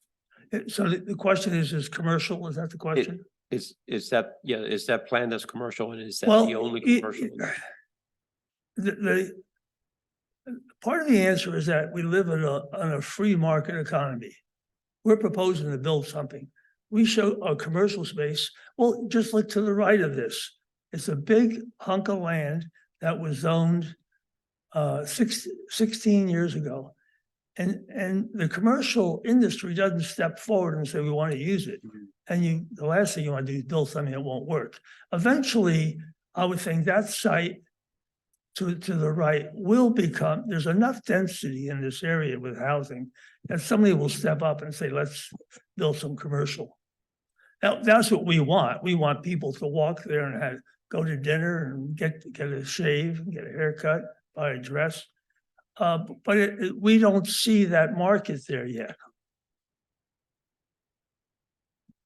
Okay, so that's kind of a speculative, you're preserving that area to potentially a commercial use. Well, down the road. I don't own that piece. No, I'm talking about what's To by the the left there. by the daycare center. Yeah, well, okay, well, part of the answer is that we've been on this project for over 3.5 years, and before we can build a building, that's gonna be 2.5 more years. So it is marketed and you're looking for somebody to come forward and say, we want to build a small restaurant or what it might be. We're not sure yet, but we're open to that and the plan provides for it. Okay, and that is the only commercial that you're planning? the only commercial property that you're planning in this development at the moment? Well, we can build commercial if we can get a buyer. And so the other question is, can you go to your building elevation that you were showing Yeah, a little while ago? Yeah. So this would be the tallest building on site. well, Oh, the the- apologies. well, but the townhouses and the bungalows are 3 stories high. Right. That's what this is. And that's 3 stories. Okay. Yeah. But you're seeing 2 stories on the side, you'll see 3. So you got the third, it's kind of a daylights on the back there, right? Yeah, And so you're confident that this will stay below the 45 yeah, to the ridge line? yes. Well, we're not sure about the route. It's how the county measures the height. I should know it, and I don't know it. But I think it's to the average of the roof, the average height of the roof. Cameron? Go ahead, you can clarify. Hi, everybody. I'm just going to go ahead and preface this by saying it's not my area of expertise, but what Mr. Chetta is saying is correct. The height of your structure is entirely dependent on the roof type. So if you have a hip roof, a gable roof, a flat roof, the technical definition and way to measure it differs. I think with this type of roof here, it's like from the ground floor elevation at the bottom up to like the midpoint of the ridge. We do have some staff members here in zoning. If they need to come up and clarify this, if the commission still has questions, they can. But what I can say is with 3-story structures like this, 45 feet is definitely enough. I mean, most of the 3-story townhouse developments that we're getting nowadays, they also have a similar limitation. It might be 45, might be 50 feet, and they're usually under that when we measure that official structure height once they've been built. Thank you for the clarification. That's all the questions I have. Commissioner Missile? Yes, thanks. Thanks for your presentation and as always, this code of development is very clear. I just want to clarify one thing that I think Commissioner Carazana was talking to, and I want to make sure I understand it too. So related to the blocks, block 2 has got that little weird panhandle that comes down, right? That's adjacent to block 4. So this piece is part of block 2. The red, I'm looking at the code of development. Yeah, And I think this is right. I'm just triple checking and maybe this helps. Because I was wondering the same thing. In there, on block 2, in the entire area that's red, you could build office. You could build retail sales and service, barber, beauty shops, health spas, et cetera, et cetera. But yes, to your point, correct. to your Correct. point, that's open and flexible. You also could build a minimum of 8 residential units and a maximum of 16 residential units. Yes, So you could put those both together, and that would be 16,500 square feet of non-residential plus a minimum of 8 residential or a maximum of 16 residential. yes, that's correct. Okay, I just wanted to make sure I understood that.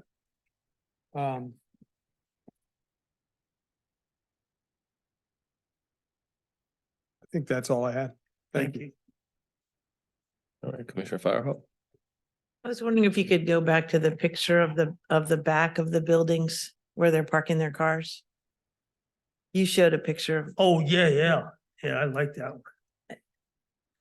and I also appreciate you showing the one that you said, that's terrible. Yeah, not that That's- one. So the one that's- before that. There that you you- go. So am I to understand, because you were asking for a sidewalk waiver there, but there's kind of like a little pathway. Are you going to, is this what you're proposing? We're the back? proposing exactly this. I'm sorry? We're proposing exactly this. Okay, so you will have that little sort of walk path. Yeah, it's really a drainage. It could be a sidewalk, but it's part of it. Yeah, I know, it's not as wide as county code. It's not Right. raised up, but it gives that feeling of like, okay, you get out of your car, you walk, over Yeah. to say hello to your neighbor. You have some vegetation back there, so it's not that stark, Yes, ugly second picture you showed us. right. Okay, By the way, one thing that happens back here too is practically everybody has a porch Yeah. Either it's a deck or a porch. And boy, it sure does get used. Hmm. You know, and for people to walk to that end unit, which is essentially 13 units deep. I happen to live in this place. People don't complain at all. They kind of like it, and they overlook the green space when they're going to it. It is, the issue of this variance is a technicality. I know, I understand. It's Yeah. functioning more like an alley, and I think That's that, right. yeah. And doesn't it's that not- look terrific? Yeah, no, It really it's a works. nice place to park a car. Yeah. Thank you. That's it. I just wanted to get clarification on that. Thank you. Commissioner Murray? Yeah, so right now where you're proposing a road going through over to Park Ridge, there's a stormwater pond there right now, right? So how is stormwater going to be managed after that? I assume that stormwater pond was put there to handle the construction that was already there. So how are you gonna be managing stormwater? I know this is just conceptual, but how are you gonna be managing stormwater after that's removed? I'm sorry, is the question of stormwater? Is that what? Yes, yes. After you're gonna take a road and you put it through that stormwater pond, right? Yeah, yeah, the engineers are here. They can answer that for us. But Okay, it goes as far enough away. They can answer that. You can come up.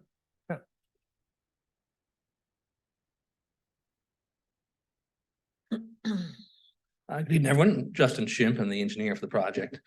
So that road actually traverses a little above, sort of closer to Route 240 than that existing pond. okay, So we actually are going to rebuild that pond to a more substantial stormwater management facility. So right now, it's just a detention pond. It will become some sort of biofilter or enhanced extended detention or similar measure to help with the added impervious of the new road and other development. okay, that's good to hear. I didn't really see where it was on. But it's good to know. I can't believe you got off that easy.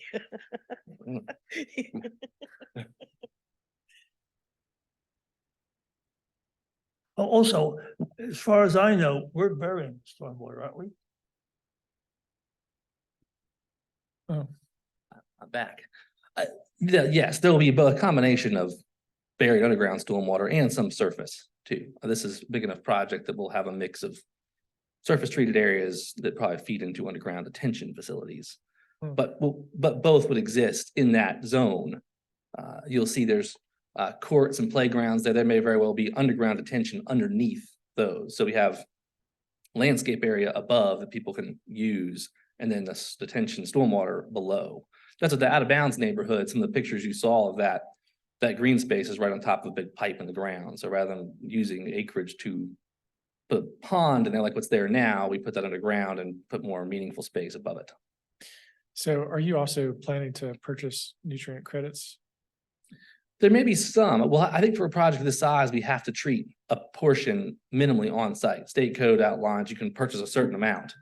And you also have elements of, I have found sometimes even though you can purchase the credits, you can't meet the runoff requirements without some sort of on-site treatment. So some sites you can essentially purchase your way out of completely, but something like this, because we discharge to, streams and so forth, we'll have to do probably more intensive on-site. We haven't gotten that far yet, but that would be typical of a residential development. We get to this scale. If you have a 1 acre site, you can typically basically buy credits for the whole thing. When you get to 10 acres and change, you start to phase out of that. Yeah, I've heard a lot of complaints over the long term about underground stormwater facilities failing.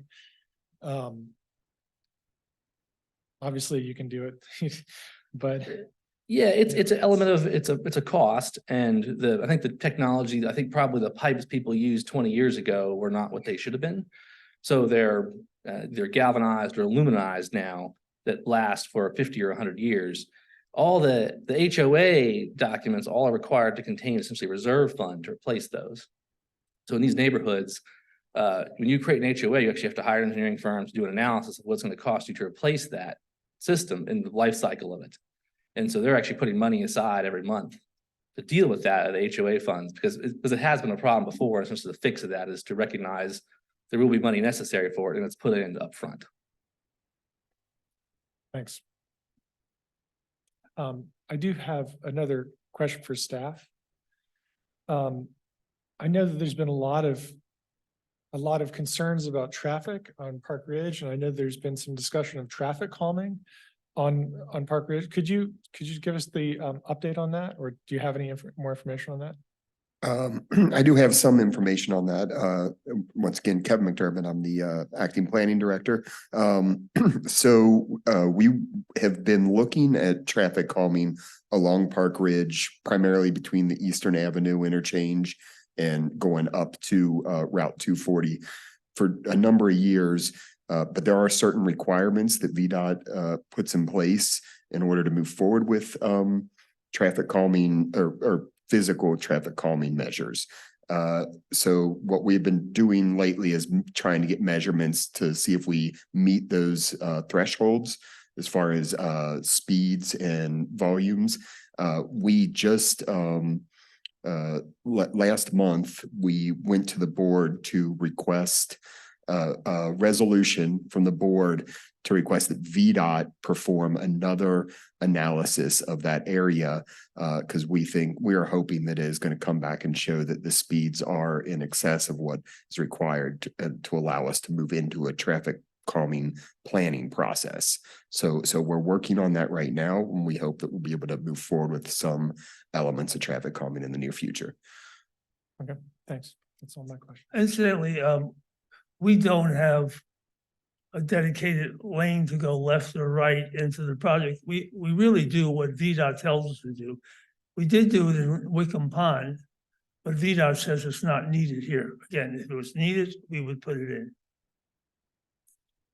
But it's, even though VDOT says it's not needed, you could still do it.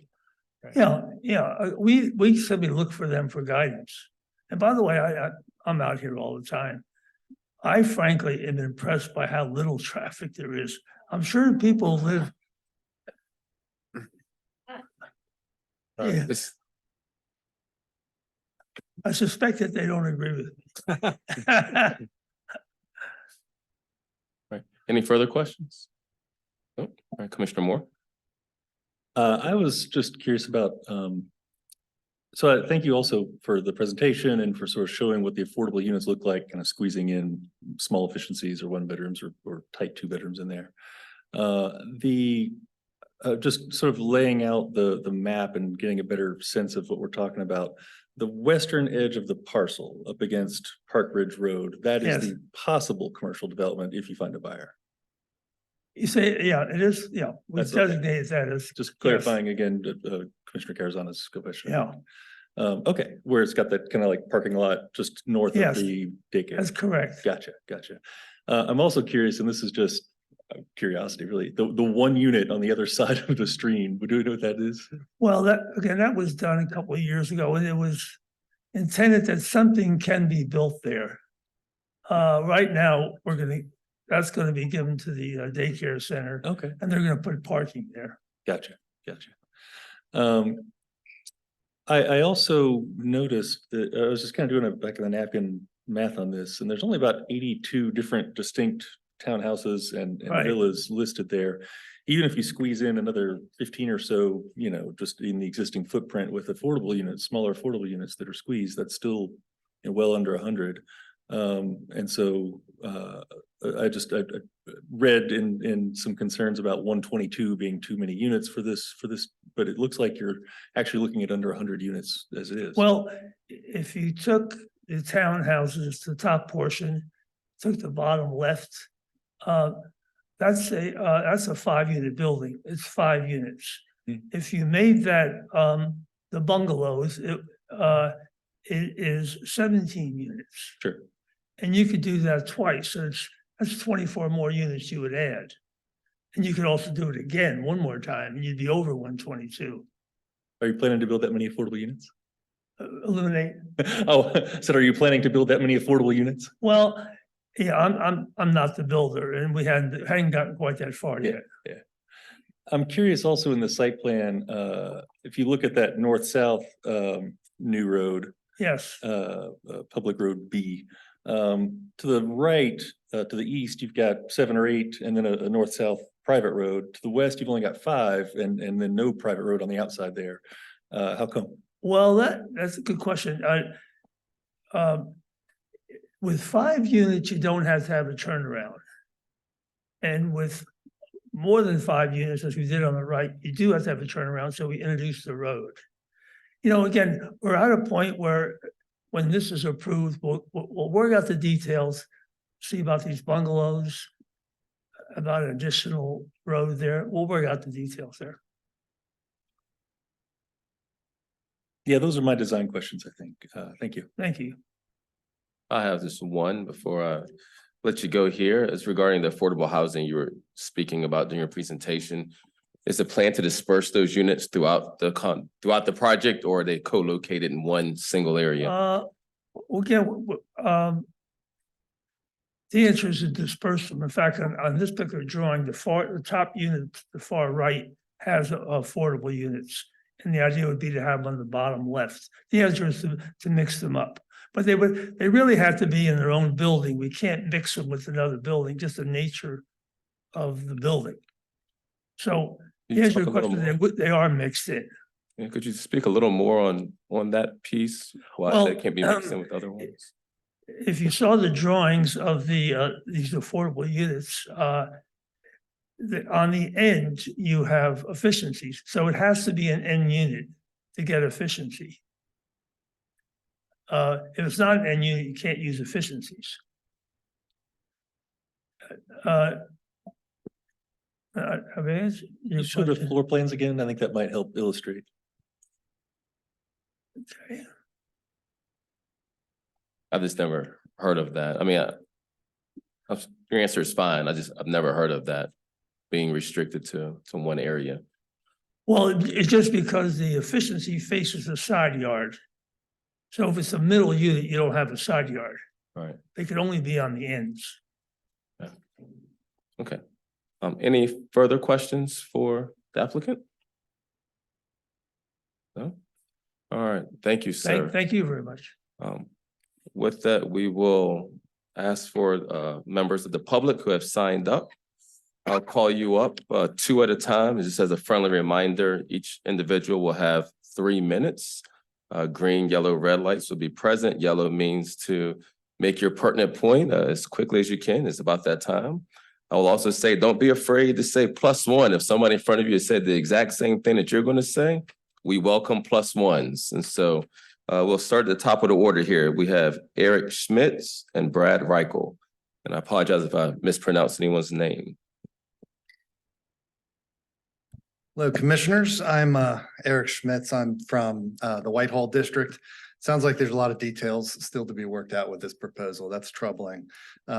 Couple of things that you've already brought up, I'd like you to expand on a little further when we're done. Number one, the applicant's application still doesn't reflect a heavily contested stream on the property, including its buffers.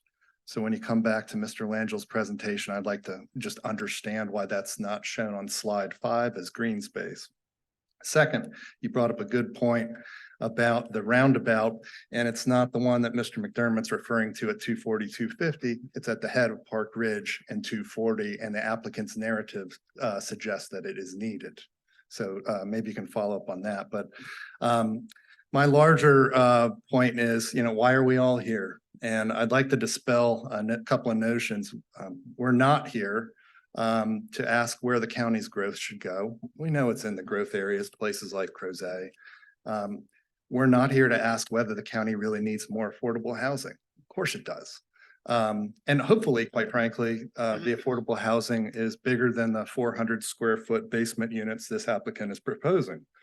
But we are here to ask some simple, bigger questions. What is the role of the totality of a master plan, and what does that role play in a particular application?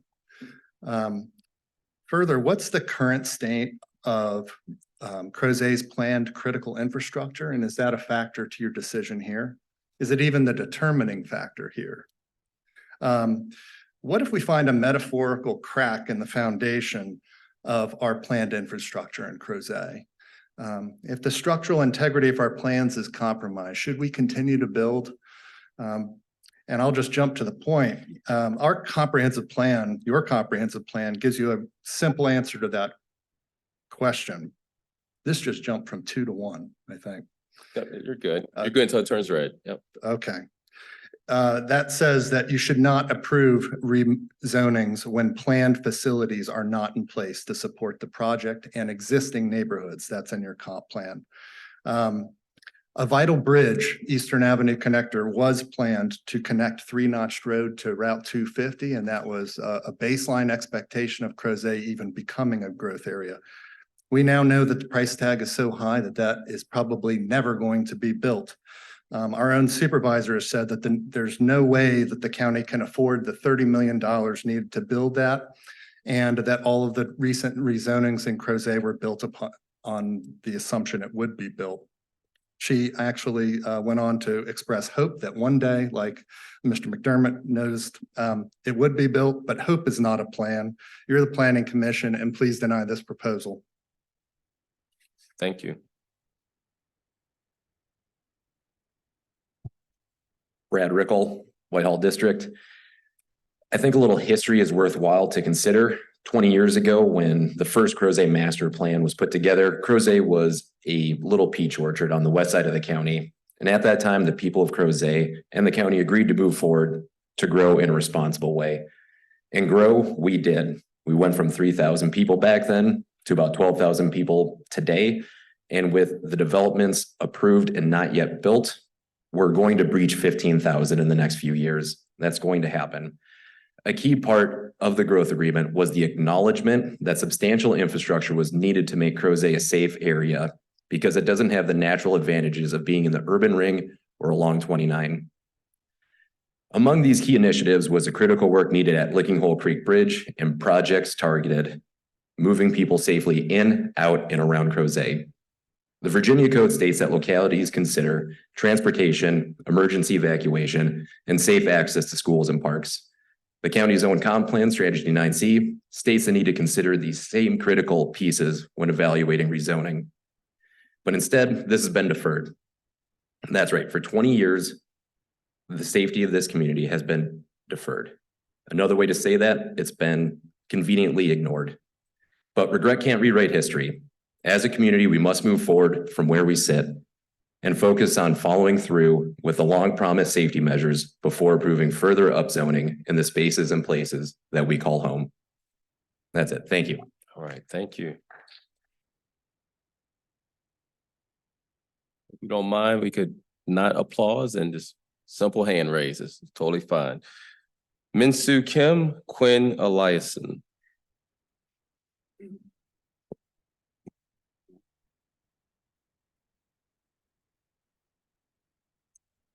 Hello, thank you.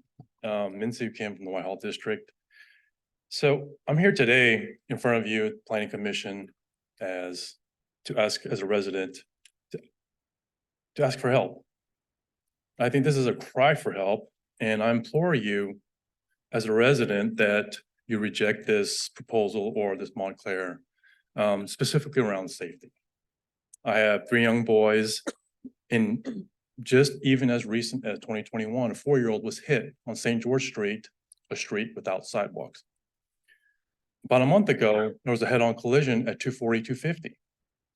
And with the recent uptick in collisions and accidents and whatnot, I'm asking for help.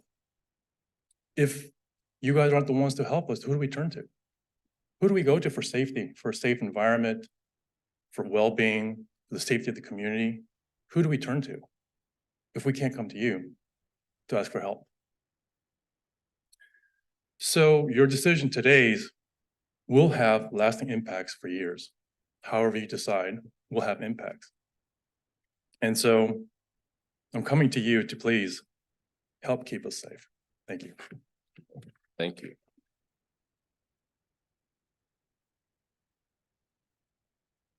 Hello, everyone. Thank you for allowing me the opportunity to speak this evening.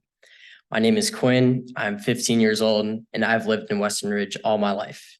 My family moved to Crozet in 2005. When the topic of Montclair first came into the news a few years ago, my family, my friends, and I were concerned of the possibility that the Western Ridge Hill and the surrounding natural area would be turned into a portion of the development. We were all like, this is a part of our neighborhood, our life, our winter fun, and our memories. But in the past year, I've learned more in depth about topics like the Crozet Master Plan, traffic studies, affordable housing and development. But most importantly, I learned that we did not truly own the Western Ridge Hill, but in fact, it belongs to a developer who doesn't see the value of this hill that it has to hundreds of kids. I understand why so many people want to live in the town of Crozet. It's so close to the Blue Ridge Mountains. It has many water features, parks, and a relaxed suburban environment. My friends and I used to go all over town on our bikes or by foot to meet up, to play some basketball, to go fishing, or in the wintertime, sled together down the Western Ridge Hill. I see spaces around Crozet where we used to enjoy those memories disappear. Fields I would play football on filled with houses, the Crozet trails losing trees every day, animals seen less, and creeks becoming polluted in areas near development.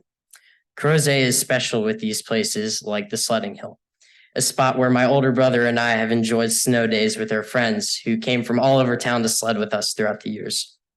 There would always be days where we would have competitions to see how fast we could get down to sled down the hill, or we would build a ramp of snow to catch air going down the hill, which was the most exciting. The hill is not ours, but the memories belong to us, and the hill provides so many kids and their families with joyful memories of growing up. I believe that developing the sledding hill will not only take away a special part of our lives here in Crozet, but it will remove a unique place that kids in the future will not be able to grow up with. Thank you. Thank you. We have Ann Eliason and Diana Williams.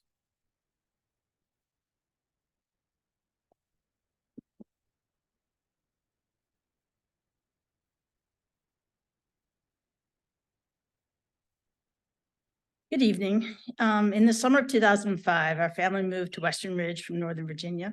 I'm sorry, It could was you your- state your name? I apologize Oh, for interrupting you. sorry. Yep. Ann Eliason is my name. Thank you. All right.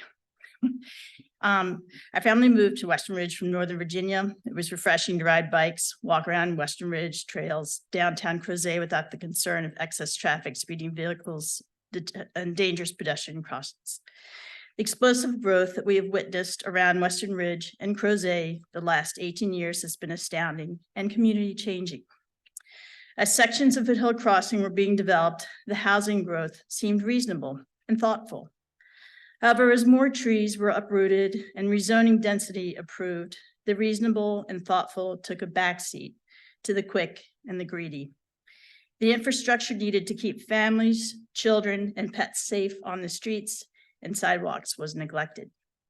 Since 2019, I run a small local business as a dog trainer and walker. I'm walking our neighborhoods with my clients' dogs, sometimes 5 hours a day. And I've seen and experienced the safety concerns that come with high-density housing and poor street and sidewalk design. The volume and size of the vehicles alone leaves little to no room on the streets for safe crossing.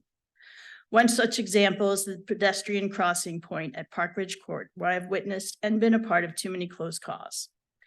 Sadly, last spring, with children waiting at the bus stop by the intersection of Cardinal Court and Park Ridge, they witnessed the death of a family cat. Children's handmade signs saying, please slow down and remain along that Park Ridge part for months, excuse me. The idea of approving the Montclair proposal without first attending to our infrastructural needs is pure negligence. Any number of measures would be welcomed by all of us to help prevent a tragedy. But the fact of the matter is that more vehicles and more congestion means more opportunities for such a tragedy. Our neighborhood should be safe and a place for us all to walk, run, ride bikes, and play. A commitment to intelligent development is required, and improving Montclair at this point is just turning a blind eye to reality. excuse me for my emotions, but it is my home. Thank you. Thank you. Diana Williams, present. Okay, seeing none, I will move to Rashmi Gay. I apologize if I mispronounced that. Ron Wade.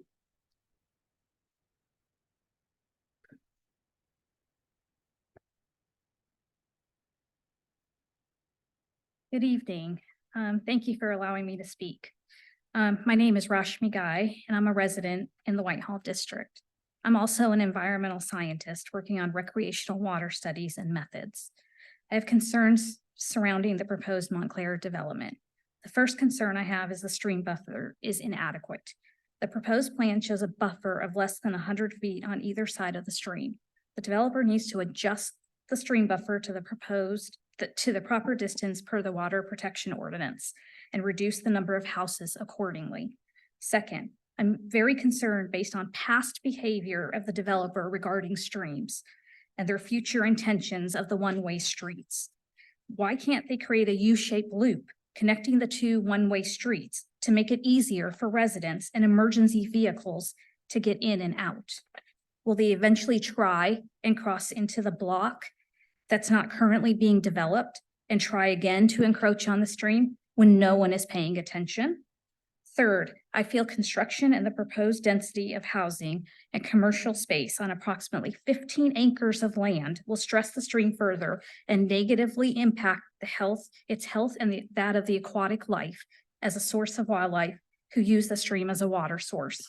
Specifically, I'm concerned about water runoff, which will carry pollutants and sediment from construction site and from everyday residential activities into the stream. It's important to note that the Crozet development area is entirely within the water supply watersheds for the county and the city of Charlottesville. One of the guiding principles in the Crozet's master plan is to enhance Crozet's natural beauty, existing natural resources, and the surrounding rural areas within the integrated network of parks and gathering spaces, trails, and natural areas that offer increased opportunities for outdoor recreation and protect natural resources. This development project is not in line with that principle. Thank you. Thank you. I apologize for mispronouncing your last name.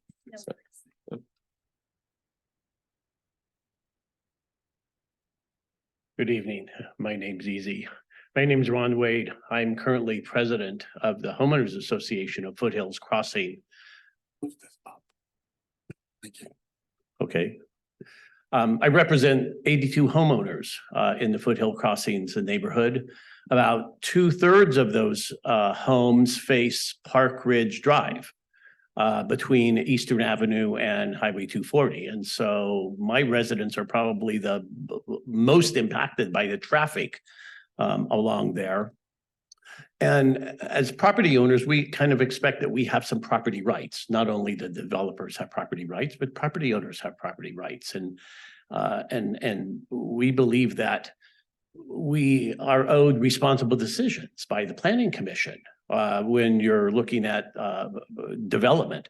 And it's my understanding that the new mid-density violates the original Crozet master plan. I'm not sure exactly why that was put in there. I'm not a politician and haven't been following this for 15 years, but I know the CCAC had a resolution against that increased density.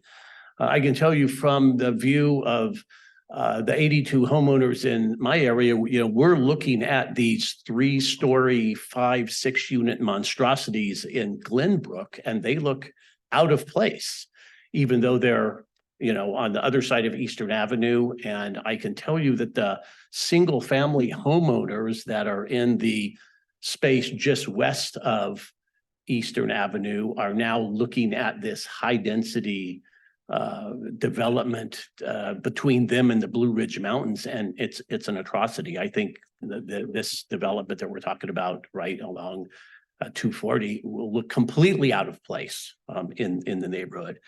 The negative impacts that, the slide it had, the negative impacts was pretty minimal, but the school was mentioned. The school is overcrowded. My wife teaches over there. She as a volunteer, and the schools are overcrowded. You know, I heard some laugh about the traffic congestion. The traffic congestion is atrocious, and the lack of infrastructure, particularly with the Eastern Avenue Bridge and other egress areas there. The environmental open space has been mentioned. The safety issue of first responders being able to get in and out of the neighborhood is of great concern to us. And again, I just think this development looks out of place in the neighborhood. I'm not saying that something shouldn't be developed there, but 122 units that are 45 or 50 feet high in an area that is primarily single family residential, quarter acre, half acre lots, just it looks, I just don't think that that's responsible. Thank you. Thank you. Joan Fadden, Ron Pantuck.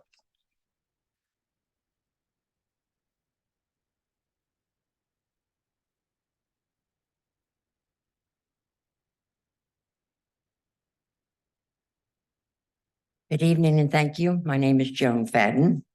I'm a resident of Stonegate, an enclave of 57 homes in Western Ridge, approximately 2 blocks from Route 240 and the entrance to Park Ridge Drive. In talking with my neighbors as to their decision to locate to the Western Ridge many, many years ago, I heard the following. The beauty and uncongested drive on Route 240. The bucolic vistas of the mountains not blocked by development, the small community atmosphere, the lush green space. But very important, the Crozet Master Plan that spoke to slow and managed growth. Such a policy appealed to the Stonegate residents for safe outside activities, as many of us are walkers, bikers, and runners. Sadly, the slow and managed development growth plan has been forfeited to multiple developments without the essential infrastructure to accommodate the growth. Safety has become a huge concern for Stonegate residents in turning left or right out of our community due to increased construction and other vehicles. The pending thought of additional such traffic and resulting delays in exiting or entering Park Ridge Drive from Route 240 is a major, major concern. Respectfully, the development is unwelcomed by the surrounding communities, as we feel the developers have lost sight of the deleterious impact of their plan. More buildings, more people, more traffic, and the huge loss of a beautiful green space. As was mentioned earlier by Quinn, the Hill is a favorite of area children. It may be insignificant to the developers, perhaps, but we adults also share the enjoyment of area children at the first measurable snowstorm, off to the hill for sledding, tubing, or angel art. How do we answer the children where to go now? Thank you. Appreciate it. Oh, thank you.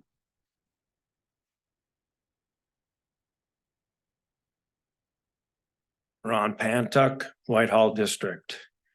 Over the last 2 years, my home property taxes have gone up 22%.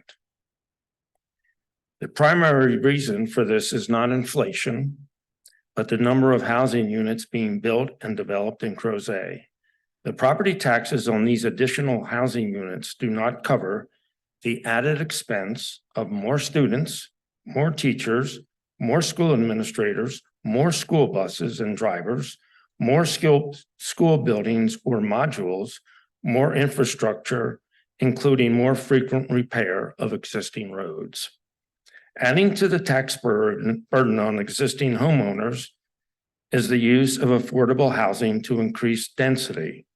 Not only do the additional fair market assessed units not cover the financial impact on the community, but the artificially low market value of the affordable houses compounds the issue. The added tax burden of uncontrolled growth will impact all existing homeowners, including lower income homeowners.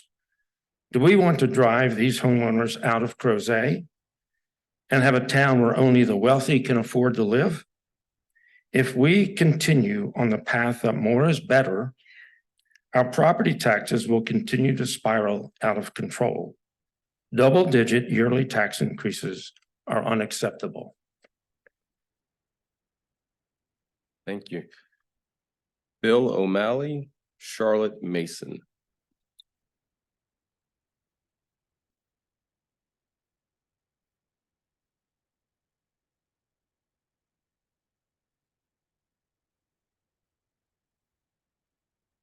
Good evening, Commissioners. I'm Bill O'Malley. I'm from Westlake. The Commission's primary role is to serve as an advisory body to the board to promote the orderly development of the county as outlined in the state law and the Albemarle County Code. Tonight, I urge you to prioritize the well-being of Crozet by revisiting its developmental pace. By addressing the emerging safety and traffic issues now will prevent you from looking back on poor decisions or ineffectual actions. And I'm looking to the county on that because I'm still kind of appalled that we don't know about the funding for one of the critical infrastructure projects. We have no idea where we're going to get it.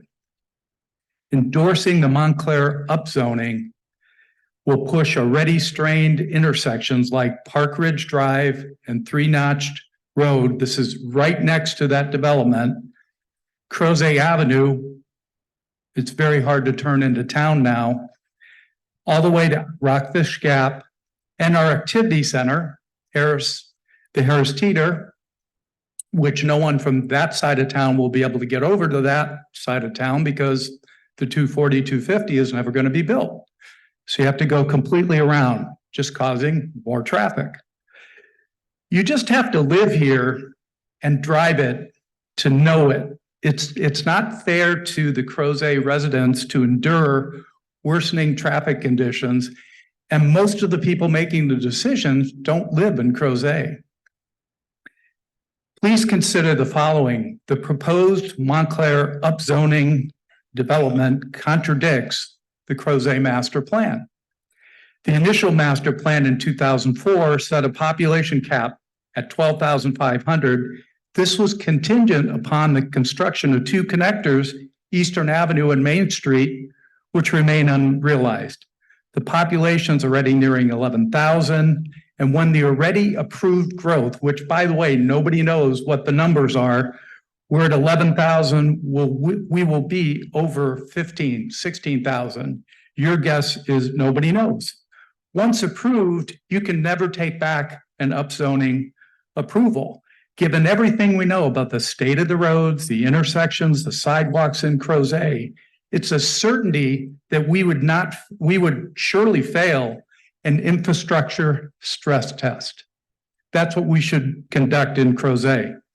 So the how for why you can turn this down is the Albemarle County Comprehensive Plan empowers you to decline this if the supporting infrastructure lags, and it lags. Thank you. Thank you. Is Charlotte Mason present?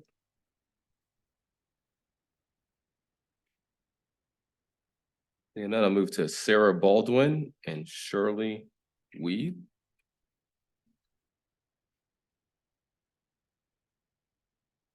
We didn't realize our names had been entered, but we're happy to speak.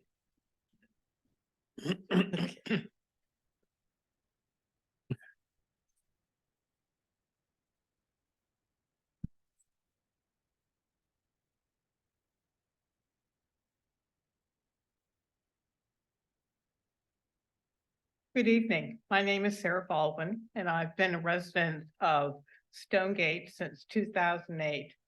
When I first moved to Ma'am, could you please speak into the Crozet. microphone? Thank you. When I first moved to Crozet, Lake Tree Lane, which is the main thoroughfare up Western Ridge, had not been finished, and there's still houses to be built in Stonegate. And I would hazard between now and then, there easily are 2,000 or 3,000 more people in my area between the finishing of Western Ridge, the completion of Stonegate, Foothill Crossing, and much denser areas beyond Foothill Crossing. It means that it's no longer as safe or as pleasant to live. It's difficult getting out of Stonegate in the car, and I am very reluctant to cross that area on foot unless on Sundays when I can hopefully count on fewer construction vehicles and fewer other vehicles. It's not a question that there shouldn't be a housing, but Crozet doesn't have this street, doesn't have the area to move vehicles in to support the housing and the population that's there. It's as simple as that. It's dangerous to us who now live there and must drive in the area. And I really would reiterate that if you don't live in Crozet and experience what it's like trying to get to the library or to the local Great Value to pick up a couple of items, it's difficult to fully understand our concerns. Thank you. All right, thank you. Shirley Weed or Wide?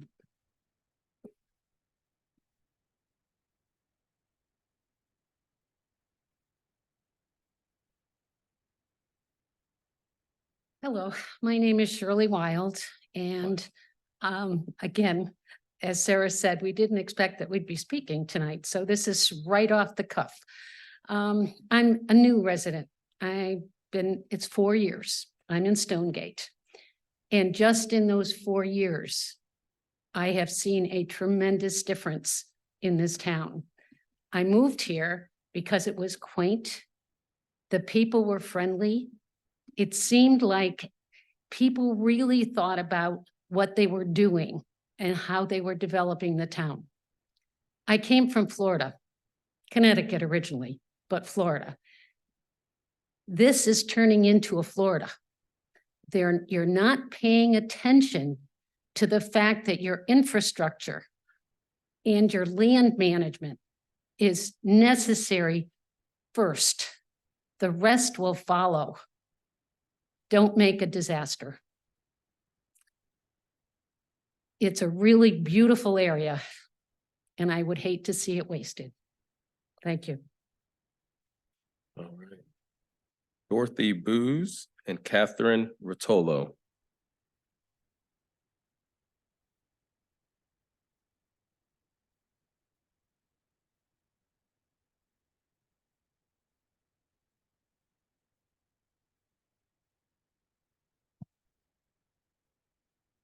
Yes, I'm Catherine Rotolo, and I did not expect to speak. I thought we were just signing our names, but I must reiterate, do not do this. Stonegate is a wonderful community, and it's a nightmare getting out of there. 240 is a nightmare, and it's going to only get worse if you put more and more cars on it. They're trying to put in, there was going to put in a roundabout. Ma'am, That- can you please speak closer to the mic a little bit? Thank you. We were supposed to be getting a roundabout. I don't even know how that would possibly work at that corner anyway, but maybe it will. I mean, we were going to have a restaurant at that corner. Now, because everything is in question, we're not going to have that restaurant. But all this is going to do is ruin Crozet. I urge you to not approve this. Thank you. All right, thank you. Is Dorothy Booz here? Okay. Elizabeth Cranmer, Dan Rosenzweig.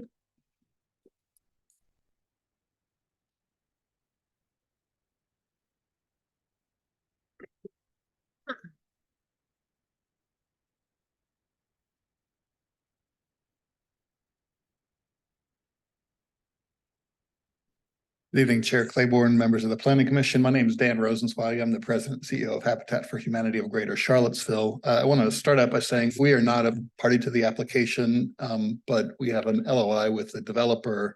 If this project gets built, we're going to hopefully enter into a contract to build some Habitat homes in the project. I also want to start out by saying how grateful I am actually to this developer who about 10 years ago at Wickham Pond had 6 final lots available and very well could have taken the easy way out by simply putting those lots on the market, not getting an offer for them and then selling them at market rate. But instead, he came to Habitat and said he really truly believed in the mixed income model and wanted to make sure that there was true affordable housing, affordable home ownership available in Wickham Pond. That was very unusual. That doesn't happen. We've been searching for lots in Crozet for almost 2 decades. It's very, very hard to find lots there. He took a lot of flack from the neighborhood, as did we. And I just have to tell you, the 6 families that are now at Wickham have a completely different outlook on life now, living in that community, living in a community of folks that embraced them. And we hope for the same thing at Montclair. I also want to say a note of gratitude to the prospective builder, another builder there, Craig Builders, who invited us in and gave up 2 lots at Old Trail. So we are now building 2 homes in Old Trail. So the 2 single women who, one of them lives in a rat infested public housing unit and another one lives in an overcrowded situation. By December, we're going to be homeowners in Crozet. And so I'm not here to speak about transportation or consistency with the comprehensive plan, other than it's entirely consistent with goals of affordability, and we'd be very happy to be part of it. Thank you. Thank you. Elizabeth Cranmer, just confirming that person is not here. Okay, is there anyone else here in the audience who would like to speak? All right, please come forward.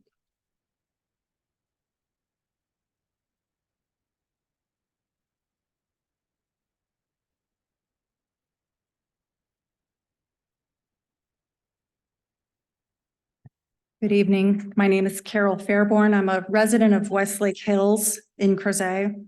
I drive along Park Ridge Road and Three Notched Road at least a dozen times each week, which is where the Montclair proposal is located. So I'm quite familiar with it. The essential infrastructure isn't there to support the Montclair 122 units. And we all know essential infrastructure is not realistically coming anytime soon because of the drastic funding deficits. Furthermore, the school capacity isn't there. The sidewalks surely aren't there. They're not coming anytime soon. The overall local support simply is not there. My esteemed neighbor, Rashmi Gay, tonight, the contractor for the EPA, gave you all quite a compelling environmental argument not to approve Montclair. If you approve the Montclair proposal, I ask, why do we even have a Crozet master plan when the Montclair proposal violates that master plan in numerous ways, as described in powerful detail tonight by so many of my fellow Crozet neighbors? Montclair violates this plan on land management, infrastructure, environment, so many critical ways. I respectfully urge you all to vote no. Please do not approve this Montclair proposal because it violates the Crozet master plan in many critical ways. Thank you. Thank you. Is there anyone else in person that would like to speak? Good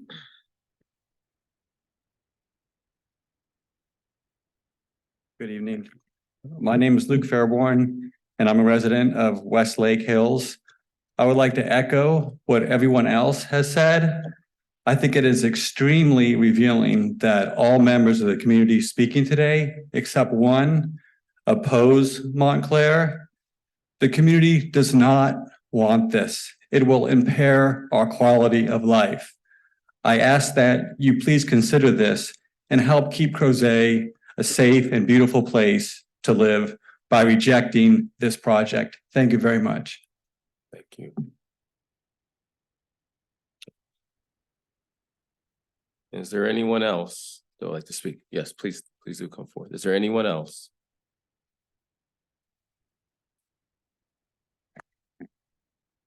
Hi, my name is Kimberly Gale, and I'm the president of Western Ridge, 200 homes in Western Ridge.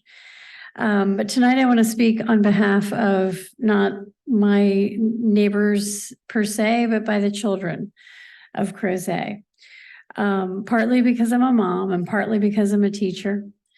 And it occurred to me this morning as I was driving to work that this is what I wanted to speak about because it was 6:45 a.m. and I saw a little girl waiting for the bus.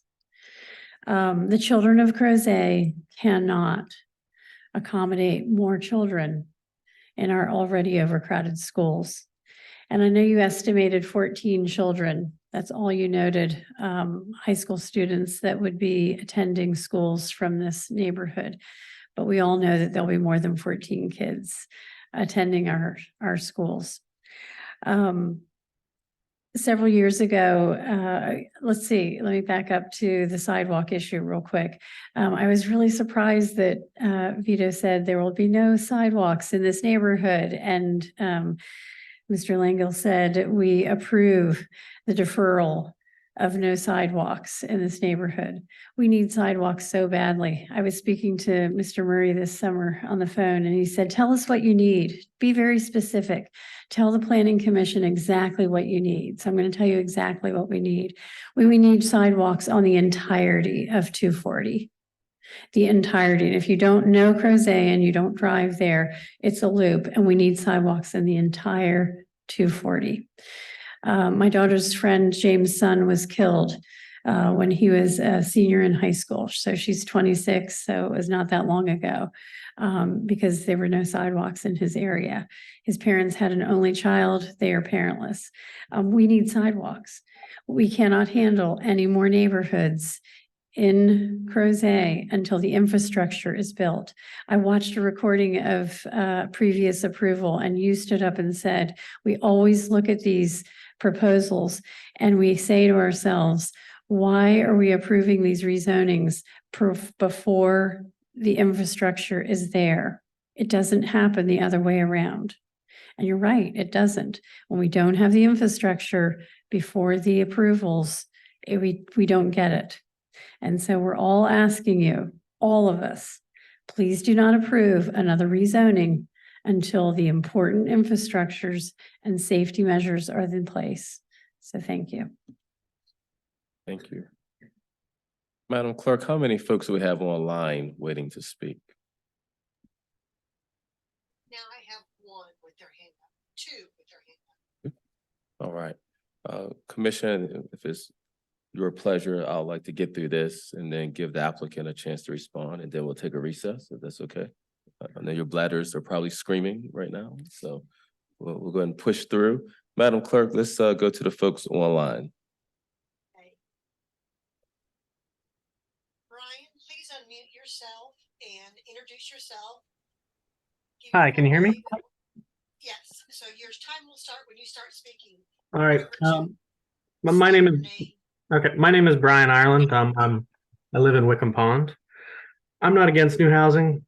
Crozet is a wonderful place, but I think the density is a little bit out of control in this development. Where are the detached single-family houses? Where are the duplexes? I see $700,000 villas stacked together. I see affordable houses crammed together on the opposite side. Affordability doesn't have to mean dense. It doesn't have to be an afterthought. It can be done together. My property is on Delilah Drive. My house, back of my house faces west. I have a wonderful mountain view. This development is going to be in my backyard. I'll look at it every day. My kids will look at it every day. I'm going to lose any sense of privacy I have. There's no buffer in the proposal. There's on the northern end, the street is proposed right up against the adjacent lot. That way they can fit more townhouses together instead of having 4 or 5. I propose removal of that. I'm okay with some development. I'd like to see something change. But as it's proposed, I don't think it provides a benefit to the community. I'd like to see buffers between everything. I'm an architect myself. I deal with buildings. I like new buildings. I think we can do better. So I would strongly request that you ask better, that you do not waive the sidewalk and the 6-foot planting areas between houses.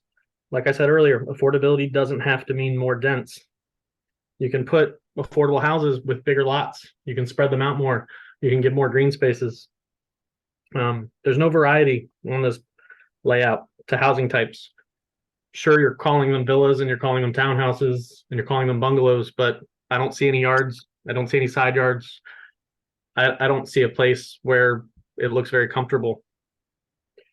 I would ask that you reject the proposal as submitted and request some of these issues be resolved before reviewing it again in the future. That's it.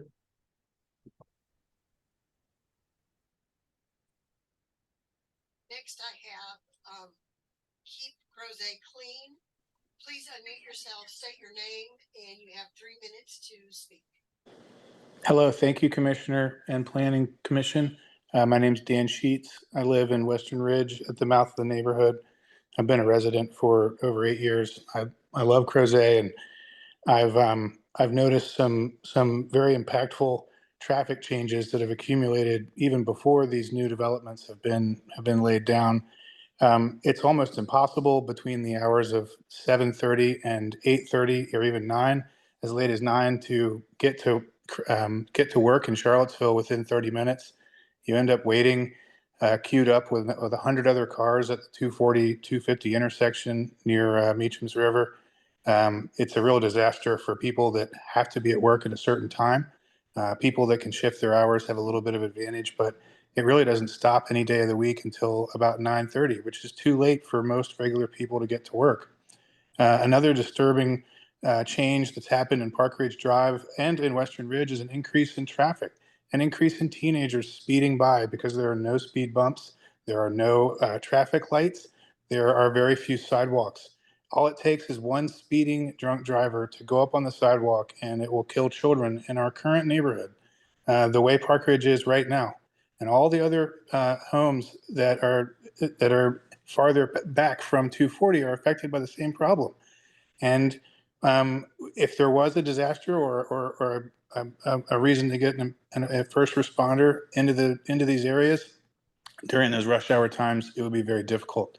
Finally, it's the schools. My daughter goes to Western Albemarle. We've got 15 learning cottages. Give me a break. These were some of the nicest schools in Virginia 20 years ago. Now we're just overburdening them with learning cottages. So there's 15 of those. There's one bald eagle inside the Licking Hole Basin. It's a naturally protected, federal protected bird. And as the others noted, the developments that have been stricken from Montclair's ability to take over that stream and add more pollution to the Licking Hole Basin have all been overlooked, and they haven't even rezoned it. Not to mention the fact that we had to catch the Army Corps of Engineers being lied about through the previous development procession, where they suggested that the Army Corps of Engineers had already surveyed the site. So had the citizens of Crozet not been on watch for these oversteps, our way of life is already starting to slip away from us, and this is our last chance to hold on to it. Respectfully, please think about the pleading from the citizenry here and turn away the developer money. There's so much of it. Old Trail is overrun with plenty of tract housing. It's 4 stories high in there everywhere you go. It looks like the Truman Show. So please think about preserving our land values, our educational system, and our green integrity so that we can keep that bald eagle and keep those beavers inside Licking Hole Basin. And also so some kids will have a chance to ride their sleds. Thank you very much. Have a good evening. All right, Madam Clerk, does that conclude the folks online waiting to speak? That's everybody. Okay, thank you. Would the applicant like to make any closing remarks based off of what you've heard? You would have 5 minutes to do so. As you mentioned before, every single project around Montclair went through exactly this process. And you can almost be assured, once another project's approved, the folks will stand up because they don't like change. And that's understandable. But I would also think if you took a survey of everybody who lives within a quarter of a mile, half mile of Montclair, they love their community. And it wouldn't be there if it wasn't for the comp plan and the developer stepping forward and doing a terrific job. And as for sidewalks, by the way, we are loaded with sidewalks and excellent landscaping, as you saw in the projects we've previously done. I think it's a fabulous project. It's absolutely consistent with the comp plan. I think people will be happy when it's built. Before I have you take your seat, I want to see, do you all have any questions? You've heard a lot of public comment. Do you have any questions for the applicant? Could someone identify exactly where the sledding hill was that was mentioned? Well, actually, I can address that. Here's what is the far left of that where the Habitat for Humanity homes are. We're actually in the process of working with the daycare center, and we thought we would sell them or give them some of that land. And the idea is that most likely there's an excellent chance that that hill will remain.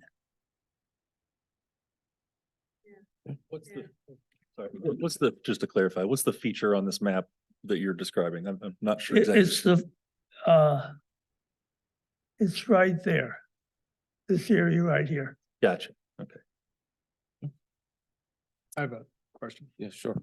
So I know when we've heard a lot of comments and concerns about infrastructure and the chicken and the egg and not adding more density. And so I'm going down the line in my mind. One is there were comments about conflicts with the comp plan and the master plan, Crozet master plan. I've read the staff report and heard you.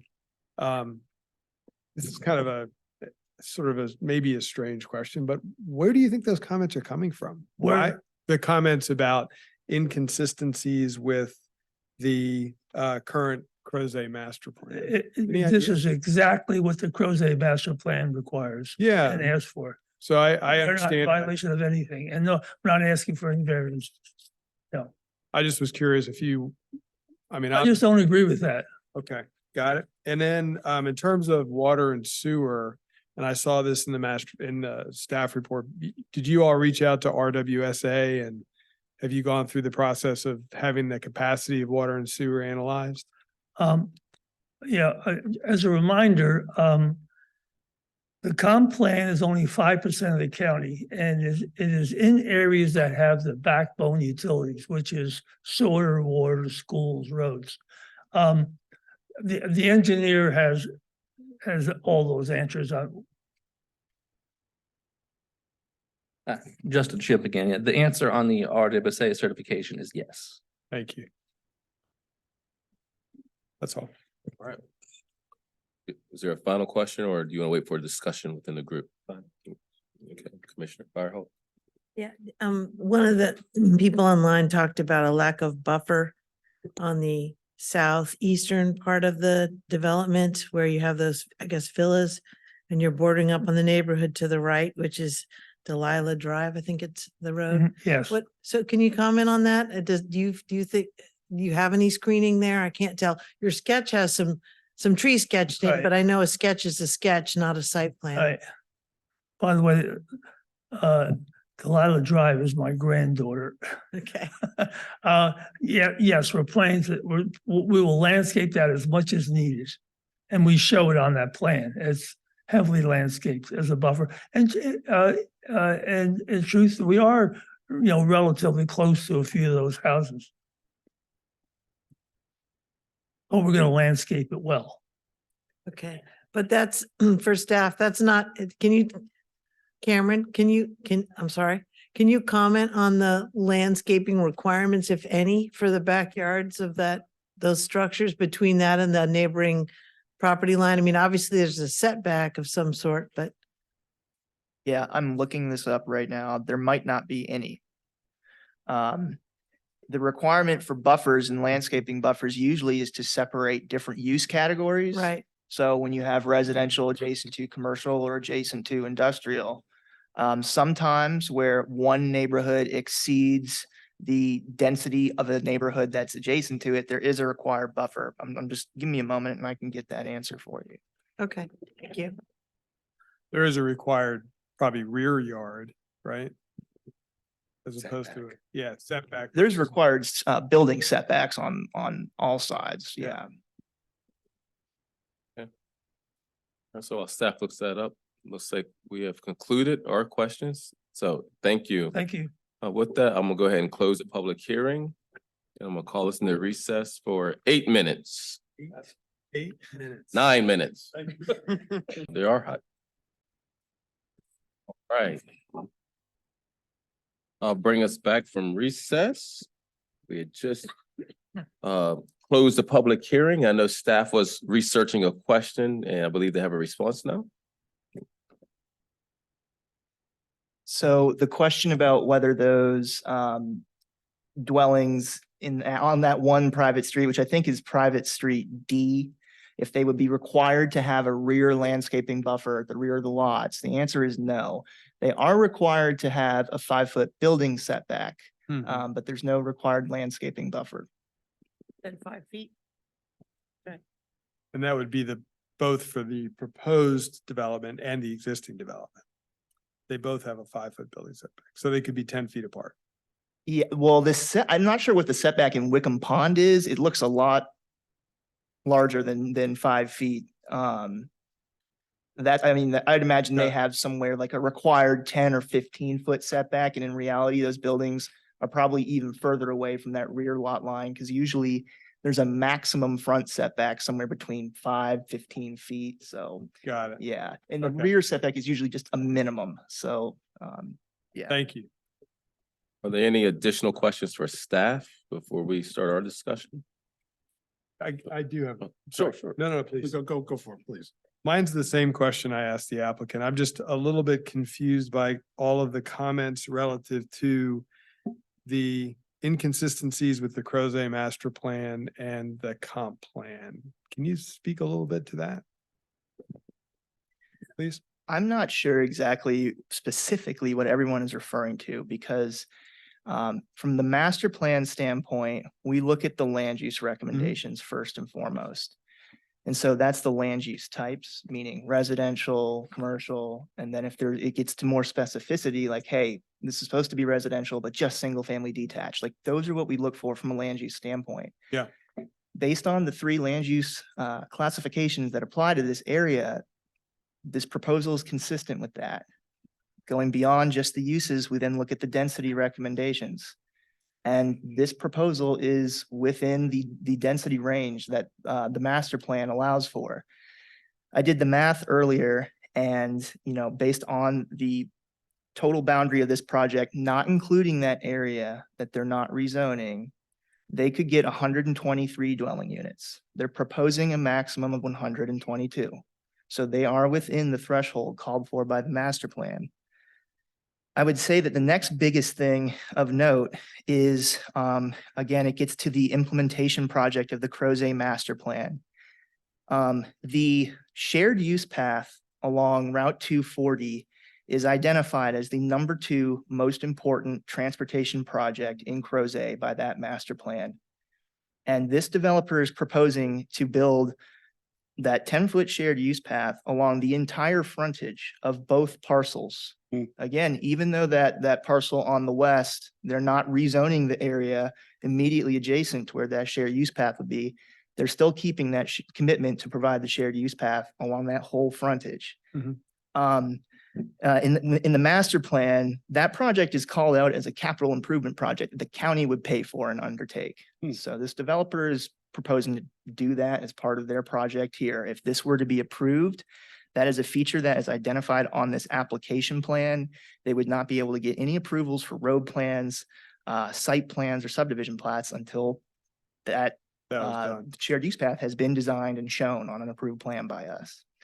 And other than that, the other internal street that goes east to west and connects from Park Ridge Drive to Wickham Pond, that is identified on the transportation plan network of the Crozet master plan as a recommended future street, public street, which is what this is.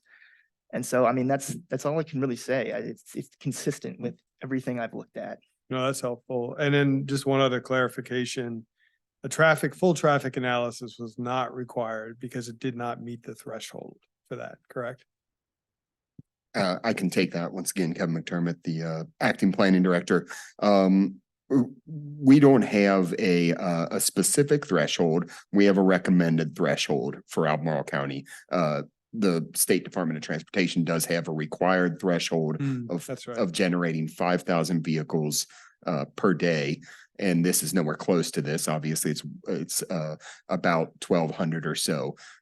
We do typically ask for a traffic impact analysis if a development is going over 1,000. In this case, when this application initially came in, it was immediately following our traffic analysis that we performed as part of the Crozet master plan update, which analyzed all the major intersections and included future land uses. And so when we did that traffic impact analysis as part of the Crozet master plan, it took into account the densities that we would expect to see on these parcels and then analyzed these. And that I'll just add that the question about the roundabout, I found where that was. And in that transportation analysis, it noted that in 2045, at full build out of all of the Crozet area that would be met by this, that left turn coming off of Park Ridge onto 240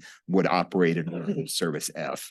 The transportation study did say one way to address this could be a roundabout. That recommendation didn't actually make it into the Crozet master plan recommendations just because it was still so far out in the future. And it was just one movement that it was addressing. There were higher priorities in the area. So, once again, the reasoning it wasn't required, the TIA wasn't required, was because we had just analyzed that traffic impact. And I'm trying to keep things very objective here. So just to restate simply what you said, the plan was not required. The plan, the build out density that you used for your plan was a maximum build out based on the Crozet master plan recommendations. Correct. So that would have been the higher number that Cameron mentioned. Yes. Associated with this development and future and other developments. Exactly. Okay, thank you. Commissioner Bivens? Oh, I'm sorry, Commissioner Curzon. Can I Yeah. just follow up? Yeah. Commissioner Missile, because I similar question that I have, and I'm going to pose a little bit different. And I appreciate Cameron's answers on, and I agree. I mean, I think in terms of the build out and this being in the growth areas and meeting the developments that have been set under the growth areas. I do want to address what I believe is the underlying issue that I heard from this evening from most of the public, stated in different ways, but for the most part, it has to do with, in the master plan, there were certain developments, infrastructure developments that were prerequisites for growth. That we heard that multiple times. So I would like staff to address those developments, and do they feel that they were prerequisites? Does the county feel they're prerequisites for growth or not? And of course, one of the main one is the eastern connector. Eastern Avenue. Yeah. Yeah. And Main Street. So if you wouldn't mind addressing that. So I'll start with the Eastern Avenue once again. What the county recognizes that's a needed road network connection. And we've been working to do that. That's why we've put significant money. We've done engineering studies. We are still working to construct Eastern Avenue to connect from the West Hall area down to 250, which is recommended in there. We haven't removed that. We don't really take a master plan and the recommendations necessarily as prerequisites. What we do is we continuously analyze what's going on with transportation in the region, and we determine what priority projects we need to really move on. And we do consistently move on projects. Of course, there's always funding constraints. This Crozet is one area. We have 725 square miles of area that we need to address. And we have projects all throughout the area. As we mentioned, just down the road from here, we're doing a roundabout, once again, like probably a good $10 million project. And so we run into these limitations. As we heard, some estimates, Eastern Avenue could be 40 million. We're hoping that it's not going to be 40 million, and we're going to keep moving forward with that project. But as you can imagine, when you get these major transportation infrastructure projects that have costs like this, it takes time. So we've prioritized the projects throughout the whole county and try and focus attention on those. But I will also point out, and I think Cameron made this point really well, one way we achieve a lot of the infrastructure improvements is through developments. That's why we have requirements for sidewalks and new roads even very often throughout Crozet. This is providing, as Cameron mentioned, that section of that high priority shared use path along 240. The development adjacent to it provided a section of it. So in this manner, we piece together, or the development community can piece together sections, and then the county can come back in the future and say, all we have is this one small section left. Let's complete that using capital funding. So working with developers is a primary way that we do achieve a lot of these necessary transportation improvements. I certainly appreciate that, answering that question and the perspective of development and how it can occur. I will point out that Crozet, as in the development area, has taken its share of development, as we all know, over the last several years, with minimal infrastructure improvements. 2 ways in and out, both very challenged. Windy road, Crozet Avenue, up to 250. And then, of course, the 240, 250 interchange. I am heartened that it's finally going to happen in 240, 250. I think there's going to be a significant improvement and a benefit to the community. However, still limited beyond that. So I would really like to see how we can talk about the eastern connection. And perhaps there is more of an incremental step on how we can take to make some improvements there. Maybe it's not the whole full project in one step, but make some improvements that will alleviate some of the congestions or some of the safety requirements. So we talked about emergency vehicle access. We've heard that today as well. So I would like the county to continue to think about that, because it's difficult to continue to look at and approve developments, although it's unfair to the developer, because I think this actually is a good development. But it's hard to continue to recommend approval when the infrastructure is not there.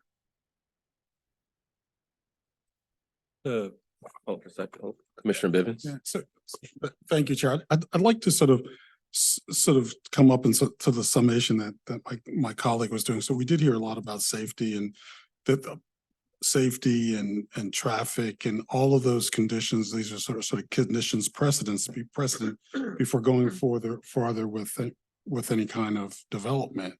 And so that feels a lot like we've got people in the community, or we've got colleagues in the community who are asking us to do a moratorium until these kinds of things are met. And if I'd like to ask our counselor on this, because I think I'm uncomfortable with that position, and I'd like to get some clarity from our counselor on what that might mean for our work. Right. So Commissioner Bivens, as we've discussed in the context of other applications, prior applications, the Attorney General has opined that moratoriums on rezonings are not allowed. And the reason for that is that every application is entitled to fair consideration on its own merits. And to say basically as a blanket approach, we're not going to consider, or we're not going to approve any application that comes before us is a moratorium that can be found to be unreasonable. Obviously, a planning commission or a board of supervisors can approve or disapprove of any application on its own merits, but to do a moratorium is something that is not allowed. Sure. Thank you, Council. Appreciate it. I think that goes to a blanket moratorium without regards to any particular situation. So I think here we're talking about a particular situation, and I'm not saying that I'm against this necessarily, because I do think the development it has a lot of merit to it, and it's very consistent with other developments around it. I am speaking more to the Board of Supervisors and to staff and how we can expedite some of the improvements that need to be made. Yeah, I'm in agreement with that. It's just I want to be careful that when we hear sometimes from our fellow Albemarleans, if that's even the right term, to stop doing something until something else happens. I become uncomfortable with that since I'm not sure where that line would be drawn. To be quite honest, when do you stop doing things until, and so that's why I was asking the question, not in reflection to your conversation, but just sort of, can we have what is the approach when we have sort of conditioned precedents to do something else? And how would that be looked, how would that might be viewed by either an applicant, and how that might fare if the applicant decided or wanted to make the argument that what we were doing felt arbitrary or capricious to them. And so not wanting to ever be engaged in that kind of activity. I thought I'd ask or answer. I appreciate it. I think that's a very fair comment. That's a wise question. Commissioner Moore? Sort of bouncing off some of the traffic concerns and safety concerns that have been brought up and just continuing the conversation. I heard some potential safety issues with first responders get mentioned a few times. And this is a question for probably staff. Do fire and emergency services think they can get into this neighborhood and the ones behind it? Yes, fire rescue staff are, again, part of the review team that looks at these sorts of proposals. And the fire marshal actually reviewed this one, and they see no issues with the design as it is in this stage, the preliminary stage. We haven't gotten to a fully engineered site plan, but they think that, emergency vehicles will be able to get into and out of this site and make the necessary turnarounds if we do have to go down one of the smaller streets and so on and so forth. And that, just again, if this did get to a site plan stage, a subdivision plat stage, or a road plan stage, they are still part of the site review committee. So they will be involved all the way through and to verify compliance with any and all regulations that come into play. Thanks. And then I was also thinking about the VDOT not recommending a turn lane into or out of 240 into this proposed development. Why did they recommend against that? VDOT actually uses a pretty standard model for determining when turn lanes are. They put in the amount of traffic that's traveling on the road and the amount of expected traffic that would turn into the development. And they have a graph that you chart that on, and it tells you, does this fall into the area where it requires a turn lane or does it not? And in all the entrances on this development, it did not fall into that requirement. I will say that, as Cameron mentioned, if this did move forward to a site plan stage, we would have more specific information, and VDOT could reevaluate that and determine, is that still the case? But right as of right now, it does not appear to need a turn lane. It doesn't meet the warrants, as they say. Okay. And please, and then I've got follow-ups too. A clarification, because I think you said one thing and I heard something else from. Oh, yeah, please. You said that they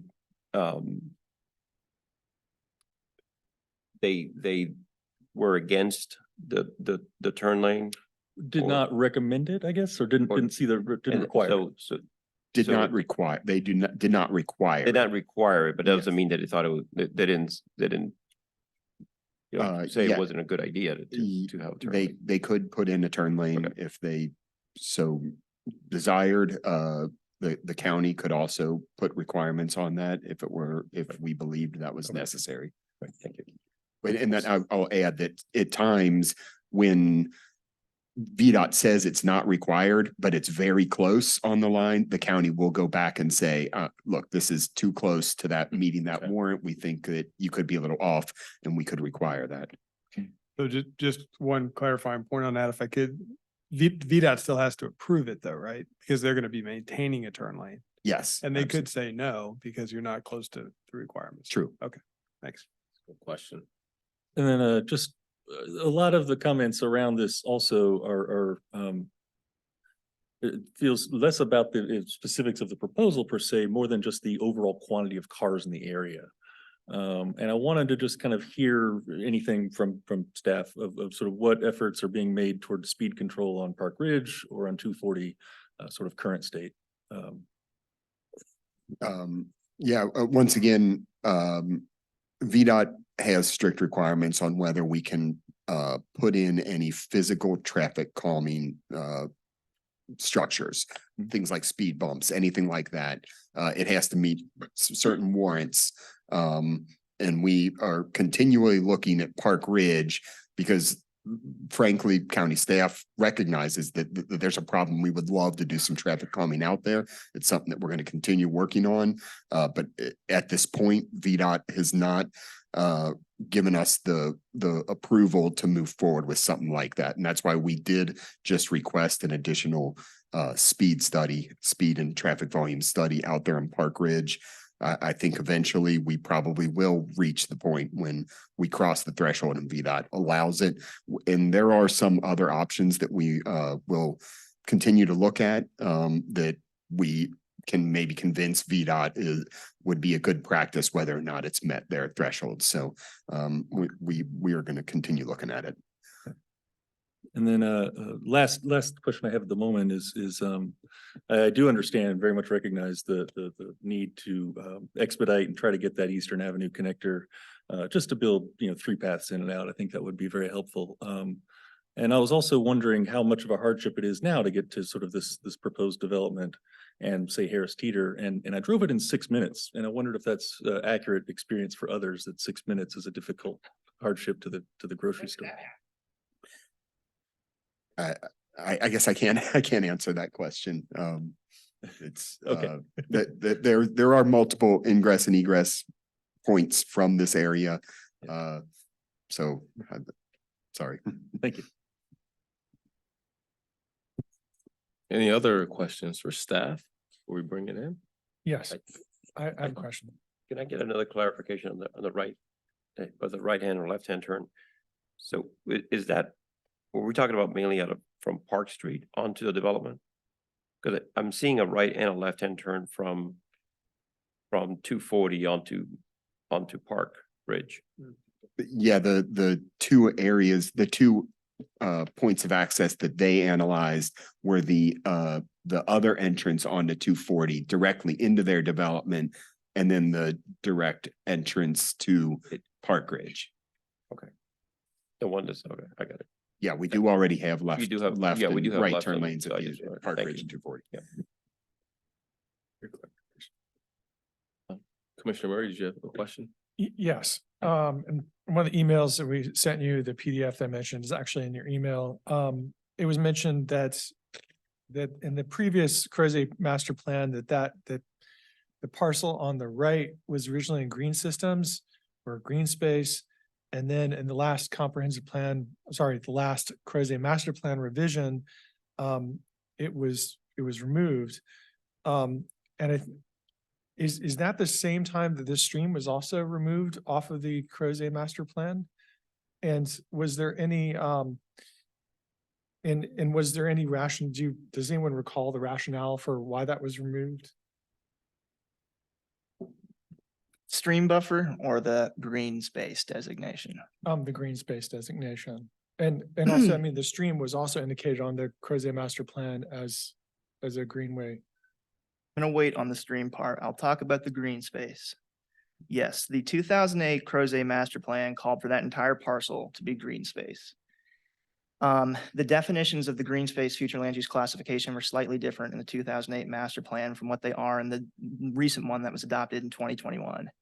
The answer is, I think that the house on this parcel was identified during the 2008 master plan adoption process as a potentially valuable historic feature.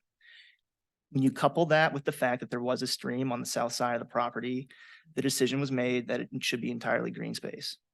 When we do master plan updates, we reevaluate land use classifications as we learn things over time. Members of our historic preservation committee had gone out to this site. They've looked at that house. It's been documented through photographs, which is what they do. It is not eligible to be entered into any sort of historic database. And so when we were looking at the future land use classifications for the 2021 plan, we said, this is, I mean, how many acres is that whole parcel? It's 12.19 acres that would have been entirely undevelopable through a special use permit or rezoning under the old plan.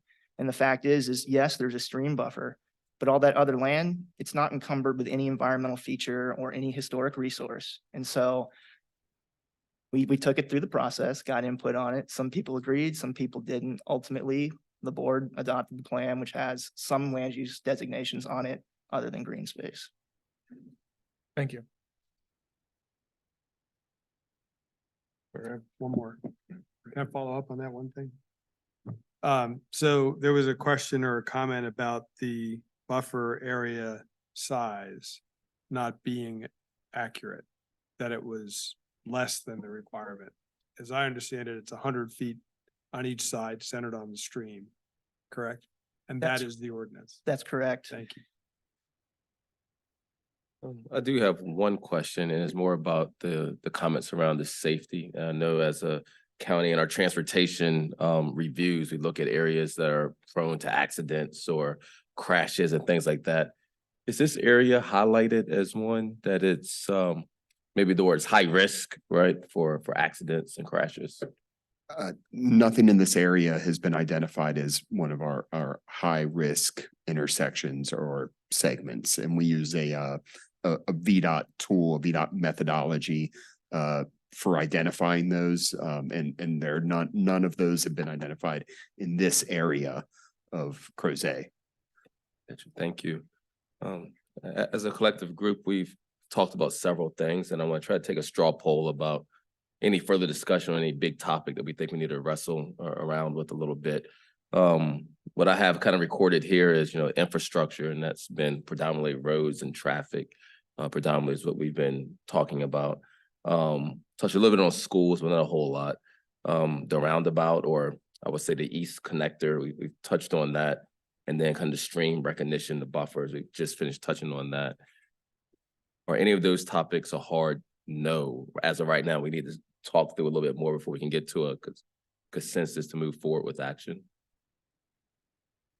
I have one comment. Sure, yeah. I know that there's some level of distrust and disappointment with this developer from what happened before with the stream and the prior proposal that came to us, but then was not heard at that time. The community has done a great job, a great service in making sure that that stream stayed on the map. And I do believe that your work has resulted in this plan, which obviously everyone in this room who testified did not like this plan, except for Habitat for Humanity. But this big blob of green space, while it's not protecting your sledding hill, which there's not much in our power we can do about that, but the stream has been protected. And I do see that as a victory. And I do also think that for Mr. Chetta's development, it's going to be a tremendous amenity now, as he knows. People will want to live along that, want to stroll that path, and that will become a key feature of the development. But it is also true that the sort of middle density was added. And I really thank staff for the thorough explanation of how that came about. But I appreciate the development because of the diversity of density that's provided and, the fact that there are some smaller efficiencies. So when your kids leave for college, you don't have to move out of the neighborhood. You could perhaps go to the efficiency, et cetera. So I think it is a good design. It's much, much better than what was about to come before us before. Thank you. Commissioner Murray, is there any other topics, as this is your district, any other topics you want us to talk through in more detail? Yeah, another sort of comment for Kevin. So the comment about the status of sidewalks and funding for sidewalks on Park Ridge. Can you say anything about that? I'm sorry, Park, Oh, I- am I? are you You're talking right. about Park Ridge or You're right. 240 or?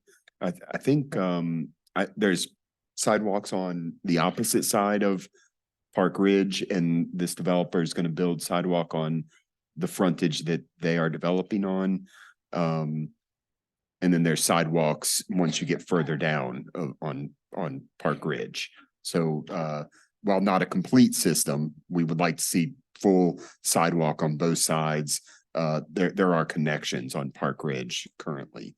On 240, the Crozet Master Plan recommends the shared use path all along the south side. And that's the one that I mentioned that they're developing a segment of. There's another segment adjacent to that. And the county will continue to work to extend that right on into the employment area around like Star Hill and eventually hopefully all the way down to Crozet Avenue. Is that what you were asking about? Sorry. Thanks. That's exactly what I want. Commissioner Murray, do you feel like you're in a place to make a motion or more things you want to talk about as a collective group? I'm not currently in favor. I think I support the idea of density. I could even support the idea of the density here in this place. If there was the infrastructure on the ground, if we thought that infrastructure was coming soon, it doesn't look like it is. And I think even maybe it's just a symbolic gesture on my part, but I think the point was made, we can't just keep voting for things when the infrastructure doesn't appear. And I think that this is an example of something where I think, Crozet is reaching a tipping point in terms of its frustration. And I think there's a point to be made here that yes,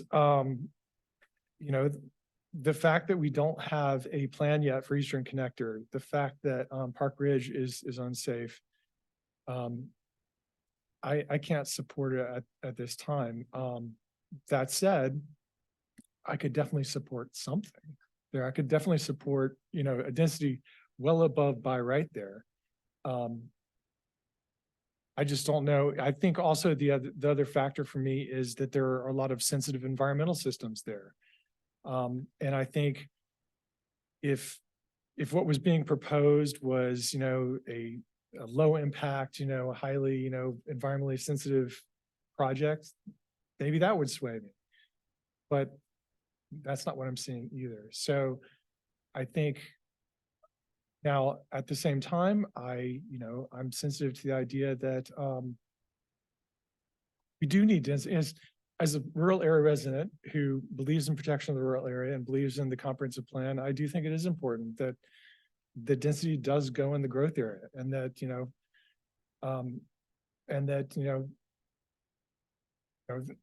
this is where, this is what we are intending for with our plan, but there's some weirdness with this particular. Is it your pleasure for someone else to make a motion, or are there topics, additional topics? Yeah, you can do that. I'm asking because I hear consensus that doesn't necessarily go that way, but you're happy to put that forward. If someone else would like to make a motion, then they're welcome to do so. Yeah. And as a commission, we have 4 motions total. So this one is just on the zoning map amendment there. So staff, do you mind pulling up the set of motions?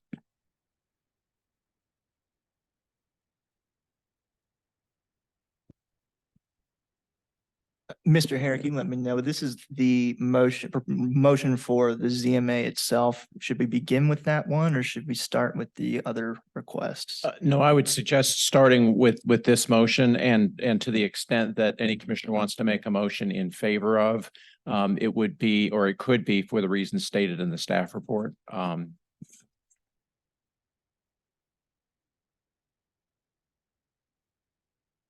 What I'll do is I'll ask if anyone has a motion and support, and then maybe when we get to discussion, we can put some of those topics on the table if you see a way forward. And if it doesn't pass, turn it back over to you to make a motion of not approval. It's maybe the way to go. Is there a commissioner that wishes to make a motion here? As you see on the screen? Chair. Yes. Yeah, I move to recommend approval of the zoning map amendment for ZMA 2020-12 Montclair for the reasons as stated in the staff report and as fully discussed amongst ourselves, and may all those various reasons be noted and carried forward to our supervisors. Very well. Is there a second? Second. Okay. Is there any further discussion?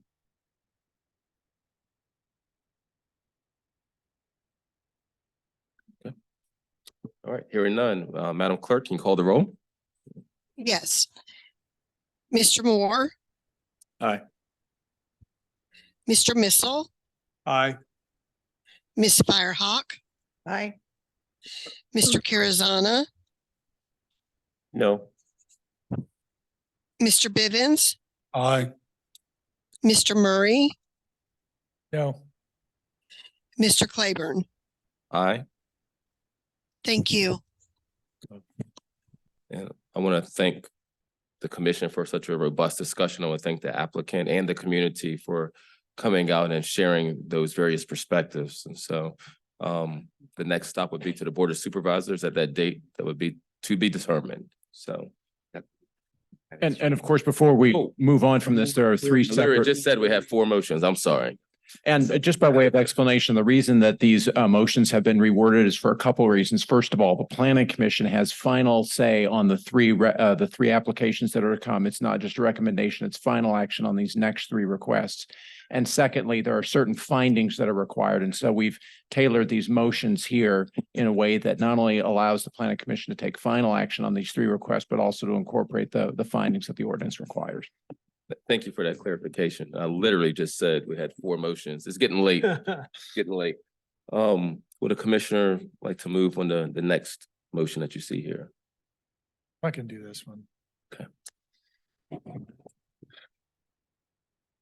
I move to approve the private street authorization as the application demonstrates compliance with the criteria and findings necessary for approval specified by sections 14-233 and 14-234 of the subdivision ordinance. Second. Okay, any further discussion? All right, hearing none, Madam Clerk, can you call the roll? Yes, I couldn't tell who seconded that. Fred Missile. Okay, thank you. You're welcome. Mr. Claiborne, Aye. Mr. Murray, Aye. Mr. Bivens, Aye. Mr. Carazana, Aye. Ms. Firehawk, Aye. Mr. Missile, Aye. Mr. Moore. Aye. Thank you. All right, thank you.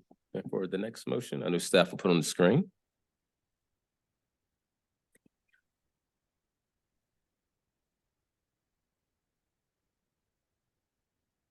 Okay, I move to approve the sidewalk variation and exception application as the applicant has demonstrated that the application meets the findings of section 14-203.1B2 and 14-203.1B3 to approve the variations and exceptions respectively. Second. Okay, any further discussion?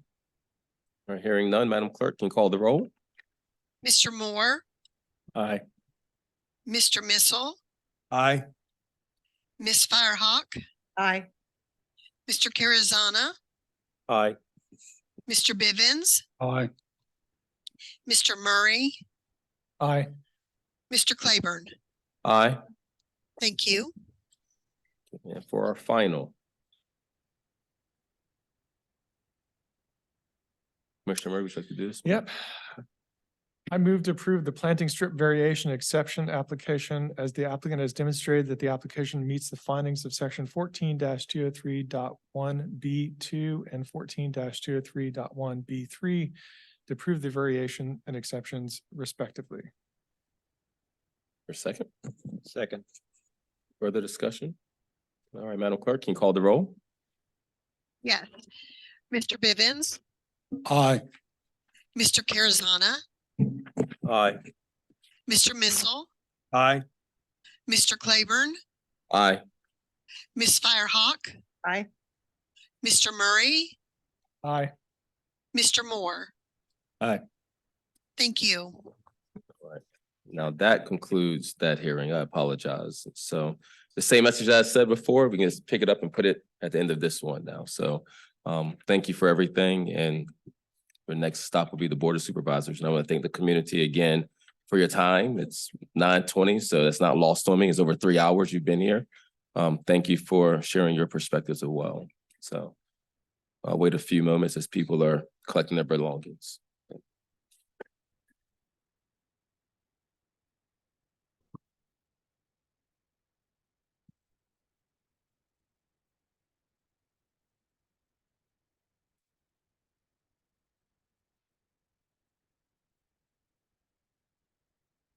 Glad you did. I'm glad you did.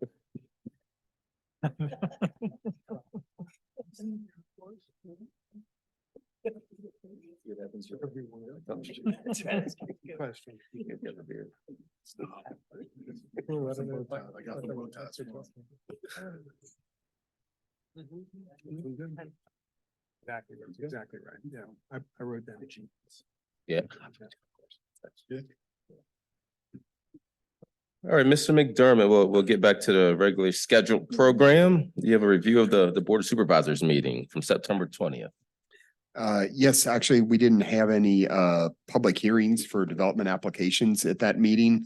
I will note that we did have a really great presentation in the afternoon session on the microtransit project that is proposed to get underway at the end of October. I think it's like 23rd or so is the kickoff that we're looking at.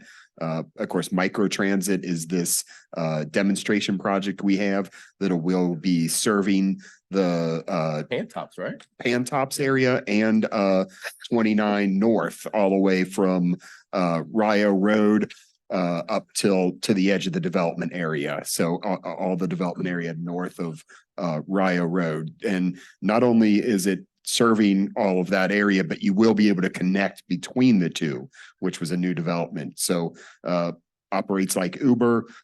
We've got our contractor Via ready to go. They're just staffing up and like I said, hope to start around October 23rd. Oh, it's great Will news. there be like little signs around Pantops, like call the Via or? With Or there, so, like- there is a very large marketing effort underway. I don't know about signs, but we are doing, A lot of people don't know about this stuff. yeah, we And they, I don't know. Oh, we could put those flashers going into town that say, stuck in traffic. Use the micro transit. Stuck in traffic, micro transit. I like that. Can't cross the street? Micro transit. That's right.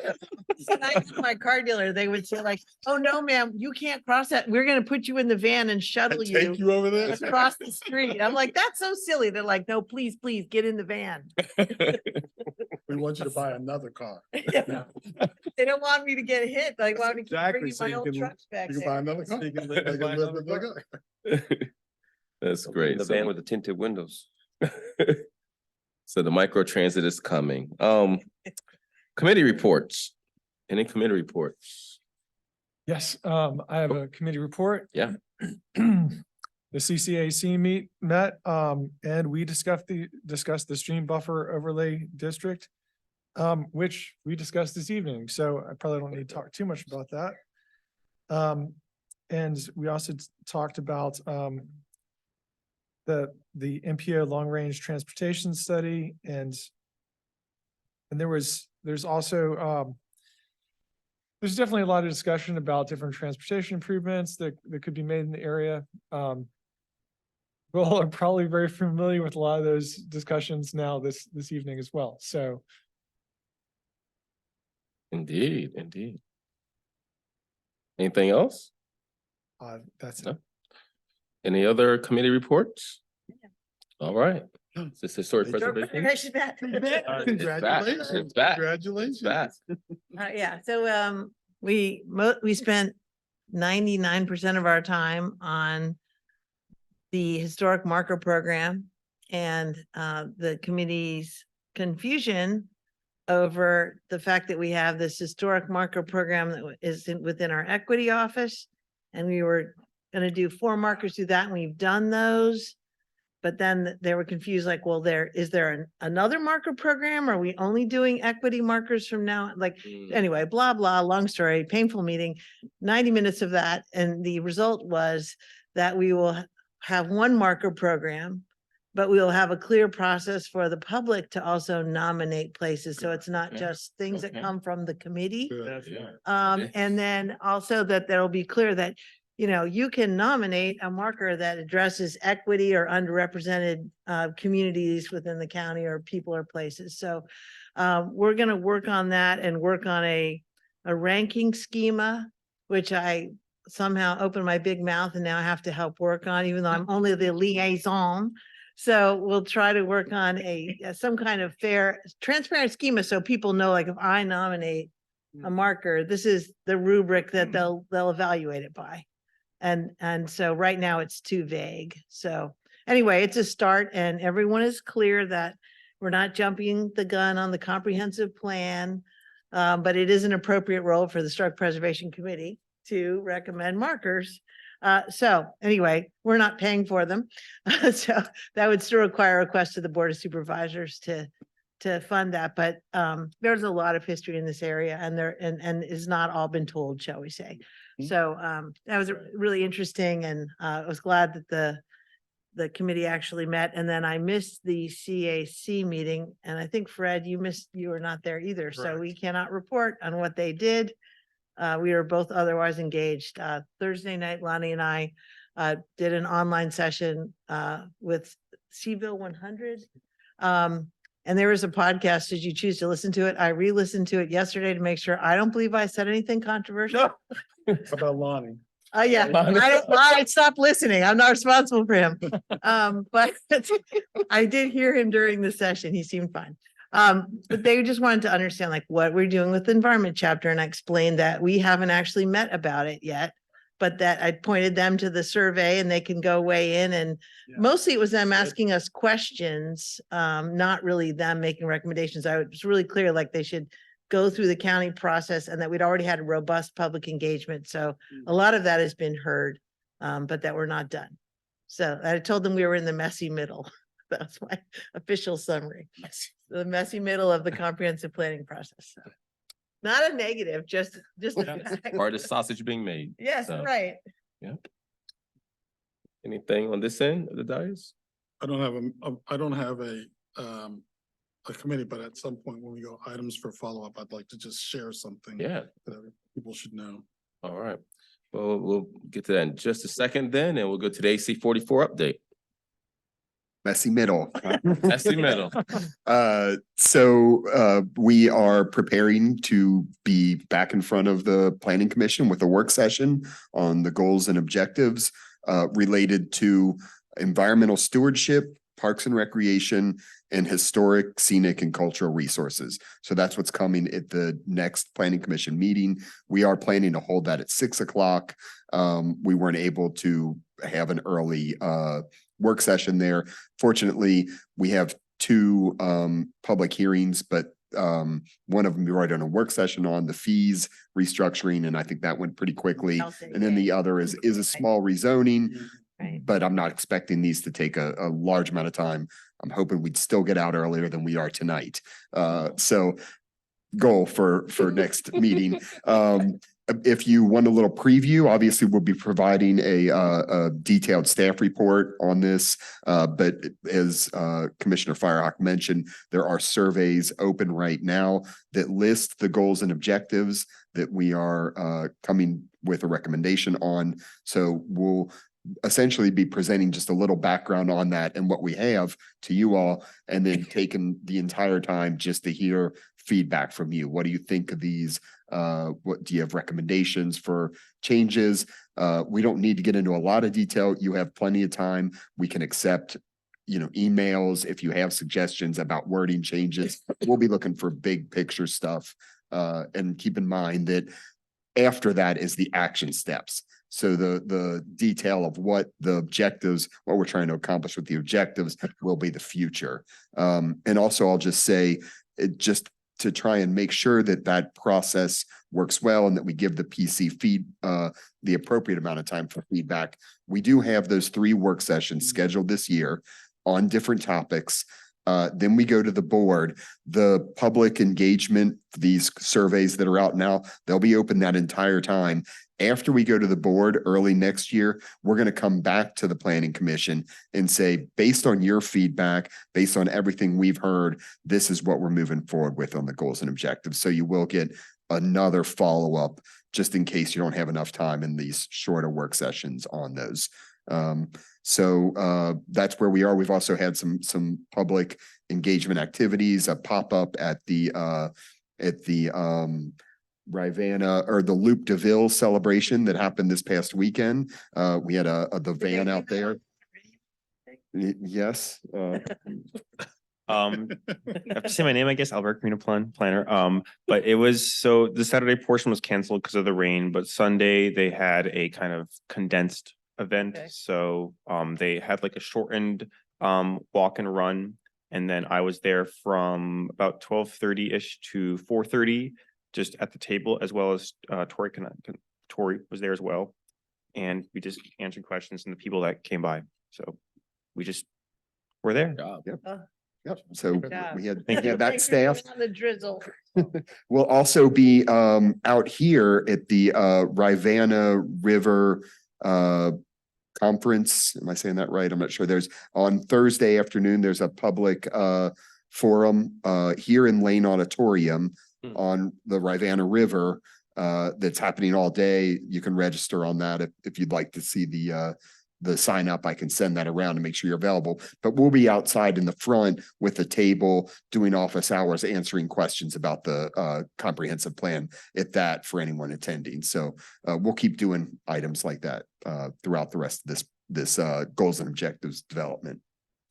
So Kevin, one thing that's come up is first of how interconnected environmental issues are with the rural area. And in looking at that roadmap that you showed us for how this is going to progress, one of the notable things that's sort of missing is that there's not a separate space for discussion of the rural areas. That it's sort of bundled up into the land use section, as I understand it. And that's a lot of topics, because you're talking about all the things that are going on with transportation and the growth area. And then we're also going to just discuss the rural area at the same time. And I would just like to bring forward the comment that I think it would make a lot of sense to split that out into its own phase, as opposed to bundling in with land use. Or at least have a land use section that's split into 2 phases with growth area and rural areas, so that it's clear on the roadmap to everyone where that is. I'll look into that. I think we'll be able to give the rural area its fair due in that section, but to note, I agree that is a lot of topic, and we've recognized that as a team. That is a big topic that has an overarching thing for the entire plan. So we'll make sure that we do give that enough time. Say when that work session comes up, I won't schedule it during a meeting when we have other things. We'll make sure it has its own separate amount of time so we can give it good discussion. And I'll talk to the team about the best way to make sure that it's not take too much information for the public or the commission to bite off at one time. So I'll look in to see what we can do there. But it's not even just the volume of information, it's that if you combine all that into one topic, I'm afraid that you could overshadow the section of the rural area. If you have you're going to have people that have a big interest in the growth area or transportation. And I'm just concerned that you wouldn't want the rural area to seem like a secondary consideration within that discussion. Noted. I'll talk about that with our long-range planning team. Thank you. We'll move to our, oh, sorry. Just a quick question on the AC voted for. When is your next working group? Is it scheduled No, we have had our last working group meeting. for the year? For this working group. So for phase 2, we held the 3 public meetings. We had one about a month ago. I can't remember exactly when that last one was. There is still work that the working group is doing. There's the online activity about the Think Like a Planner activity that we've asked the working group to work with their cohorts, their friends with on and return feedback based on that. So that's what the working group's doing right now. The last meeting was held for this phase though. Any items or follow-up? Chair, I just sort of give an FYI to people. This is just something, maybe you do it, maybe you don't. But if you use a VPN to look at a VPN, Yeah, I know. a virtual private network, Yeah. to look at documents that are not in this country, don't do it on the same computer that you have your Albemarle email on, because it will trigger that you're somewhere else and our IT department will shut your email off. Wait, you're using a VPN to do what? For instance, I read journals in different languages. Okay. And so in order to get You're going to France and reading a journal. but I'm in Paris when I'm reading it. Oh, well, la-di-da. Okay. Stop, because there's just certain things you can't get to, just like like here, you can't get to certain things unless they think you're in the country. I get it. Okay. Just trying to And so, shut up. Dark web. See, you know what? I retrieve all of that, and when you can't get into the Albemarle. I told you so. No, I told you. do not bring it up. I'm just trying to be a good colleague, and all of a sudden you're bringing up my past. So we shouldn't have you're just saying we shouldn't have our Albemarle email turned on when we're. You can't even have it on that device. So I'm taking my Albemarle email off of a device that I use to go read journals and So strange, because I have that Albemarle email on my phone and I take my phone to Costa Rica or that's Belize different. or- That's all, but you can't, I'll let our council talk about. Well, there was a technology policy that was adopted by the county, 4 or 5 months ago, basically making it very strict that county personnel were not to take county computers overseas. And I think it's broader than that though. And I think Commissioner Bivens found out about that through hard personal experience, but I can certainly forward the new policy to the commissioners just so that they're aware of the technology ban, taking county computer resources overseas. If you do, Like you would have to delete. no. If you are leaving the country, you can contact our IT division. Right. And they can provision that. Right. But if you're here trying to read something in another country and you want to be in that country when you read it for all hosts of reasons, I can't do that. It's good to know. For sure. I have 3 things very quick, and I'm just asking that they be bulletized maybe for the agenda so we can Is that a verb? Yes. bulletize. I Yes, just made it up. That's a verb. That's a verb. Just so we can make sure we track them in future agendas. One, and Kev, definitely tell me if I'm incorrect on some of these. The economic development briefing that we were talking about will be on October 24th as part of our work session. So that'll prepare us for that, deeper discussion on that topic within the comp plan. The Seville, Albemarle joint PC meeting is a work in progress. So I think that's probably going to happen this year. Date to be determined, but that's in progress. And then lastly, the work session, a joint work session with the Board of Supervisors on housing. That is getting some momentum and likely looking at it November, December kind of timeframe. So I'll just ask that those be put on this week is track them. Other than that, any additional items? Just a quick question. Sure. For the joint meeting with the board, would that be different than our Tuesday? Like, could it potentially be on their Wednesday? It would likely not be on the same meeting day, but probably during working hours. And so we're going to try to send out a doodle poll soon to poll folks on when that could be. Exactly. So- Our the PC meetings for the rest of the year and the board meetings are packed full. So we'll be trying to schedule this on a different day. Okay. We'll select some a variety of times, likely in the afternoon or evening in November and December, and send them around to you all to try and figure out when we can get a time and then get back to the board with those. All right. With that, is there a motion to adjourn until 6 o'clock on Tuesday, October the 10th, 2023? Second. All in favor, say aye. Aye. Any opposed? Anyone? That's right. And no one's changing their vote, so we're out of here.